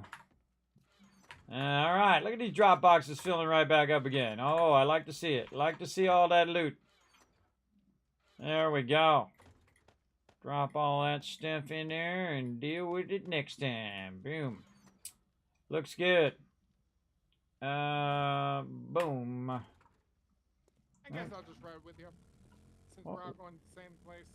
Yeah, we're just coming What's the name of that one I needed? Auto Handbook 2 and 5. Did I just get that one? We're at 94% gas, so we're fine on gas. Auto Handbook. Yeah, I got number 2. Cool. Cool. Actually found a book that I needed there for once. Amazing. Amazing. I'm really bad on my random looter by my RPG there, or RNG. Really bad. I rarely ever get drops for what I need. Very much like when you're playing a game like World of Warcraft and you keep getting like mage gear and you're a tank. Something like that. That sucks, everybody. It sucks when you get the wrong gear all the time. Or you're running a raid, and every time you run the raid, it never drops your item, and it just drops everybody else's item, and you run the raid like 50 times. Put a 1 in the chat if you ever had that problem, everybody. You've been running a raid, but your stuff never seems to drop. That sucks. That sucks big time. Alright, we can double up on the lead. Let's go. We're queued up to steel. Yep. Forge steel. What in the world just happened there, Foggy? See, that one's max. Checking a bear before. That one's max. Forge iron. And Boss Hog thought my driving was bad? Uh-huh.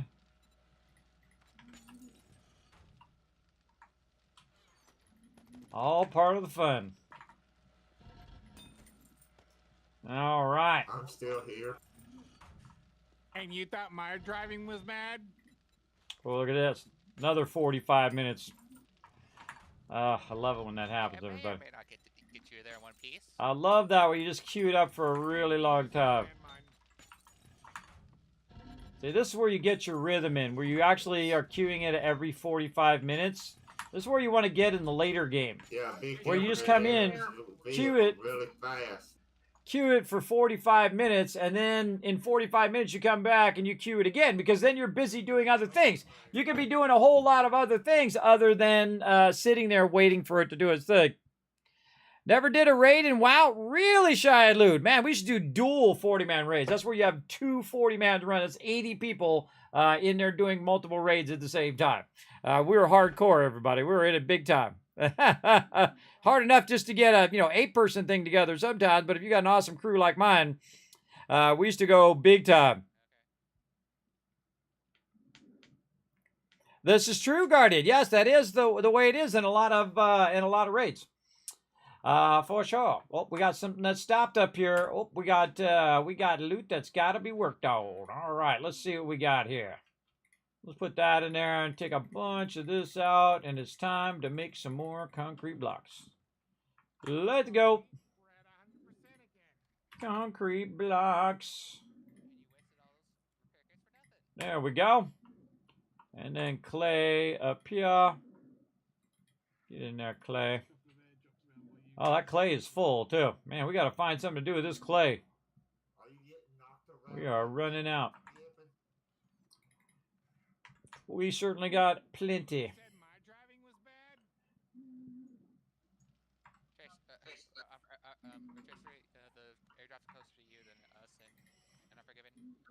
Okay. Forge is good. Let's go check these other forges, see what they're up to. Doing a whole lot of nothing right now. Get that brass in there. What do we got up here? No brass there. Maybe we'll find a little brass in the drop boxes. What we got? Oh yeah, lots of brass in the drop boxes. Holy moly. Big amount of brass. Look at all that brass in there. Holy moly. That's a whole lot. Let's see.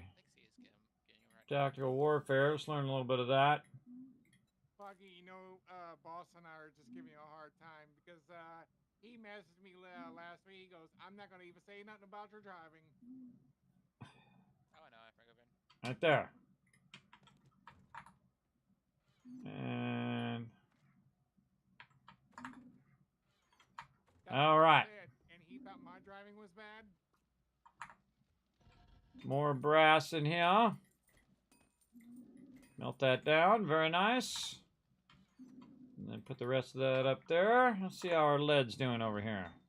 Oop, our clay is maxed out, so we can double up on the lead. I wish I had a timer on how long this was going to take. Instead of it saying 1 second per thing, which means it would be literally 6,000 seconds, which you can figure out if you wanted to. But there we go. All right, Horde Night is almost upon us, everybody. One more day to go. We're going to get this going home. We got all that going. Oh, yeah, there we go. There's that bandit armor looking good. You got a bunch of those going. How are we doing over here in this one? This one, oh, my goodness, look at this. Wow, look at that. It's still got 487 minutes left. Oh, wow, okay. That's a lot of concrete blocks. I think we just doubled the amount of concrete blocks we had over there. I think I'm going to take all the ones out of this one. Oops, now I'm going to drop. Hey, rotisserie. And, you know what? I'm going to put this I bought some grandpa's awesome sauce. Up here for a second. You might check And we're just going to max Q. Yeah, I'll have a look. I just didn't have We're going to try to max Q our concrete. Max Q is when you fill your entire inventory. Fill your entire inventory, and there's 4,500 blocks. Make sure to pick that back up. And then concrete over here. There we go. And then same thing here. We'll just take as much out as we can. And then this thing is going to be running for weeks and weeks, everybody. That thing is just going to be running. That's over like 1,500 hours or 1,500 minutes. Let's see, 675. That's two. Let's just call it 700, 1400, 1800, 1900. Let's just call it 2000. Hey Suri, what's 2000 minutes divided by 60? Okay, I found this on the web for what's 2000. Hey Suri, what's 2000 divided by 60? 2000 divided by 60 is approximately 33.3333. That's 34 hours of running. If I left the game on, it would be running for 34 hours straight. That's crazy. But awesome. Let all that run. How we doing up here? We got to requeue some more cement. We don't got enough to queue up here. Take all my other stuff out of there. Hey, Alan. Right there. Let's use some black strap in the swap box.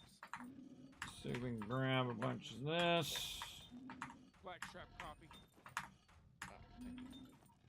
Okay.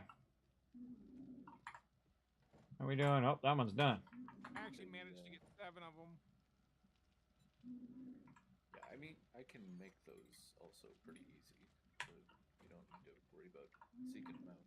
Okay, so we want to go up here. We want to drop all this in here. We want to go 1, 2, 3, 1, 2, 3. Get this. Take that clay out of there. Also, Bunch of stone. And off you go. All right, that one's off and running. How we doing over here? I bet this one's making sand now. Oh, yeah. Where is the grandpa's recipes? That one's making a bunch of sand. That one's done. That one's done. Recipes that are worth buying. And these are all running 6. No, not the black strap coffee recipe. I got the actual black strap. 6K. Yep. And then basically that's it. That's all we can do. In that context, I wasn't talking about the Boom. Whatever we had left there. All right, put the sand back. Put the stone back. Sand back in here.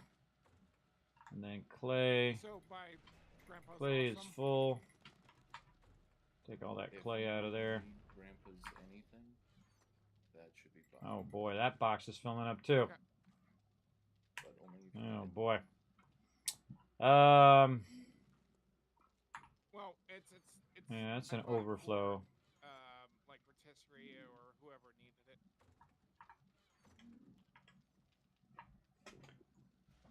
Are we making tons of rockets right now? Were we low on rockets last time?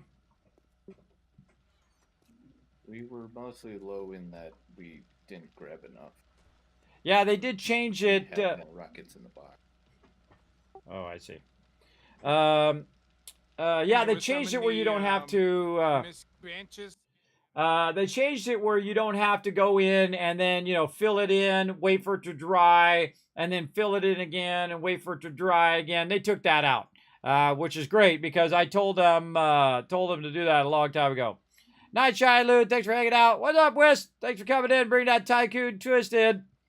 Now again, everybody, it's almost Horde Night, so settle in. We're gonna be doing some fun right up here. I appreciate y'all coming in and hanging out in the stream. We have a good time up here. Big time. Somebody talking to me? Somebody talking to me? I like all the new lights.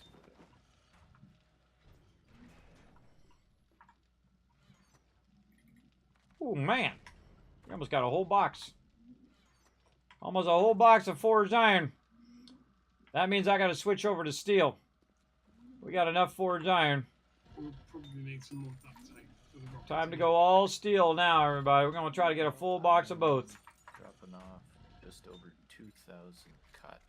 Or, well, I'll start those making into cloth. How are we doing our miscellaneous? We're 125. See, when you've got this much glue and that much duct tape, you know you're doing good. Now, also, we're getting to a diminishing return point where we're not going to be crafting that much stuff.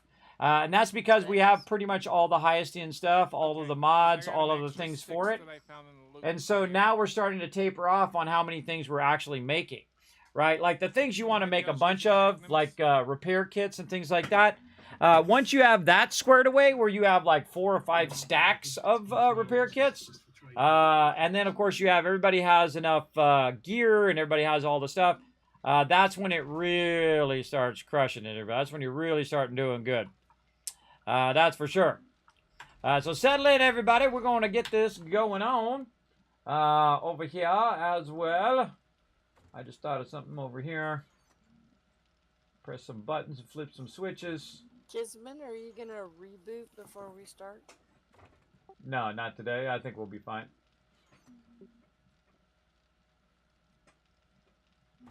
But if you want to take a break, now's a good time. I have put a bunch of banded armor plating mods in the armor mods box.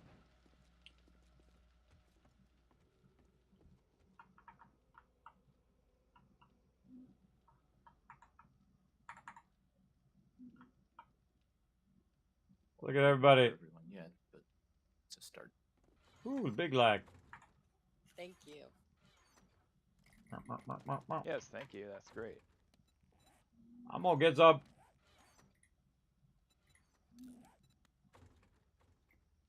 Oh wait, wrong take. Wrong. This? No?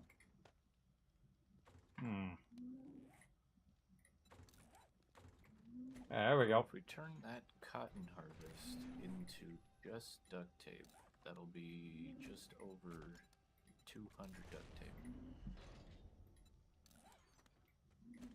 We're getting there. Dio, I got some 44 AP. Wow, this one doesn't even have any other mods on it. So yeah, it's all the base components. Apparently we can't do it on the helmet. If I pull like the double pocket mod out.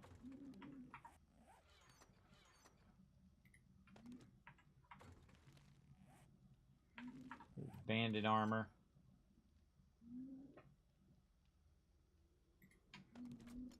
Which one's better? Yeah, the banded armor.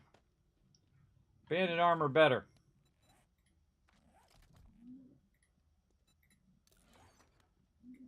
Yeah, there we go. There we go. And then I'll just put this down there. What else we got?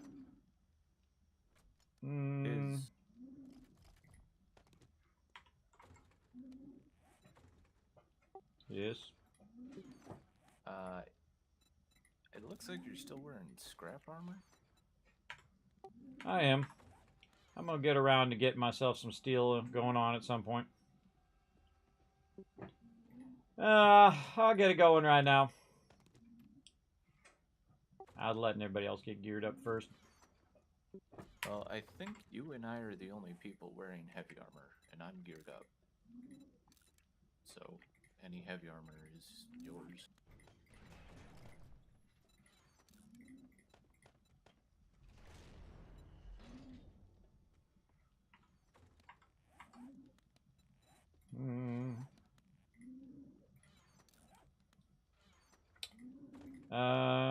Pocket mod.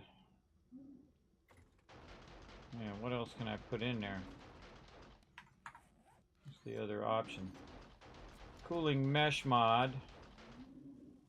Clothing double pocket mod. Yeah, put some cooling mesh in there.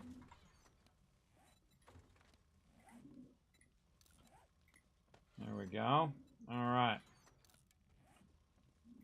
Same thing in here. All this stuff. And I very rarely ever do anything with my armor, but because I'm not really typically in the front lines, and I find I don't need it most of the time, because I just kill the mobs before they hit me. Usually. That's my plan anyway. Alright, I guess I could use the rest of this stuff in here. What else we got?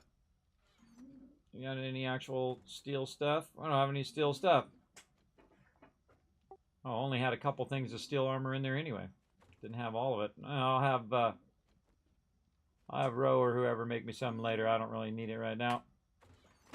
I don't really need it. Someone else is using it, obviously. Not just me. A few full suits of steel in there at one point. Yeah, well, obviously someone else is using it other than me, because I don't remember even thinking about it. I always do my armor last. I let everybody do theirs first. It's okay. I spend most of the time in the base. And even then, I can annihilate mobs with my shoddy. Annihilate those mobs! Boom. Let's pull the double pocket mod in there. There we go. And then over here, I forgot this was a thing. So this gives you +1. And this one over here gives you +2. I could have been doing that all this time. I forgot that was even a thing that you could do. Yeah. Did somebody say their vehicle blew up?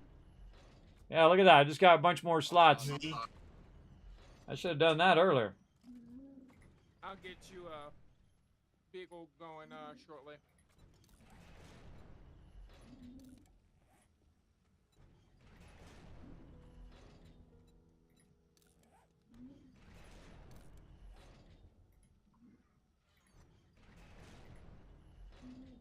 Does some door just keep opening and closing? And someone's standing on the front door trigger. Go away from the door, please. Yeah, boss is standing on the front door trigger. That's fine. Didn't even notice he was standing on the trigger. Let's see. Alright, what else we want to do? Sure didn't. I was repairing some stuff of mine.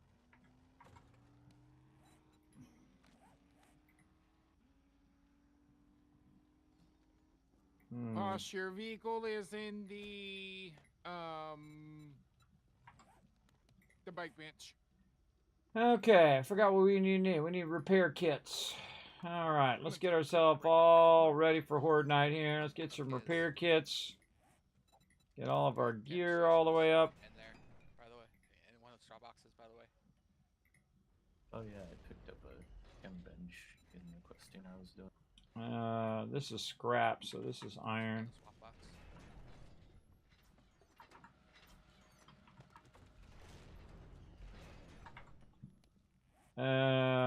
Repair.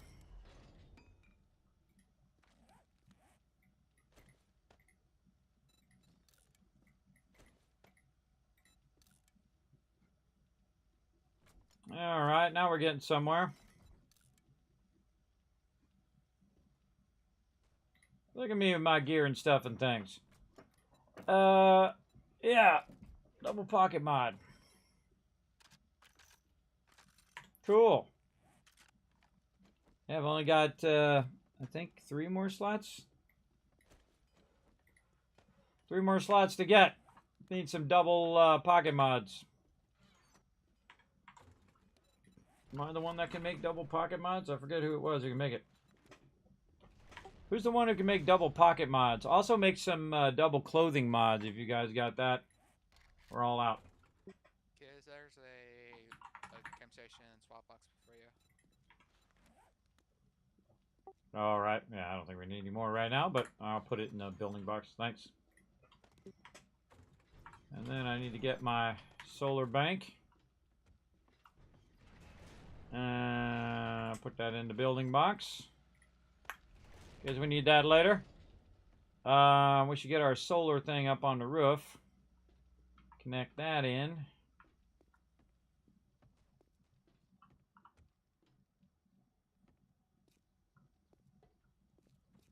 Right up here.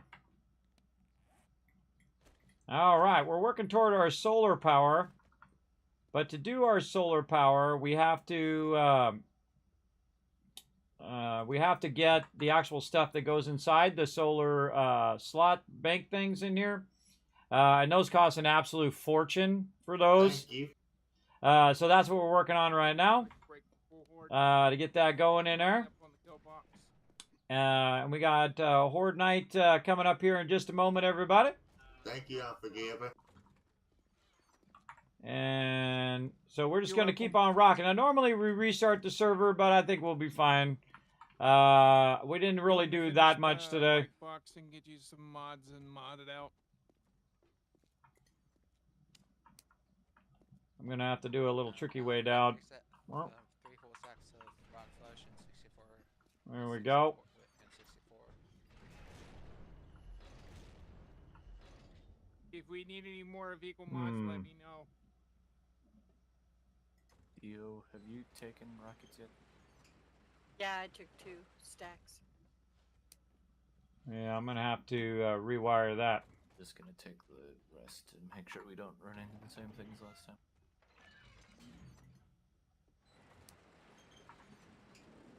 Yeah, it's gonna take my power out of there, but that's okay. See, it disconnected the battery box because this one took over the primary input. And so what I need to do is get the solar working first. Yeah, look, these are all max power now. You see how all the little things went up? It's like they're healing themselves or repairing themselves. That has to do with how much energy is being put in there. So it's actually recharging the batteries from the actual gasoline thing. But it's okay. We're going to let that like that. And when we have our solar cells, those are going to charge the batteries, which then, of course, will run the base forever. Then we don't ever have to do gasoline for that, and we can use the gasoline for other things like explosives and things of that nature. Now we're getting prepped for Horde Night. We're going to get it going on up in here. We're going to drop all this in here and take out what I need to get going for Horde Night here. Maybe a little gasoline, a little bit of dish, a little bit of that. Man, I got a ton of junk in here. Gonna clean this out at some point. I got a ton of repair kits on me there. Alright,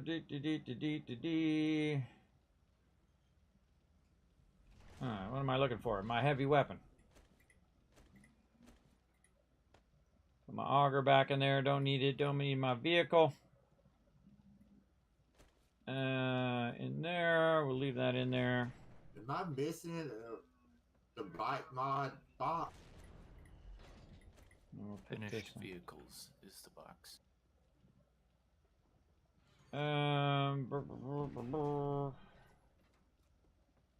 Where are my turrets? There's some more rock busters in the swap box as well for you. Where are my turrets?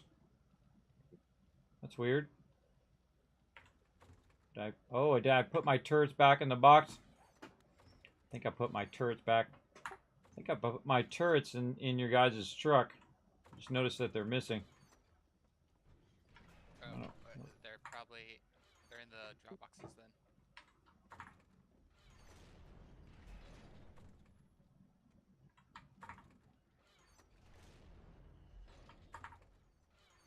Do I have my turrets on me? Maybe I put them on my robot. Huh.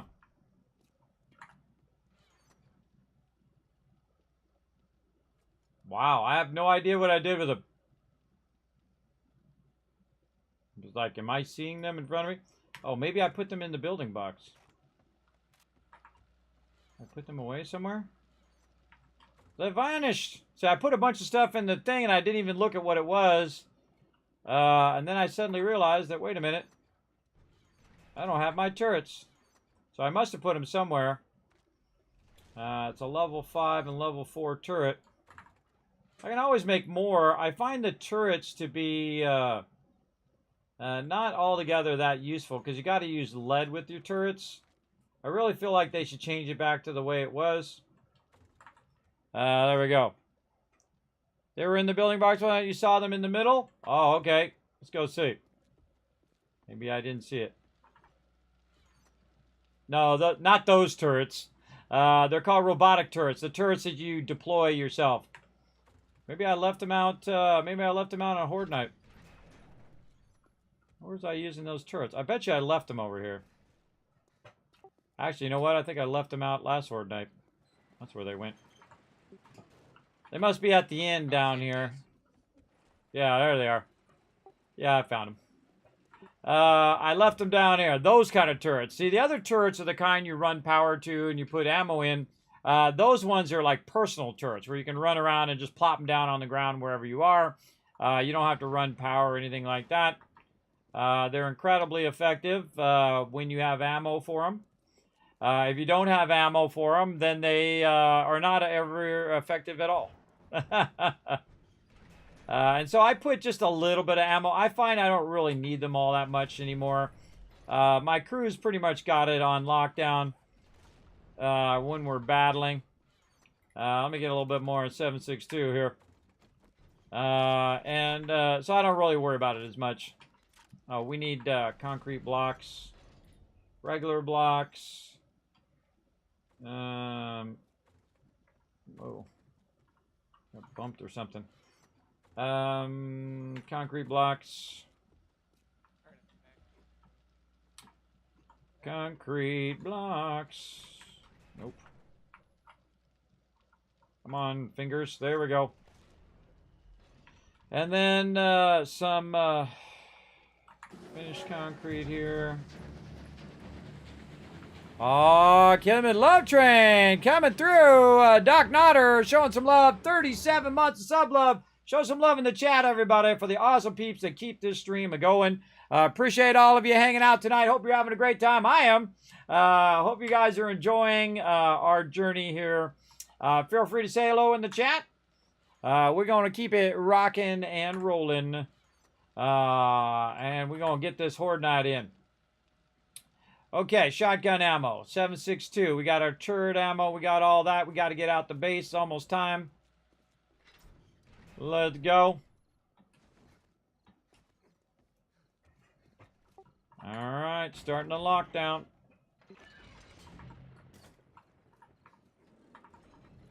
Need some claxons.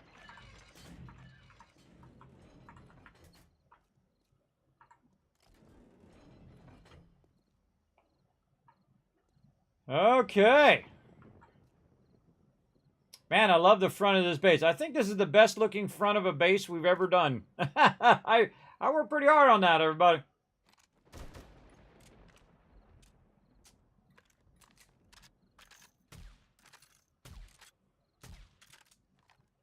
Zapper. You have to actually click and go into it. There'll be a little spotlight at the top if you want to change it. You gotta hit E, then you click the spotlight at the top, just like you would with a camera, and then you move the angle. I was just aiming at the floor.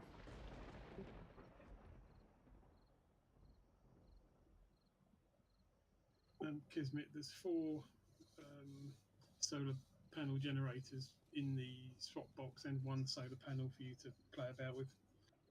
Oh, wow. All right. Nice job, man. Wow, that's awesome. Yeah, the solar batteries are like the battery containers, basically, and the solar panels are the things you put in them. Right. Oh, it's on like Donkey Kong. Here we go. I just opened with a rocket. I love how you just totally opened with a rocket. That's awesome. It's like, screw it. Just rocket them suckers. All right, it's on, everybody. Now we're in the hardest mode, insane mode. We got it cranked up to 64 people, 64 zombies per person.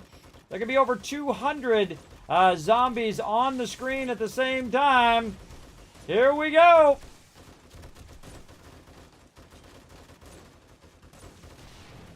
We're gonna myrtleize them all. Get these turrets up, doing their job.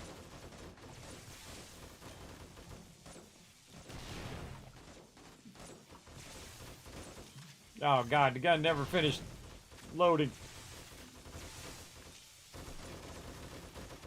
Die, suckers!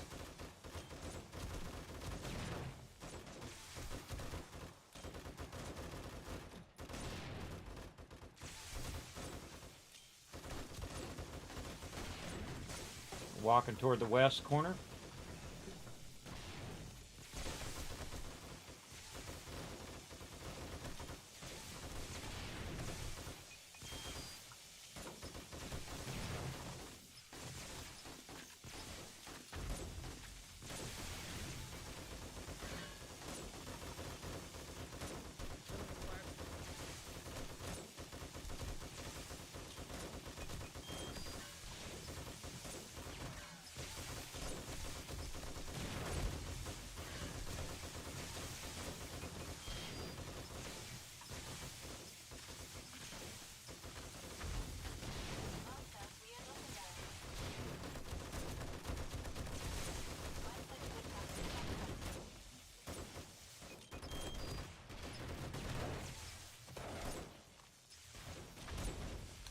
got smoked.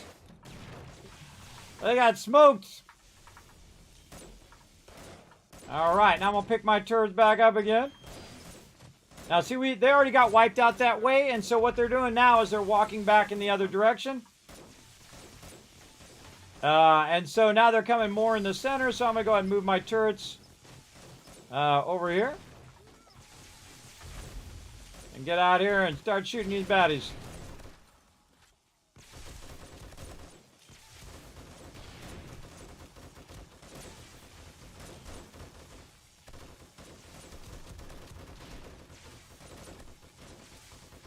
This is why I don't turn those front turrets on that are out there, because it's way more fun just to blast them. Picking my turrets up and walking with the baddies.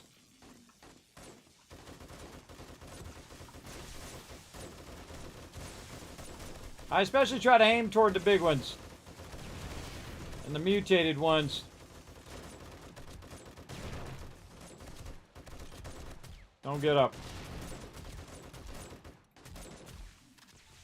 This never stops being fun, everybody. Thousands of hours, so many of these Horde nights. It's fun every single time.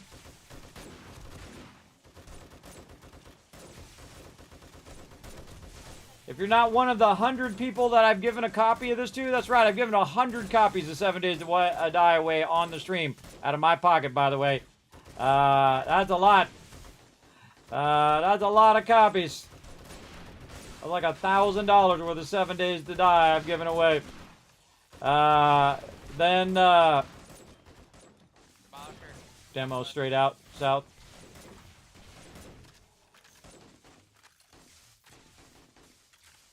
Not dead yet.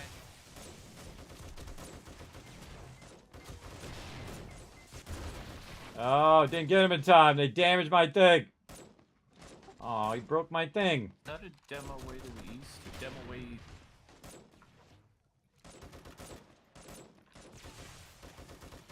Yeah, he did damage to the door. He broke the defenses. Demo east.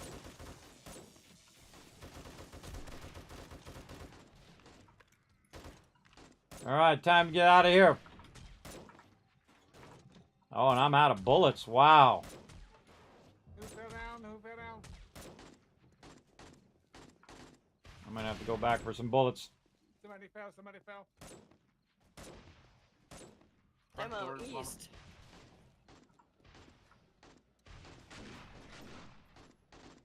Grabbing the door. Grabbing the door.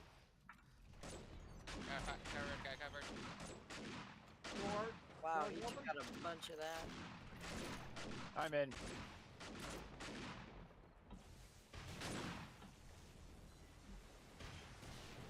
Okay, we need safety rails on the door on the wall. Usually I have them up there too. That's what the funny thing is. Usually I put a little edge up there so it helps people, but this time I decided not because I was like, nah, no one's gonna fall off. I think it's the third one being included. That's funny. We've all done it, everybody. They're not exclusive. The only people to ever fall off the top. I know I've done it many times, so it's funny when someone else does the same thing that you've done in the past, I think. Die, big boy!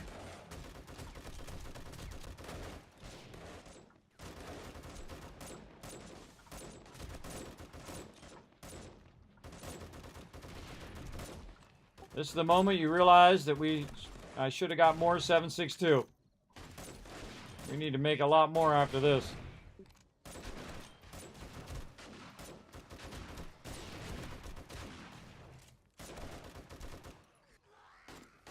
Rocking up the door. Whoa, the southeast corner's defenses are gone. Just a heads up. Okay, come on up in here. Yeah, the southeast corner has a bit of a problem. Yeah, it looked like a bomber or something went off over here. Right?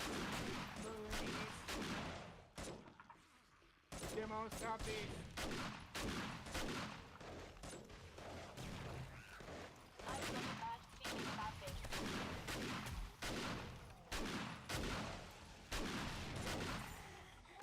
Oh, it's on now. This is when it's getting fun. Get him! Me and Foggy over here getting it done in the southeast corner. Should have brought my turrets. I should have put my turrets down is probably a better way to say it. Put my turrets down. They're moving to the east.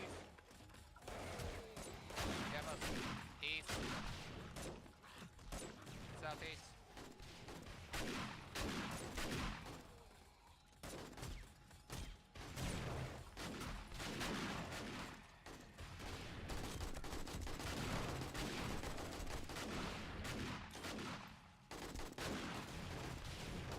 Oh, then it keeps going, everybody. Keeps going. I made the nighttime longer, so our horde nights are longer. We're going to need a lot more ammo. We're going to need a lot more ammo for these longer horde nights.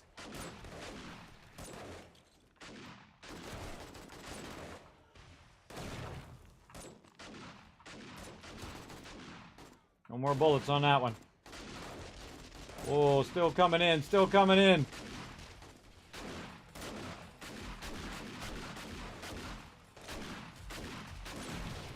My senses have picked up something.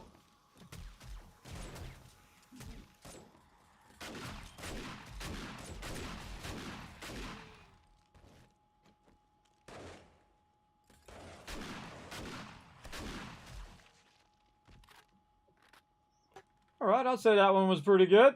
That was fun. We're going to definitely need some repair. That was fun. Yeah, that southeast corner needs help. Luckily, we got a whole entire box full of forged iron in there. Feel free to go wild. Yeah, we need some repair on the concrete. Where the forged steel fries at. A bomber came right up the front and blew up and took out the electricity up there, which is a bummer.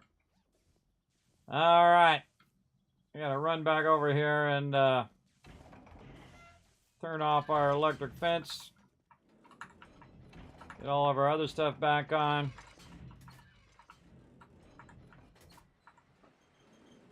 All right, power restored. All right. Well, that was incredibly fun, everybody. Remember, we're going to wind down after this, so grab all the loot, and then we'll clear on out of here. Heading on out. Nice HU Fortress. You like that, Death Survivor? Check it out. This is our massive mega mansion. And we've turned it into a big old fortress, as you can see. That was actually, that was getting a little sketchy there in the corner. Because if enough demos hit this corner over here, they could absolutely breach that inside. But then they would have to breach it again to get into here. Because this is basically double lined. All the way around here. The only place it's not double lined is the front door. If they breach that right there, then we might be in trouble. But then again, they can't get to us because we're up here. And also, we could just pull the ladders. You leave them so you can just instantly pull them. And if they're trying to climb up them, you pull the ladder and then they just fall to their doom, which is pretty awesome. We rebuilt all of this. We rebuilt all of this whole entire front part here. And I built out this whole, little aqueduct with water in it and built out the road and whatnot. My team came in to help me go in and drill it all out. And then we created a whole bunch of electric fences, which work okay. I feel like I wanted to put it further under the ground so it would get less damage. Yeah, but it just gets wiped out after each round. Because they're just not strong enough, those things. Those things just get destroyed just from them hitting the electric thing so much or from them actually damaging the actual connectors. But that's okay. I'll come back and fix it up later and put a new connector thingy in there and all of that later on. Definitely do. Oh, he's down there fixing that up. Very nice. Fixing that thing up there where the bomber blew up. Yeah. That LMG looks like an M60. Yes, this right here. Oh, yeah. It is a big boy gun. It's an M60 machine gun. It's pretty nice because they got it all geared out with rad remover, with drum magazine and the barrel extender, so I can shoot further. It can remove their radiation so they don't res, and you can just lay into them, man. You can really lay into them with that M60. I usually spec into heavy gunner because right about now, day 162, almost, we're getting close to day 200 now. Around day 62 is where they really start to swarm in. And I really like the longer horde nights. That's really fun. Remember also, we're playing in the hardest mode. You cannot turn it up any higher than what I've got it turned up to right now. Each person spawns 64 zombies. You can have over 200 zombies on the screen at any given time, and so on and so forth. You can actually go to our Discord to see what our settings are over there as well. I can press that button as well. And you can also come and join us if you like to work together as a team. If you want to go off and do your own thing, we're not going to be the server for you. But if you do like to work together as a team, then we are a good spot. If you want to come in and tell everybody what to do and try to prove how smart you are, then we're probably not the right server for you. I get that sometimes. Sometimes people come in, oh, Kismet, let me show you this. Kismet, let me show you this other thing. Kismet. Okay, this is my first time playing through, number one. Number two, I appreciate it, but it's really awkward. It's really awkward. It's like when people get on the stream and they're in front of the stream and they're like waving, they're trying to get on the stream. Oh, it's super awkward, everybody. It's awkward for me, and it should be awkward for you. But, you know, that's how it goes sometimes. That's how it goes. All right, we're doing what we call the wind down, everybody. That's where everybody goes in and basically puts all their stuff away to get ready for next time. And while they're winding down there, they will eventually put all their stuff away, and then they will head out for the night. Big time. So there we go. Yeah, very much, very great weapon for Horde Night, by the way. Yeah, this is the Tycoon HQ Fortress. Well, it's Mansion Fortress. Because we've taken over a lot of points of interest. That's what POI is. So we go in and we usually pick a different one. And most of the time we'll build our own custom base from scratch. And then we'll do a POI and then custom base and then scratch and so on. But I feel like I've built the ultimate base, the modular base.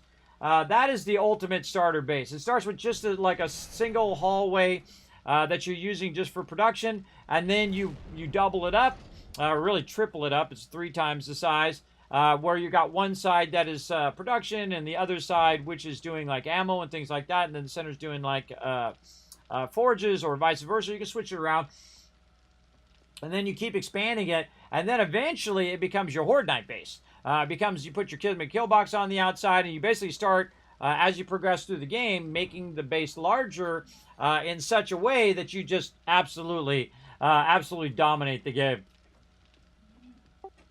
All right, you guys all have a great night. Good night. You do the same. Good night, guys. Good night. All right, and again, everybody logging out. Good night.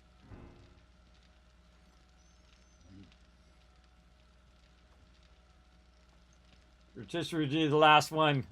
Look at him.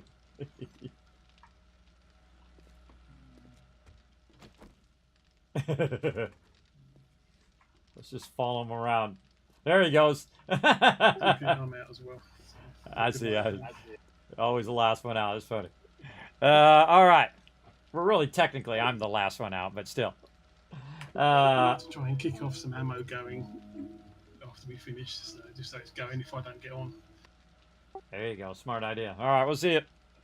All right, everybody, we're going to go ahead and jump on out of here because I don't want to sit in the game either. Otherwise, it will forward the time because our time goes really, really fast. Time for the Kismet Love Train. Let's go.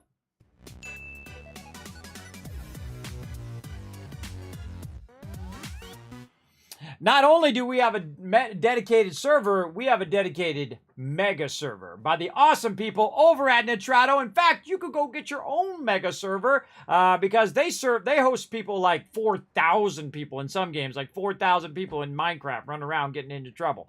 They serve them big servers, and they are cheap, everybody. Cheap. In fact, you can get it even cheaper. You go ahead and drop my name, Kismet. You get 10% off. That's right. Go get your own killer 7 Days to Die server or Ark server or whatever game you love to play that's a server-based game. Go do it, like Astroneer, Satisfactory, so on and so forth. They got a giant list of games that you can choose from. And again, it's the only time it's okay to name drop. Go over there, drop my name, Kismet, and you're set to go. So I appreciate all that love and support tonight, everybody. Appreciate all these awesome people coming in right over here. Appreciate all my Patreon supporters down there as well. Let me go ahead and try to put this. Why is this being funky over here? Trying to put this over here for... Oh, I'm using the wrong keyboard. That's why it's being funky. Wrong keyboard. It's hard to copy paste with the wrong keyboard, everybody. There we go. All right. Now we got it going. Oh, that's not what I wanted to do. What the heck am I doing? Let's try that again. I'm getting the wrong thing on the wrong thing in the wrong way. There we go. All right. Now we got it. Trying to paste it over there for my YouTube peeps. Now, this has been my very first multi-stream over here, everybody. We're streaming both on Twitch and YouTube at the same time. So we're going to roll on out of here. Now, you can help support the stream, everybody. Here's how you do it. It's super easy and it's completely free. First thing you do is check out the schedule right over here. If it decides to bring up the schedule. Let's see. Where's my schedule? There it goes. So the next time you guys are going to see me is on Sunday. Now, since we're going to be multi-streaming, we're going to be streaming on YouTube and on Twitch. We're going to be doing that all week long. We're going to give that a good test to see how well it works. Seemed to work pretty good. Put a 1 in the chat if it worked really well for you. Put a 1 in the chat over on YouTube as well as Twitch. Let me know if you were able to watch the stream all night long and it worked pretty well. Let me know. Now, again, the schedule's going to be pretty much the same. So, Fallout 4 Mega Run on Sunday and Monday. And then, of course, Tuesday and Thursday. Tuesday, Wednesday, and Thursday, 3 p.m., we're going to be doing a bunch of Fallout 76. And then at 10 p.m., a bunch of Starfield. Right now, got over 1 million credits. I think I just clicked over to level 15. Absolutely making bank over there right now and just buying out all sorts of epic weapons. We're getting tons of awesome vehicles and whatnot. Just having the greatest time. So definitely tune in for that. As well as we're going to try to get it in this week on Friday, that graphic design stream. And then back again Saturday, 10 p.m. Eastern Standard Time for more 7 Days to Die, just like all the fun we've been having tonight. We'll be getting it going on some more next week. But that's it for me, everybody. Let me go ahead and shower you guys with a bunch of love. 1,000, 2,000, 3,000, 4,000, 5,000 caps. Now, another thing you can do, everybody, is just take a quick moment. If you're watching on YouTube, you're super easy. Just hit that subscribe button. You're already there. Very, very easy. But if you're not already there, if you're on Twitch, jump over to youtube.com/KismetBP. Hit the subscribe over there. Go to twitter.com/KismetBP. Hit the follow. The more you guys do that, the more cool giveaways and other fun things I get to do here on stream with all of you. All right? So go over there, show some love. And guess what? It's free and super easy to do. You can also jump over to discord.gg/Kismet, as well as you can jump over to my website, Kismet.gg. How about that for a cool website, right? You can go check out my awesome behind-the-scenes thing here with my 6 monitors and all my computers and what I use and all my megabytes and megabits and all that fun stuff. I do have to put my new machine up there. I will get to it eventually, when I have some time. Now, of course, the best way to support the Kismet Love Train, everybody, is to go to patreon.com/Kismet. You get early access, like everybody got to see all the stuff that you guys saw now. They got to see it earlier. They get to see it beforehand, as well as they don't have to see any ads or anything like that. All that stuff up there, guides, highlights, and so on, are all ad-free over on Patreon, as well as exclusive content just for patrons as well. So definitely be one of these awesome people right down there. And you get the name at the end of every video and at the end of every stream, as long as you remain a patron, as well as usually it takes me like a month, by the way. If you do become a patron, it takes like a month before your name goes down there, because sometimes it takes a bit for me to get that going. So there you go. Now, that's it for me, everybody. I'm going to roll on out of here. We're going to roll the Kismet Love Train out of here. And I think this was a big success, so we're going to keep on doing it all week long and see how it goes, all right? Thanks for being here, everybody. We'll see you all next time. It's going to be Sunday night, 10 p.m. Eastern Standard Time. See you then. Bye, everybody.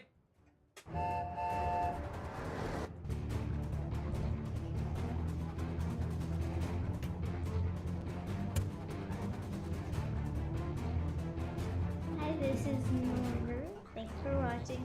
This is the subscribe button. We'll see you on next